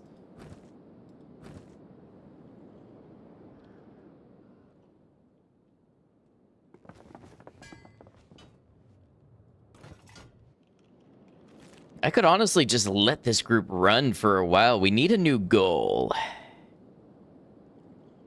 I know what I want a long-term goal to be, and it's a fun one. I think for that, let's send Conway off to at least one more of these areas to try to get some ancient science books and such.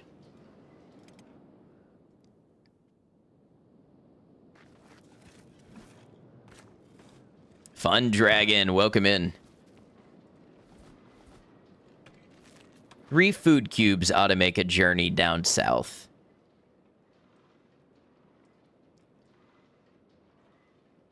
We'll head this way. Speak things and stuff in the area, but we should be fast enough, again, to not really worry about them too much. Conway took some rations and headed to the southwestern portion of the map. Here we're interested in an area known as the Crater and the Grid. These massive landmarks, seemingly carved out of a deep mountain, are a huge mystery. The aptly named grid structure carved through the valley has led to much speculation about what happened here to cause this. In the area to search, an ancient workshop and a lab. All right, keep an eye out for beak things, but... Ooh, there's the workshop. Yeah, I knew I remembered it. All right, now I don't think we have any hope of AI cores here, but we can probably get ancient science books and some engineering research. Or, you know, a skeleton repair kit. That's cool. Ooh, 7? We got 7 engineering research. You love the weekend, Kenshi, by the way? Okay, cool. Just checking in. I don't have any plans to stop it, but I just want to make sure that it's the kind of thing that people still want to see. Why was that so well secured? They often are at these workshops.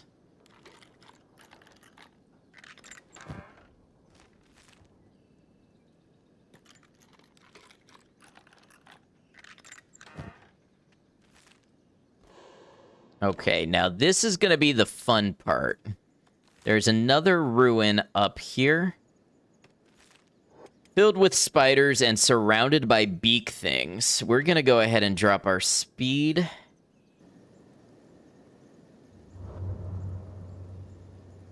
Welcome to the crater. Okay, we got the ruin is here. Conway wants to run the other way to get to it. Okay, we'll see what happens.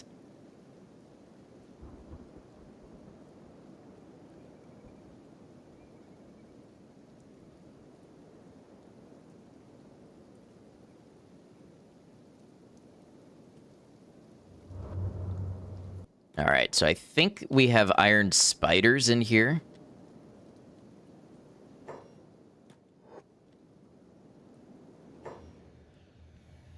So let's see the layout. Can we make a straight shot?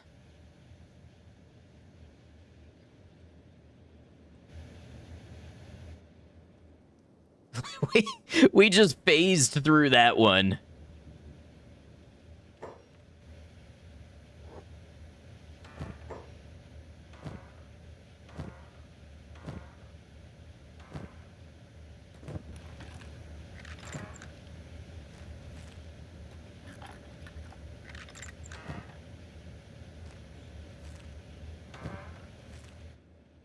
Could have sworn I heard that spider moving.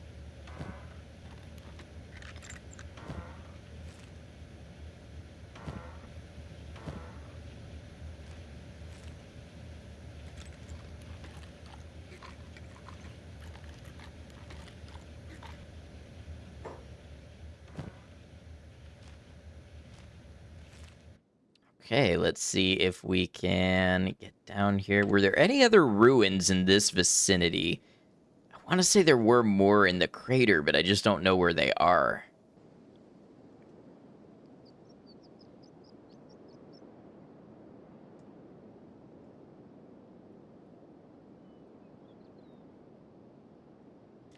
Man, with high stealth in this game, you are just unbothered, flourishing in your lane, moisturized. You know, just like you're chilling.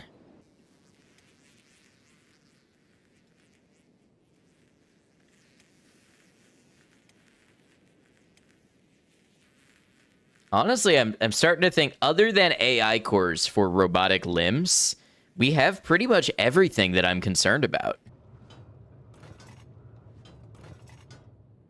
Okay.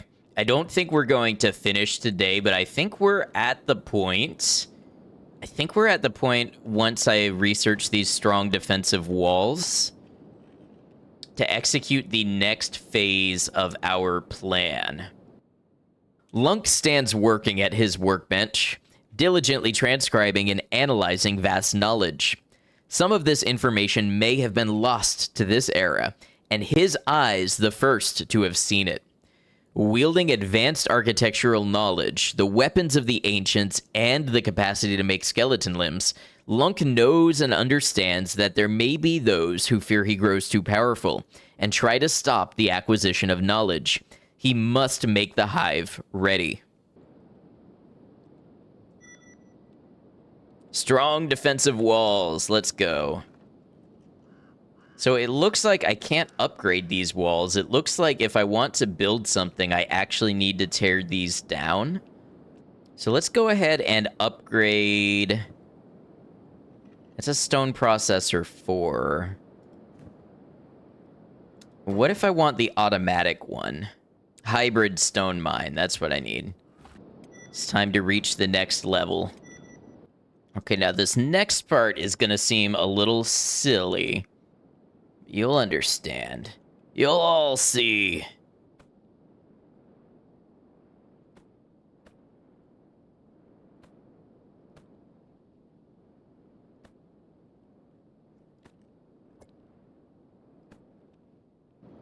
Alright, y'all get to work. Okay, welcome Noodle.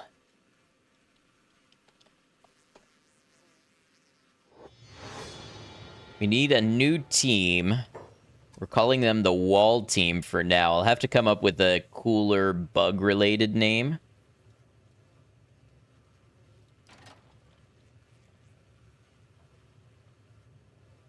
Alright, so we need to start spreading out some turrets. What's it look like if we shift F12? Oh, my area of influence expands into Mongrel. Oh, the bandit demands have ended, have they? Whoa, Kyle is dead? I wonder who did that.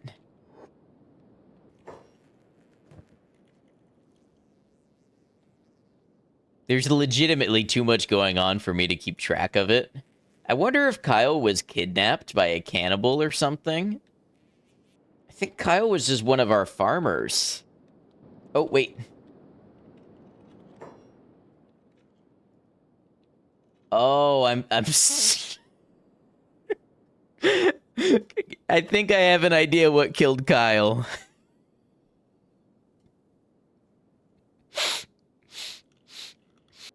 Let's just trace the ballistics back.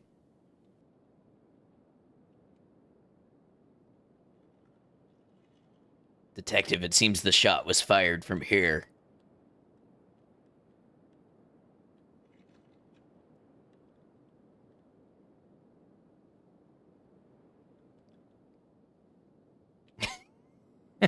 Okay, this is gonna be fun. So maybe Noodle was jealous of Kyle. Noodle, we just brought you into the fold. How can you do this? Okay, so maybe what we do is we have the wall people not be on jobs until there's a raid. Because we are going to want these turrets. Having 100% coverage might help too, but not that much. Yeah, Kyle's at negative 98 here. Your head is totally destroyed. It's probably the reason you are dead. So I feel like iron hats are pretty good going forward. 71 points of harpoon resistance and 80% cut resistance efficiency. So let's get Uno should be making iron hats. And we should swap everybody over who we can. So we had another workplace safety meeting where we emphasized the importance of head protection. We had our smiths get to work pumping out iron hats in huge numbers and started handing them out to all of the base inhabitants. We also took this opportunity to increase our electrical infrastructure inside of our walls, more wind generators, and a series of battery banks that would store power to tide us over in times of light wind. And work continued on the expanded base walls as the Hive moved along. For while there were walls to be built, there were jobs to do, and when the Hive had jobs, they had purpose.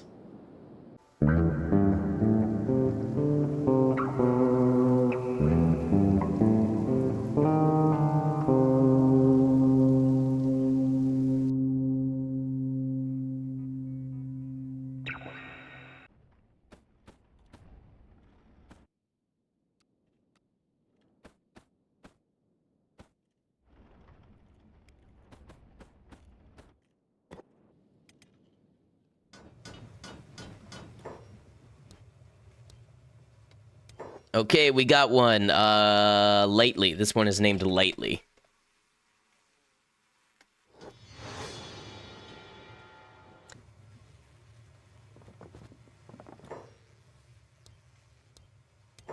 Okay, and then we got Weston. I'm just pumping out names at this point.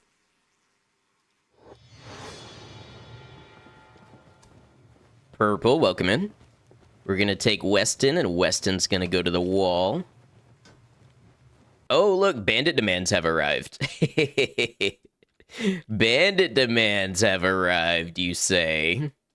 Weston, you get here. And Lightly, you get here. Noodle, you get over here. And we'll get Goliath team on some of them. And they're off, okay. So our first up in line is actually Lightly, who should open fire right now.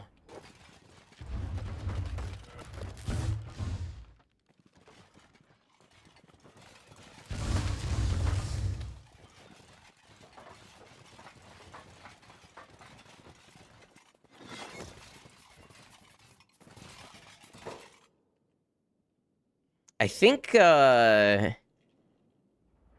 you know what? Let me check something here. Is it squad AI? Shoot first, ask later. See if that changes things. Why did everybody get off the turrets? I guess it's because nobody had a job to be on them. How are they... Oh, they're able to shoot with their crossbows through the gate. I see.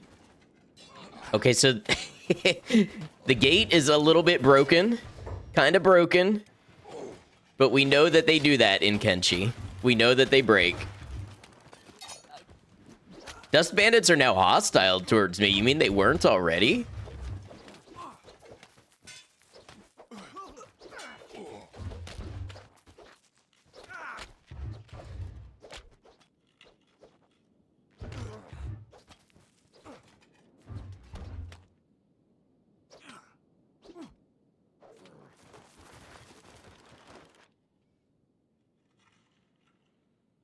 Okay, so for a test run, I have some notes. We definitely did light up some of them. I think I needed to make that AI switch so that they will shoot at them without needing to be directed, and I need to put more of them on the job. Okay, okay, I'd say the turrets are working this time around. That dust bandit thought he was gonna crawl out of here. Okay, our proof of concept is improving. This one's gonna be Foxhound. Gonna move Foxhound down to the wall. In honor of that, this one is Feeder. We have so many hats. What idiot put somebody in charge of making this many hats? Who did this? It was me. I was the enemy inside all along. Oh, you know what? You know what? This is when Kyle got shot in the head by a turret and insta-killed. I decided never again. We do not need to be making more hats. What we need right now is actually leg plates. We're pretty well lit up here, but I think this is a good opportunity to see where we could use more lights. If we wanted to build like a path that enemies had to stumble through, what would that look like? Could that be useful at all? Like, what if it went kind of like this? Hold on, I'm cooking. Like this. Like that.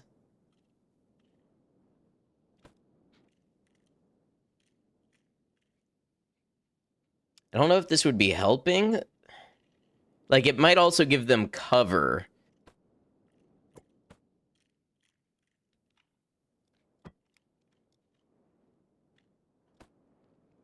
I don't know if that's anything. We'll give that a try, and we'll see how it goes on our next raid before we commit to, like, tons of maze building. Yeah, I do kind of have the feeling I've just given my enemies cover to hide behind, but we'll see. In the meantime, let's see about Conway's work on recruiting these prisoners. I don't think we have a mustard yet, so this one is going to be mustard. Hey, look! Okay, bandit demands. Let's get Nardicus back inside and close the gate. Okay, bandit raid time. Let's see what happens.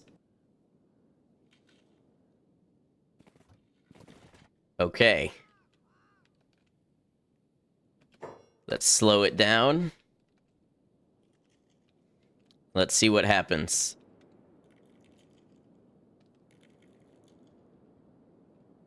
They're not firing. Why aren't they firing? Ah, they don't fire until they get closer.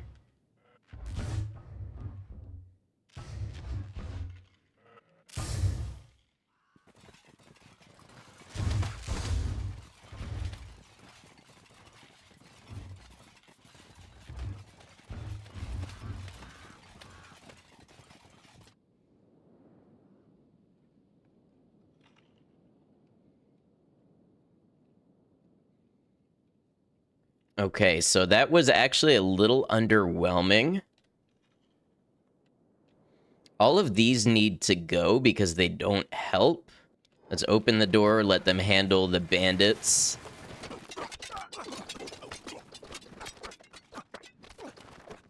Okay, the bandit demands have ended. Very good. So I feel like what we need, actually, dismantle these, is we need to trap them in here so the turrets can fire at them for longer. You put up a small shack, it might slow raiders down if they think there are small places to grab stuff, making it easy to pick them off coming out doorways. You know, I could build a shack and then put turrets on top of it.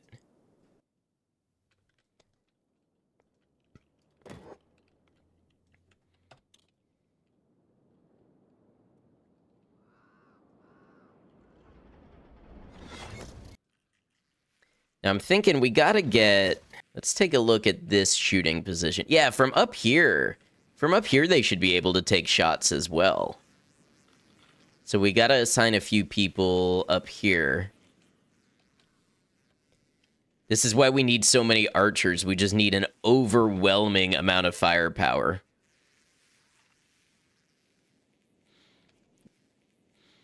We'll put a food barrel in here, and we'll put a ring of turrets here. And then when the enemies come, they'll close the door, and the turrets will fire on the enemies. They'll try to break this door down and get to our archers, but maybe a layered system of defense is what we need. Because all of these guys here should be able to shoot at that door while the enemy is trying to break it down.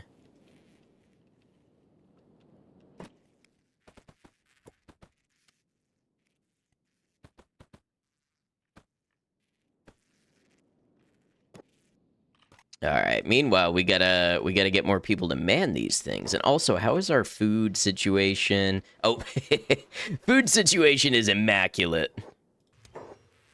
So this one is going to be called Immaculate. Okay, and Immaculate is now going to the wall squad. We want to get turrets all the way around here, too. Okay, this one's going to be Falcon. Hensworth. And I think Hensworth is actually going to join... you know, we'll get somebody to do the iron mining later. Hensworth will also be on the wall. This one's Sleepy. Hell yeah, look at all those lights. What night? We conquer our external conditions. Okay, no, we've definitely hit the point where they are useless at pathfinding. I don't know if that will confuse our enemies as much as it has confused us. The pathfinding was starting to show some signs of weakness here, a bad omen. I gotta figure out what's making them do this.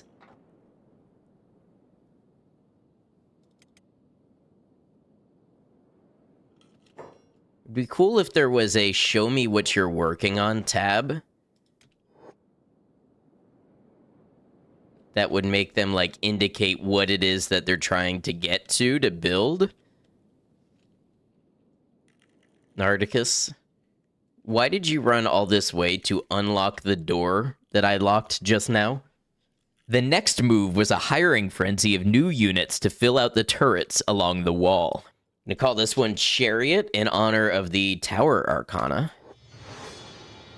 And we will call this one Rupert.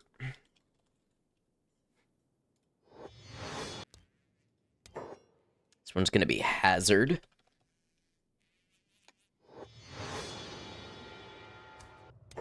All right, welcome Sigma. Okay, and then this one's gonna be Ligma. Is this a full wall team? I believe it is. Look at this beauty. All along the walls.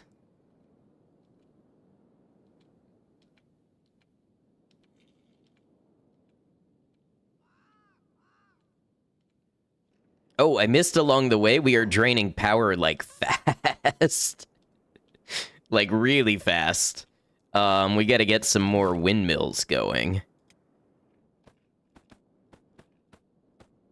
Luckily, we have lots of resources for them. And then this one's gonna be Figma. So we've got a Sigma, a Ligma, and a Figma.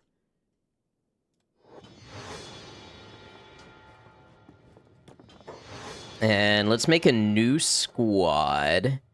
And this is going to be Stormbug. And Figma's going to go in Stormbug.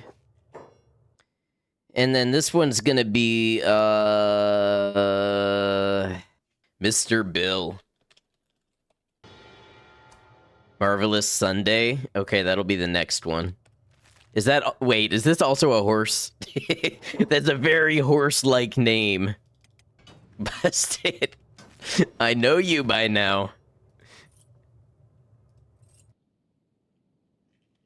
You know, it would be really convenient if in about 20 minutes we got another bandit raid and I could test the updated defenses. We're going to start getting some turrets all around the other ones as well. Do you think Lunk ever could have envisioned this?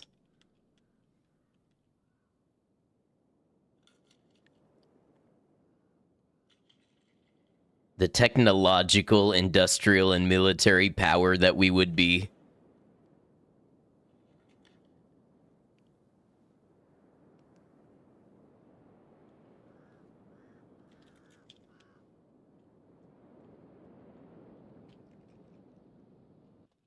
Gonna lift off and fly away. All right, so we've got Marvelous Sunday. Figma and Mr. Bill see somebody. What do they got? I want to see how well these turrets work. They might have already shot whoever it was. Oh. Is it Fogmen? Oh, it is Fogmen. Yeah, okay. So basically, that's what we wanted to happen. They go to the door, and then they get shot by the other turret people. Give Mr. Bill engineer so he'll fix the door. It's probably smart. Well, you know what? I want to build some turrets anyway, so let's just do that. And we'll just give him engineer while they're built.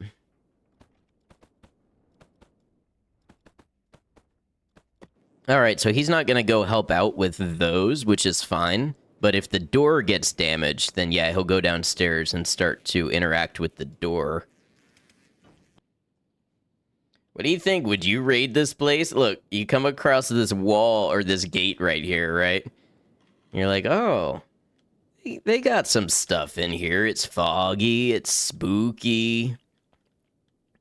You turn the corner and bam, lights. And as you try to enter, you realize turret, turret, turret, turret. Go around the walls. Look, more turrets up above shooting you as you come in.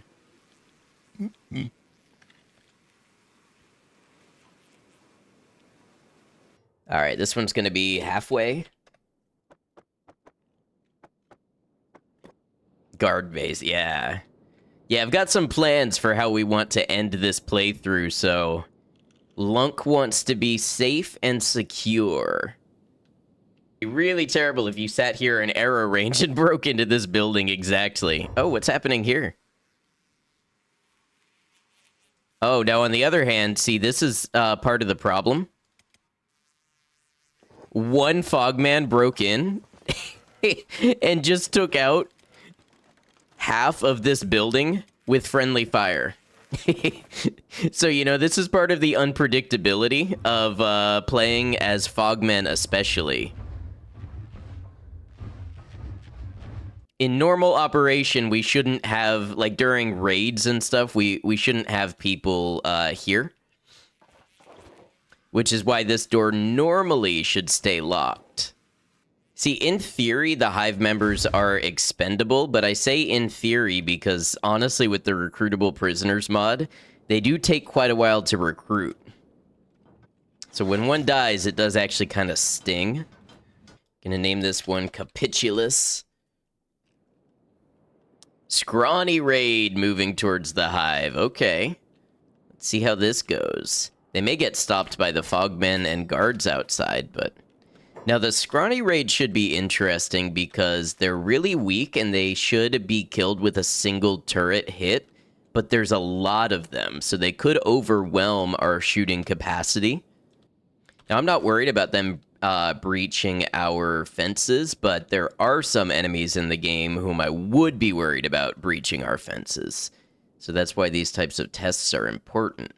Is that the Scrawny Raid? That looks like the Scrawny Raid. Oh man, look how many of them. So this will be a fun test.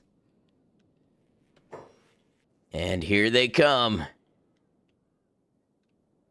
Oh, this guy from Mongrel, the shinobi guard, is going to engage with them first. You're here just in time, yes, to test the new defense system.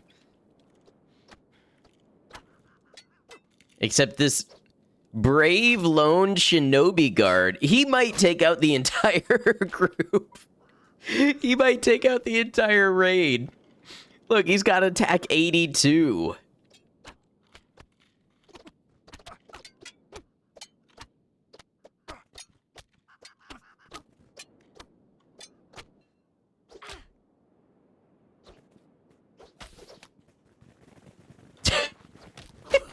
What did...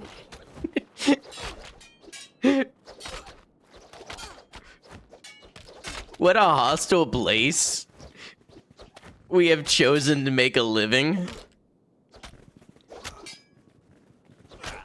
Look, the cannibals are carrying the Fogmen away. The Fogmen are carrying the cannibals away.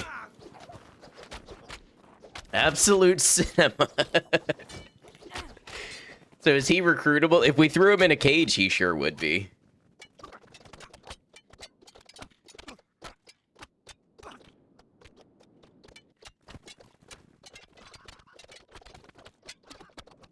God, nature is so beautiful. You know, aren't we blessed to live in a world like this? Oh, and more shinobi guards!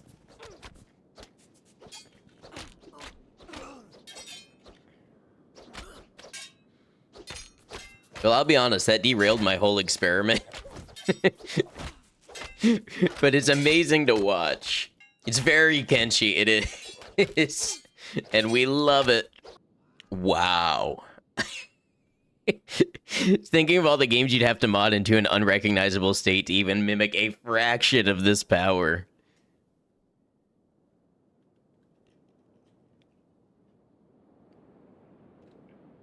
It's a battlefield you can literally see from the sky.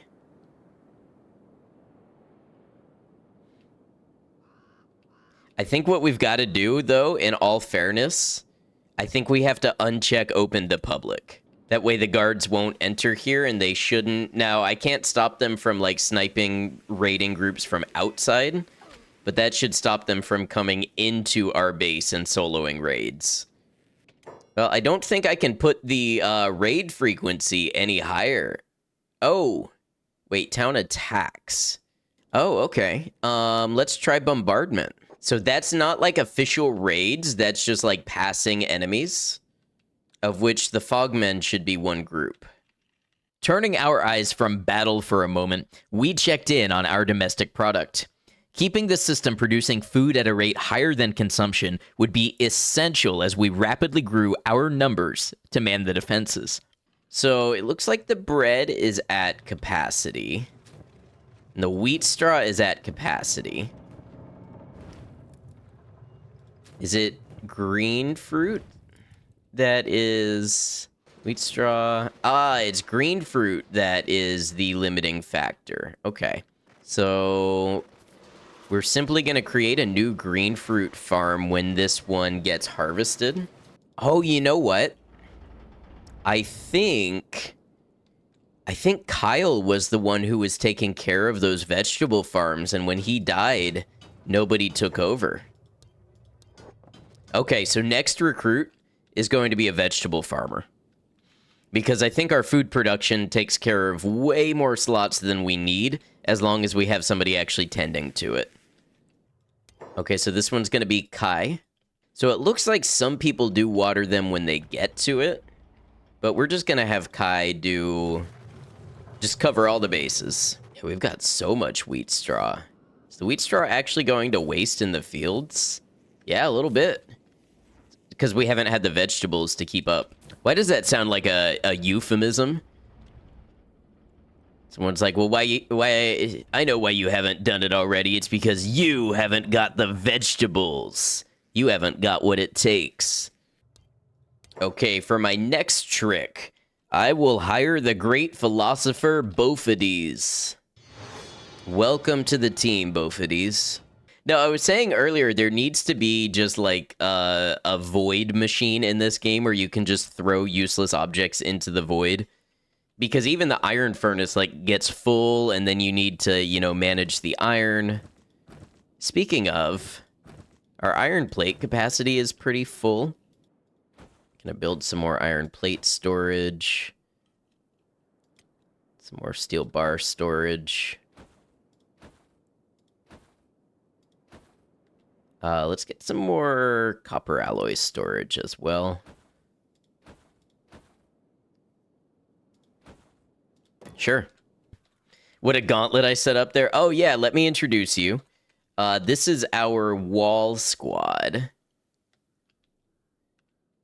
Got 15 high-powered turrets.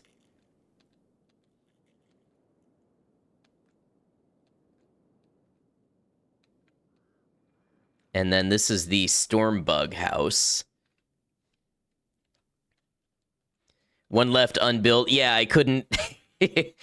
Trust me, we tried to get that one built. We tried. You know how Kenshi can be at times. Yeah, so we've got one of them. Someone will have to remind me which one is enfilade and which one is defilade. But we've got fire along both philades. And what do you know? We have another famous philosopher here with us. We have Parades. Parades is actually going to start the Electric Eye Squad. A little Judas Priest reference for you. What's Parades' philosophy? 2 is 1 and 1 is none. So if you have a Parades, really, you only got a one of these. We now have 5 automated ore mines going full-time. Got iron plate production, steel bar production, copper alloy production, and green fruits entering the rotation again, so we should be getting food cubes back into the barrel.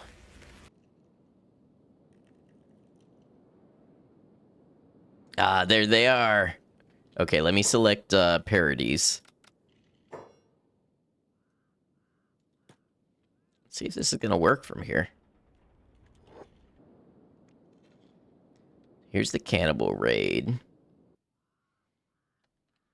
Ah, okay, I was thinking it was a little light. Here we go. Oh, are the shinobi guards taking our raid again? I can't believe they aggroed our raid. This is the second time in a row.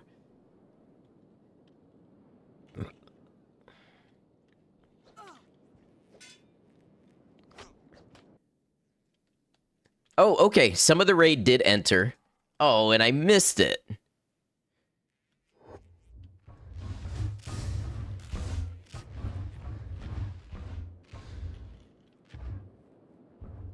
Get him, Rupert. Get him, Rupert.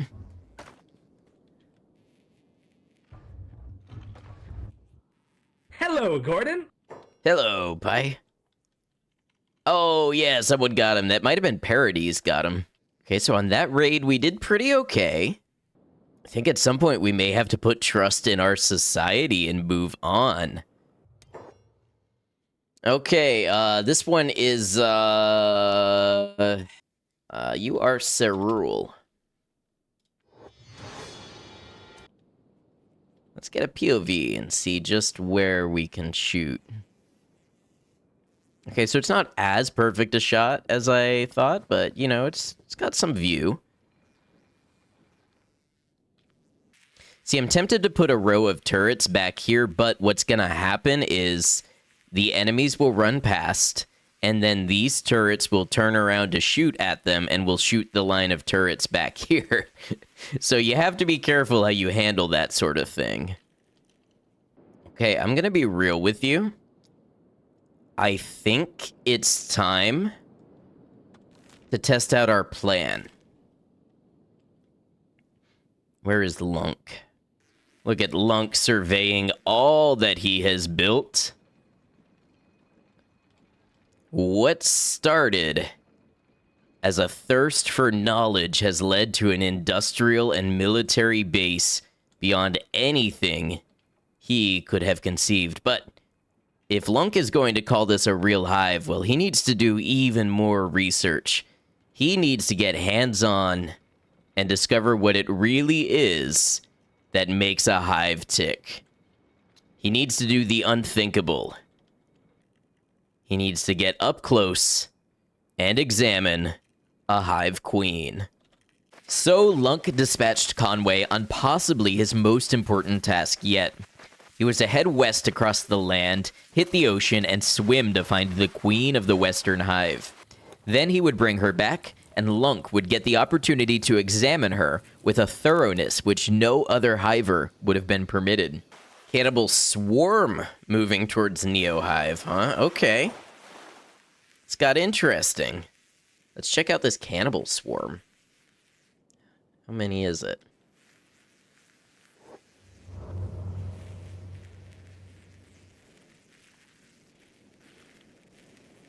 That's a pretty good number, I'm not gonna lie. All right, let's see if we were actually ready for the 2x squad multipliers. Can I get either Cerule or... Yeah, Cerule. Can you see any of them? Can you see this one and start shooting? They don't seem to be doing anything yet. All right, we're off to the races.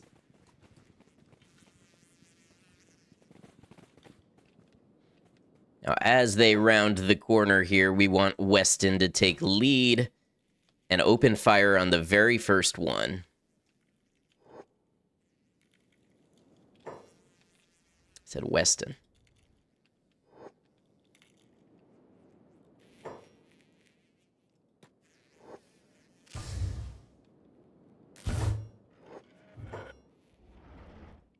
And we'll get all of them to open fire.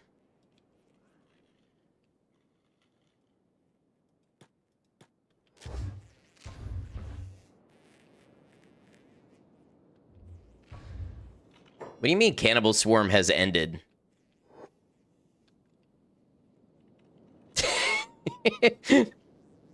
What? Did they get scared?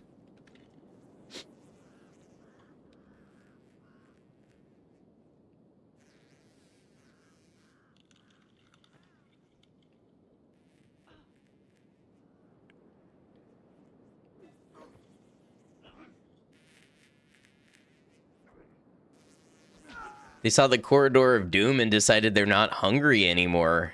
I feel like they aggroed on Mongrel again. Another raid come and gone in an absolutely perplexing way. It was obvious I had stretched Kenshi's building and pathfinding systems, but I wasn't ready to give up yet. I wanted to use my Fogman army to create an awesome Kenshi tower defense experience, so it was time to see what we could adjust. Okay, so I've got an idea. I think I should put my gate here. If we do this, then if we need more reinforcements, we can place them along this wall and shoot while they're at the gate.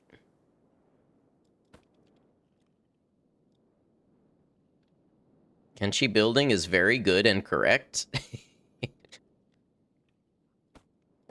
Okay, y'all get after that. Fixed 104 buildings that have been saved with messed up data. Yeah, I have broken the pathfinding this playthrough.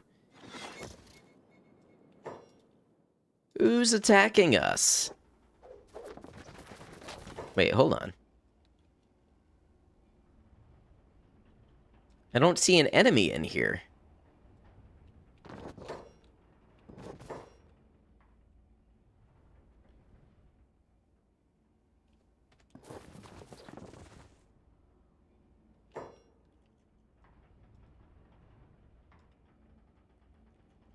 Are Escargot and Curtis fighting?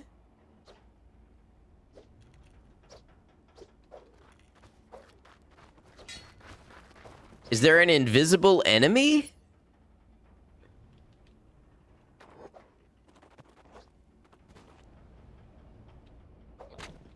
Oh, okay. There's the Fogman. Okay. Fogman was in the floor or something. That's funny. That must have happened when I fixed the, or when I did the Control-Shift F11. Yeah, my team hates pathfinding here. They get very confused. Oh, this is acid water here. Okay, Hallow. I think we can make it in and out. but we've just got to be quick. Is this acid rain? No. So we can let the health come back. Forget which one of these is the real big deal.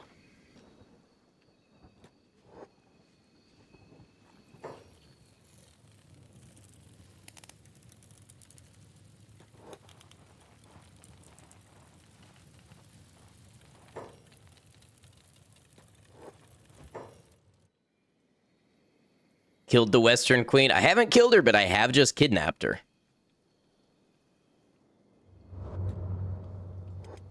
I'm hoping this isn't too much slower while carrying the queen because of the acid.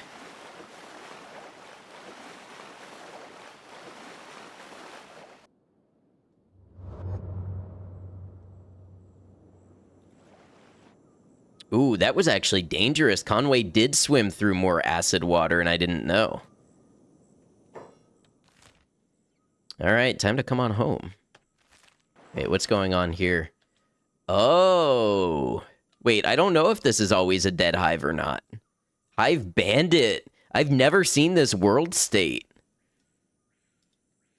I've never seen a world state with hive bandits. Ah, the queen never starves. See, that's interesting. She is robotic. So this is what we're doing, huh? Oh, Kenshi. So what happened is these guys phased through my gate. And now they're on the inside of the gate, trying to beat it down from the inside. So what happens... What happens if I just open the door? Will they commence with their raid? Weston? Noodle, immaculate, lightly, I summon thee to open fire on this soldier drone. Ooh, I've never seen a hiver take 148 damage to a limb and keep on going.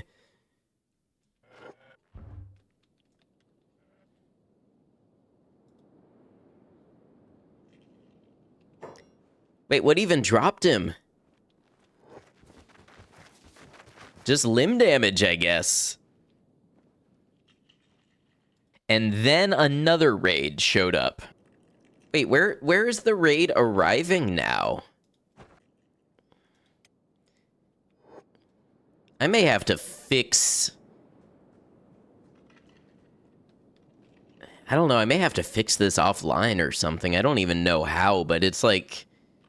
the pathfinding and the base detection and everything, it's just not working the way I intend it. They better not phase through this wall. See, this would be an awesome raid to fight off with my turrets and everything if they would just go to the right place.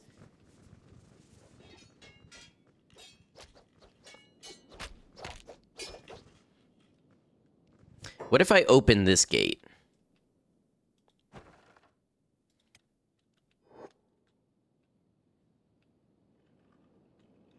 I think that did it. I think that did it. First one in. All right, Weston, have at it. Let's have everybody have at it.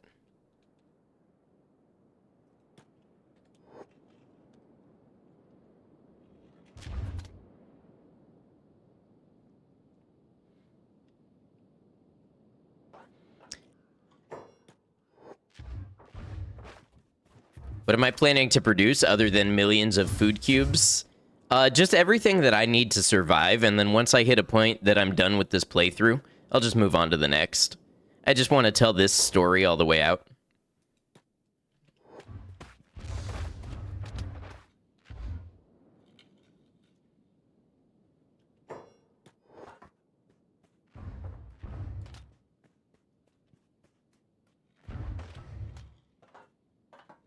Arrow setup is nasty, but the raid mechanic is not working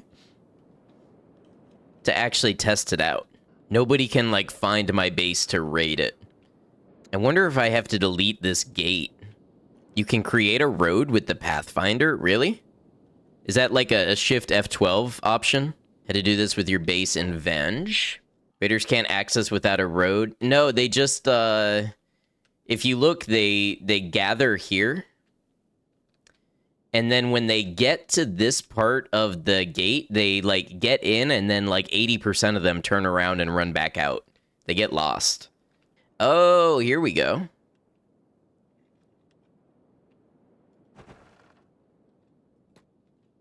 Can I just do...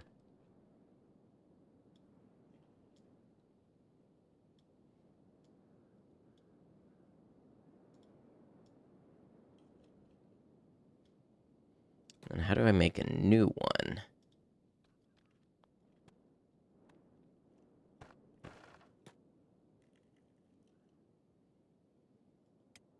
Detected 3 bad sections.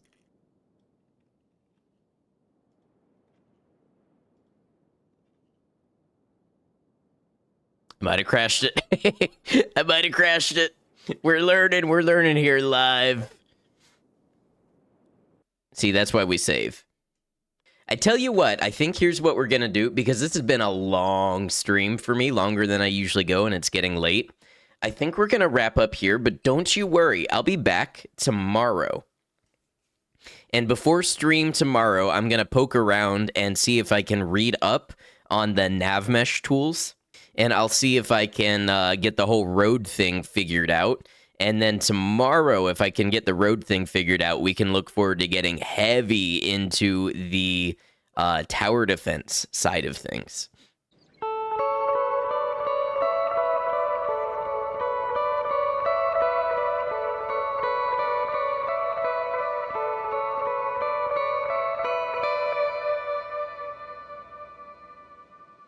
Okay, so right away, we're going to go into this nav mesh tools, roads. So we can see these are the roads here, and this is why everybody is so confused in my base. They try to run through this road, and then they hit this wall, and then they go around. And with raids also have a trouble finding my base. So we're going to see if we can't just go ahead and set this up so that characters can find their way around a little better.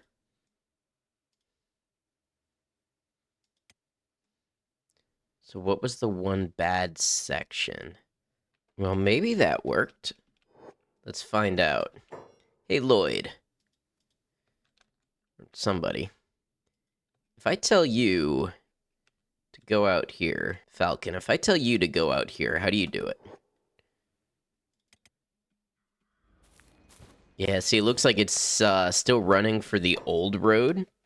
Well, maybe this will work with raids and stuff still. It looks like this road network does exist now. I guess we'll have to find out. And while we're waiting to do that... Alright, now do we have any ongoing raids? Cannibals are coming up. Why does it look like they're actually running away? That might be the one that tried to attack us at the end of last stream. Oh, look at this. We do have a soldier drone here. Okay, Team Goliath. Go get this one. So we have some Hive here. Okay, perfect. A cannibal raid is on the way. Let's test it. But I wonder if they ran into somebody. They're still kind of on the way, it looks like. Is that them? That should be them. So the raid arrived. Are they going to know how to actually, like, attack us? I don't understand why it would arrive at this location. What if I placed a road?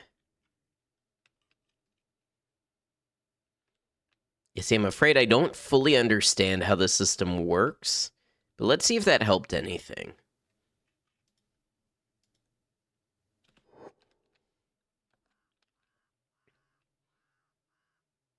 It's like having to do major surgery to get this game to do what it's supposed to do in the first place. Can any of my tower people shoot them?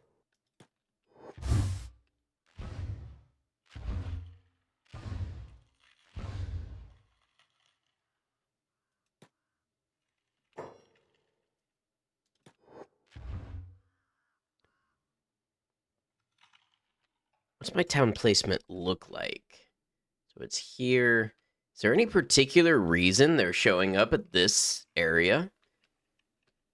I guess this wall is not really, like, in the center of my town, and this one's closer to it. Now the cannibal raid ended. I wonder what would happen if I built outward more this way. Maybe I could stretch where my population goes. Like, let's say, for the sake of argument, I do this. It looks like I crashed the game. Okay, it looked like that correctly moved the location of the town, maybe. If I just push the buildings over a little bit, because right now I've got the gate, like, way out there on the outside.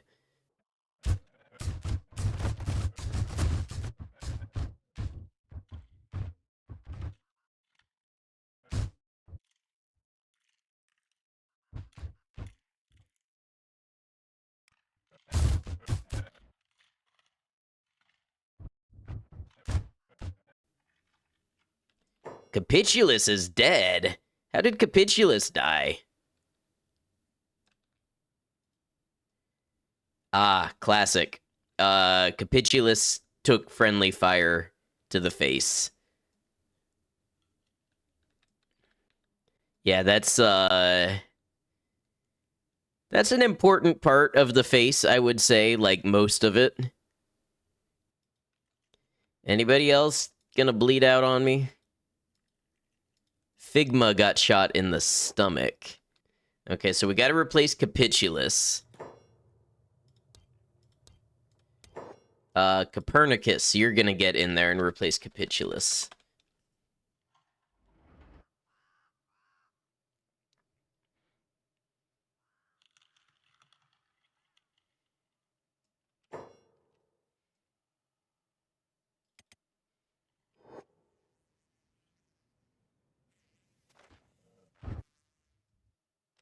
Oh, that's a big group of them.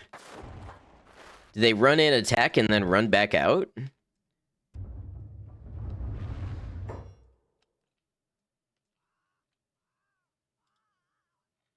Pickles is dead. Oh man, this whole thing is falling apart.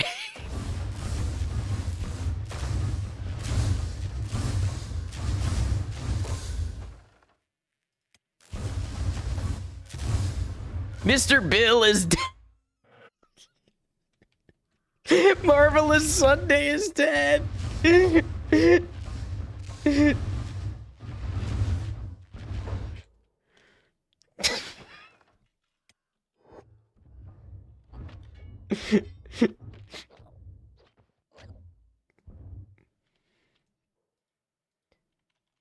Well, it would be great if I could see what Pickle's job was. Oh, you know what? This is my fault.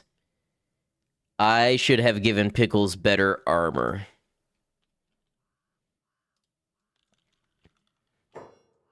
Okay, everybody is going on hold. Except Goliath Squad.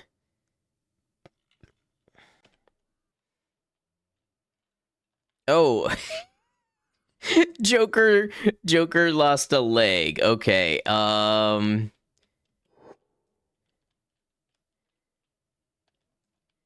We can get Joker a leg back.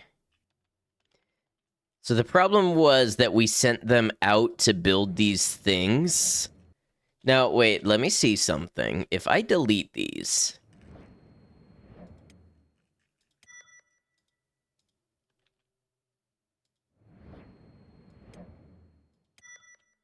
Okay, that one did lower our range a little bit. Okay. Wow, this... this has been a massacre.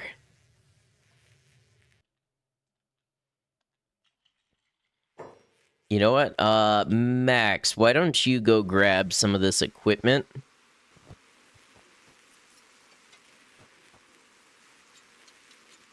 Okay, that'll get you better defended. We probably need to make sure everybody's wearing, like, decent equipment so that if they happen to get shot, they don't die or lose a limb. Who told them to make this many hats? Look at all these hats. I am plagued with hats. What is Rupert doing? Oh, getting food. That door's supposed to be locked for a reason.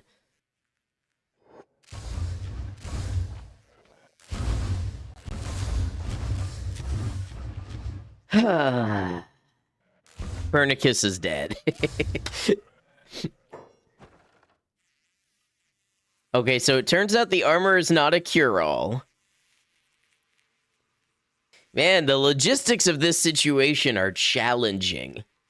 I think we need to destroy all of this and move, because I want to say, like, 5 out of the 7 fatalities today have been located on this rooftop. I think the fact that we can't guarantee the door stays locked is a problem. The kill box works too well. This was a fun experiment, but this was not the way to go.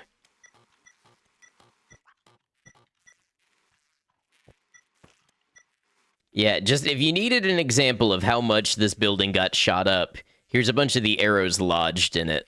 Build a watchtower here. I feel like we could build several watchtowers here. And then they could have people overlooking the wall. Let's try one out. So the queen need to be dead in order for them to convert to Fogmen and attack. So if they convert to Fogmen, they will not attack. Which sounds a little backwards, I know. But Fogmen they have a flag that indicates they're not a true faction, so they cannot create organized raids. So I need to keep the queen alive so that they don't become Fogmen, so that they can actually send raiding parties. If I were a watchtower archer, these two can probably shoot at the gate. And this one can shoot this way. Queen is just hanging out for now. Yeah, queen's over here. Because queens are robotic, they can't starve to death. I mean, it says starving, but doesn't have a starving meter. Oh boy, look at our iron plate capacity. We've got so many. Ready to achieve total industrial victory.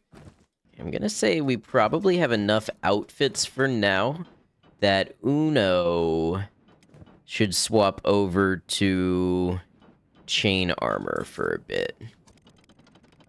I could make it a repeat queue, but that's how we end up with like 60 hats. All right, this one is Floppy. All right, Floppy, you're gonna go over here and man, just as soon as one of these turrets gets built, you're gonna man one of these. Actually, this one right here could be a pretty premium spot. Oh, the queen died.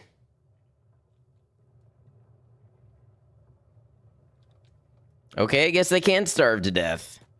So I guess that means no more hive raids for us. Okay, a scrawny raid is on the way. Let's see how this goes. Get Narticus in here.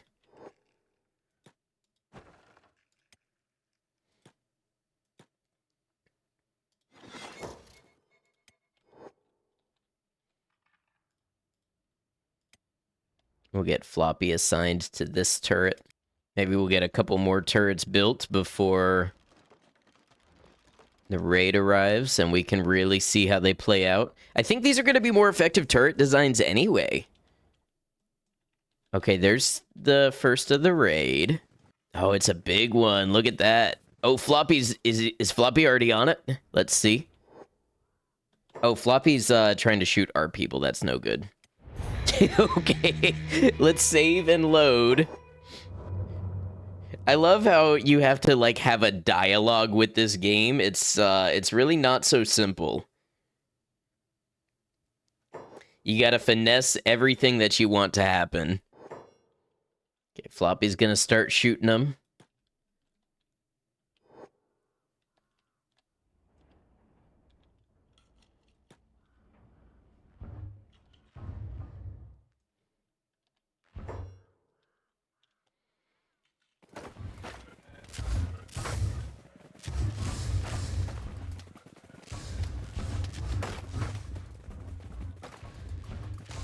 Oh no, get out of there.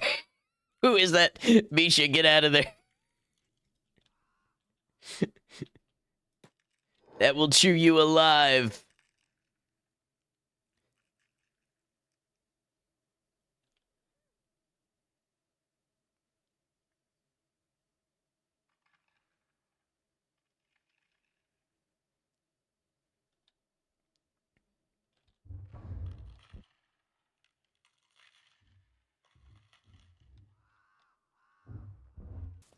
Okay, so we don't really have any turrets that can see here too well.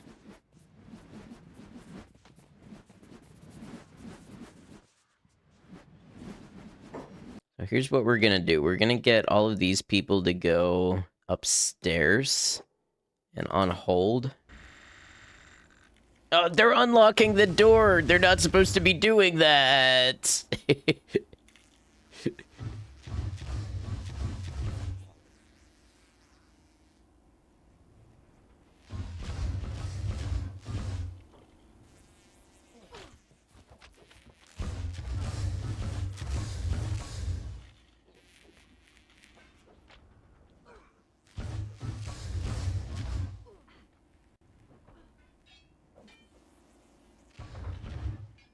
Where's Joker going?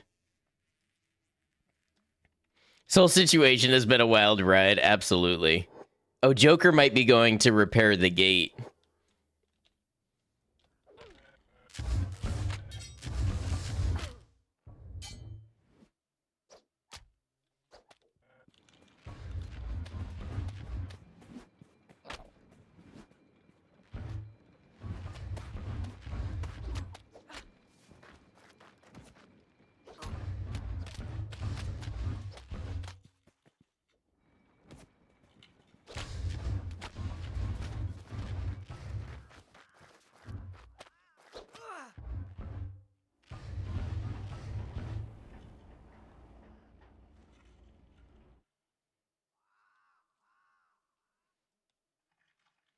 Okay, anybody laying on the floor bleeding out?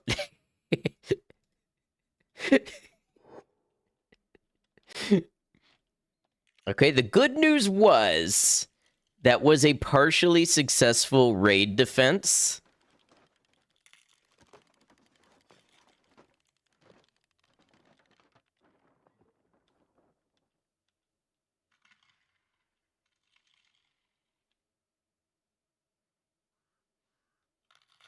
I mean, they showed up in numbers.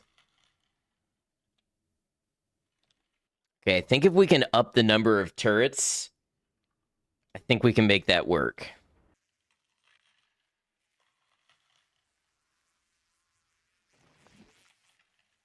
Floppy, can you shoot this guy?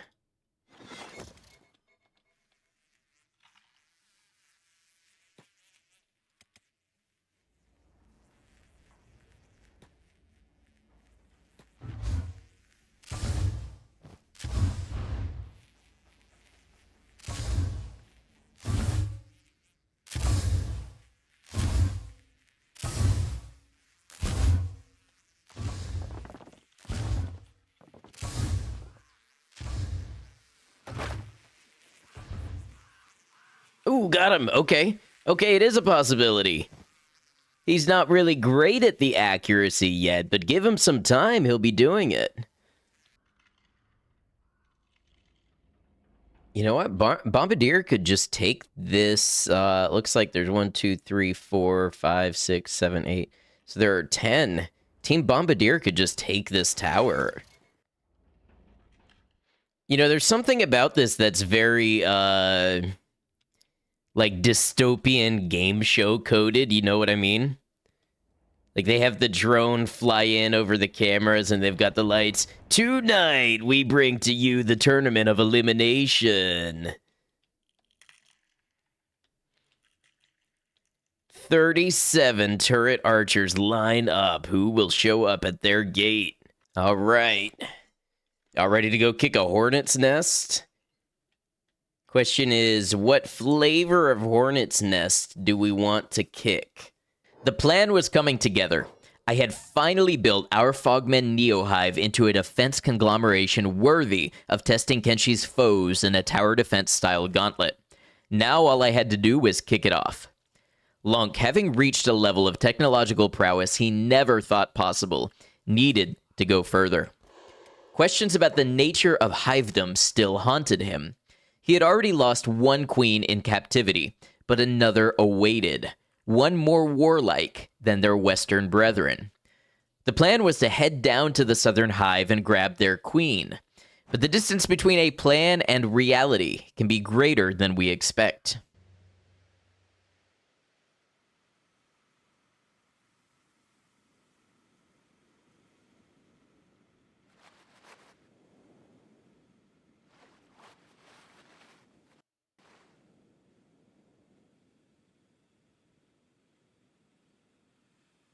Uh-oh. Uh-oh.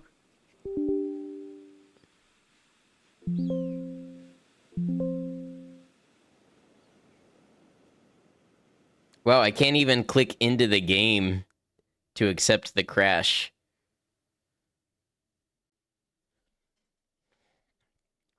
I feel like I have pushed Kenshi very far with this playthrough, and it's like gasping for air and saying, no more, no more. Crashes come with the territory in Kenshi, no big deal. So I booted it up and started again.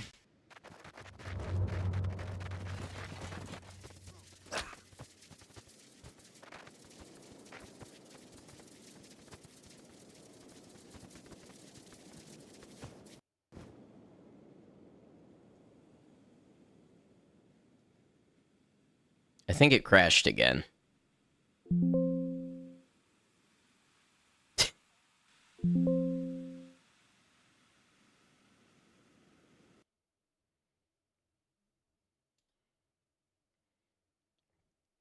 If I'm being real with you all, the realization that this playthrough might be unsustainable has been creeping in, and I am trying to get it along to like the final goalposts that I wanted to hit to tell this story.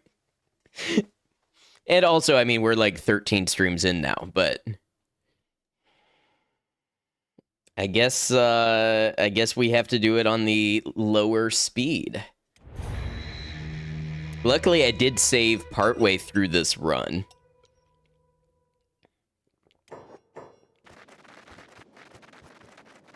I wonder if traveling at this speed is more tolerable anyways because of fewer loading zones. Imagine the game is under a lot of strain since it's trying to handle a lot. The big Fogmen squads, Mongrel, a lot of units. Yeah, PC may just ignite if you go into the swamp. I also do have the populations turned up a lot.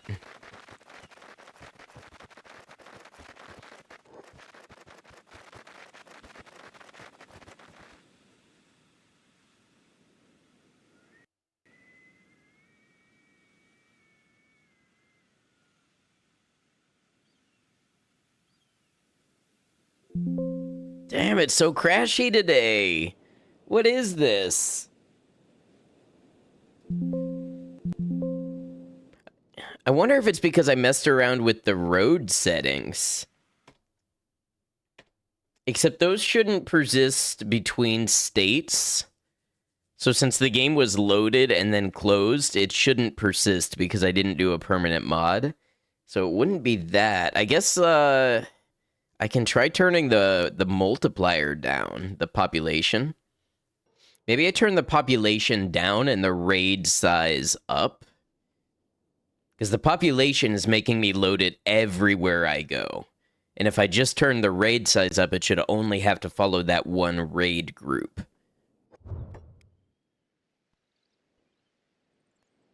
I'll go 1.5 for now until I know what it looks like. No, if anybody remembers when I played that one game, Vignettes, the Dream City, or the Charity Shop. I got a key for an indie game which is developed by that developer who I've been following for a while. So I think I might do like a themed indie/demo day to play that game and then a couple of others because I think the itch page said for most people it was like an hour, hour and a half.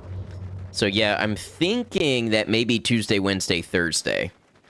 And then next Saturday, Sunday will be Kenshi. Possibly, at this point, possibly a new Kenshi run.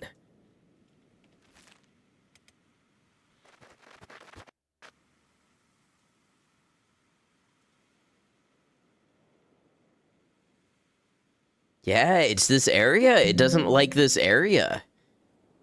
You notice it's been the same place every time, and it's funny, Ada, that you called out the swamps, and that's kind of the area where it's crashing. Okay, so let's see what else we can get to. Basically, the long and short of it, since I'm having trouble actually doing the thing, is I wanted to trigger revenge raids from each of the major factions and the Southern Hive and try to survive them. The Southern Hive was going to be the next one with the lore because it made sense with Lunk, wanting to research hives and how they're created and everything. But we'll try some more local factions, and then if we can get through those, maybe I'll probe at, like, different ways to go to the Southern Hive, like maybe if I go through Iraq or something. All right, where's the one I'm looking for? 50-50. Let's go. If we wanted to draw the ire of a local group, it would only make sense to start with one nearby, the Holy Nation. Stack was just a short trip away, after all. That was a big hit. That was a nasty hit. Maybe if I wait and try it in the night.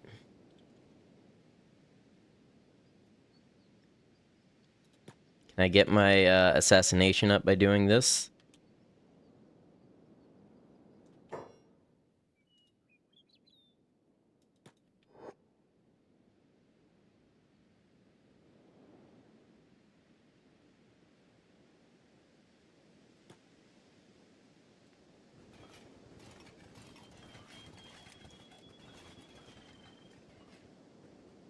Damn, 57, huh? Probably just grab a bed at Mongrel. Faster than getting back to my own city. Wonder how much my assassination went up, if at all. We'll rest up, we'll try again. Alright, midnight. Perfect time to strike.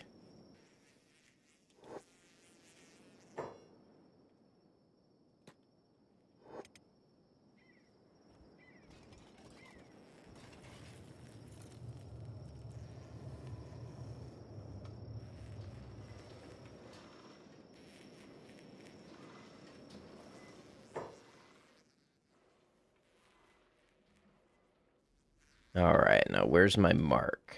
Lots of Inquisitors, but not the one I'm looking for.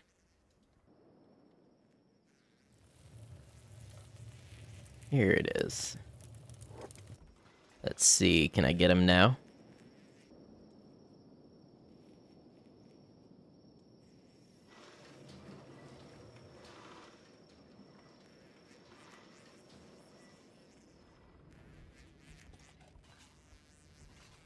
Yes.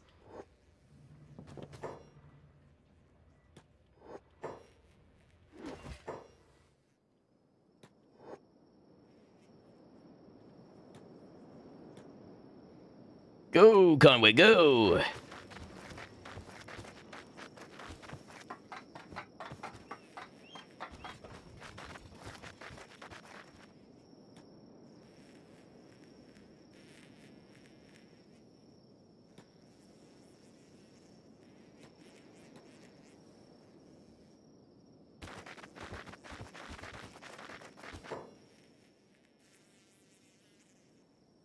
Just gonna say, that looked like Shek.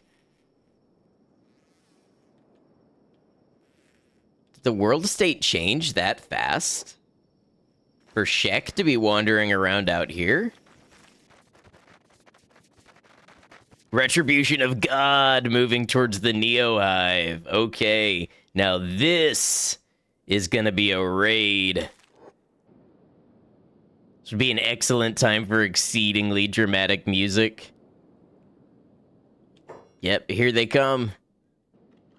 They're not leaving, are they?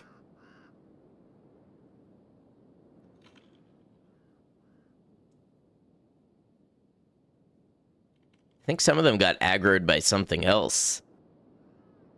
Oh, maybe they're forming back up with the leader and then they're going to come this way? Okay, so it looks like they're trying again. Okay, I guess we just have to wait 2 days and 0 hours. That might have been an unrelated raid. Oh, and now they're showing up at the wrong gate again.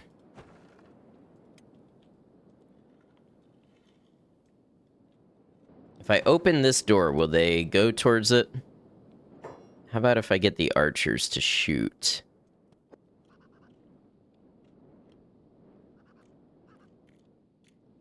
Wrath of God expired. I'm gonna be so real with y'all. I was super excited for this. I think this is broken. I just think that I have broken the base system in Kenshi to the point that nothing in this regard is going to function. I'm crashing trying to go to the Southern Hive. None of the raids are reaching my base. How many mods are you? Like 6. And none of them are base or building mods. I've got Recruitable Prisoners, 256 squad limit, shopping economy expanded, compressed textures, and nice map. So, unfortunately, other than the squad limit, other than the 256 squad limit, I think this is just vanilla Kenshi struggles. If I imported, I've not imported. We'll give it a try. Do I want to import dead NPCs? I want to keep this checked, right? Because I want the NPCs that were dead to stay dead. Okay. Yeah, it looks like I have no raid here.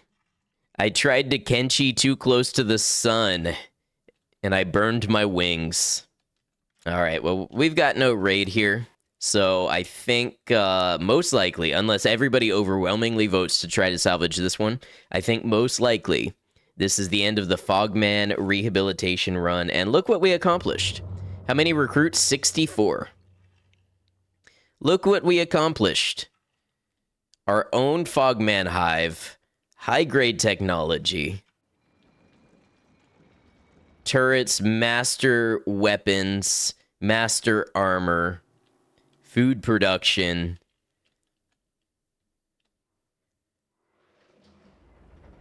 All of this starting with one person slowly recruiting an entire team of Fogmen.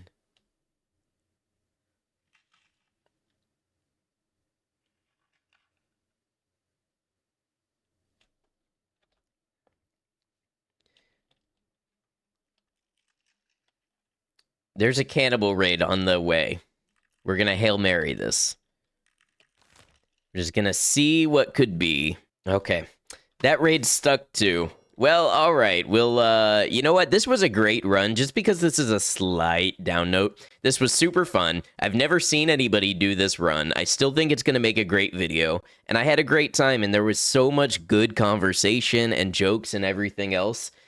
It was a great time, and that's that. I'm happy about it. Eventually, we had to come to an unfortunate conclusion. I'd tried the fixing tools in the game, I'd tried making my own roads, I'd tried importing, but the entropy of the run had increased to such a point that we couldn't continue. Crashes every time we reached the southern part of the map. Raid after raid, wandering up to our base and then leaving, confused. I'll admit it wasn't the epic final showdown I had wanted. In my head, we would build up a massive defense infrastructure, and then Lunk and his hunks would take on the strongest assaults the game had to offer, until either total victory or annihilation at the hands of a superior opponent. I could have maybe torn down the entire city and rebuilt it with my new knowledge of the road system in the game. But even if I took the time to do that, there was no guarantee of it working better, and there were still the constant crashes to work out. I decided to end the series here in favor of starting a new one, our Crab Master Challenge, which I will link so you can keep up with that as well. All told, I'm glad I gave this run a try. It gave me an opportunity to push Kenshi to its limits in ways that I had never done before. And like all Kenshi playthroughs, it allowed us to organically build a great story. It's really cool to watch a snippet of each stream and see the progress from Lone Lunk to the Mongrel workhouse, and then the progression of our own city, from a couple of humble farm plots to full on-site production, to massive double-layered walls lined with fearsome harpoon turrets. We took the Fogmen, the weakest units in the game, and we were able to cover their weaknesses to achieve great technological and societal advancement. And Lunk learned a lot along the way. Not just about the Fogmen or scientific knowledge in general, but about community, society, and the feeling of creation. Until next time.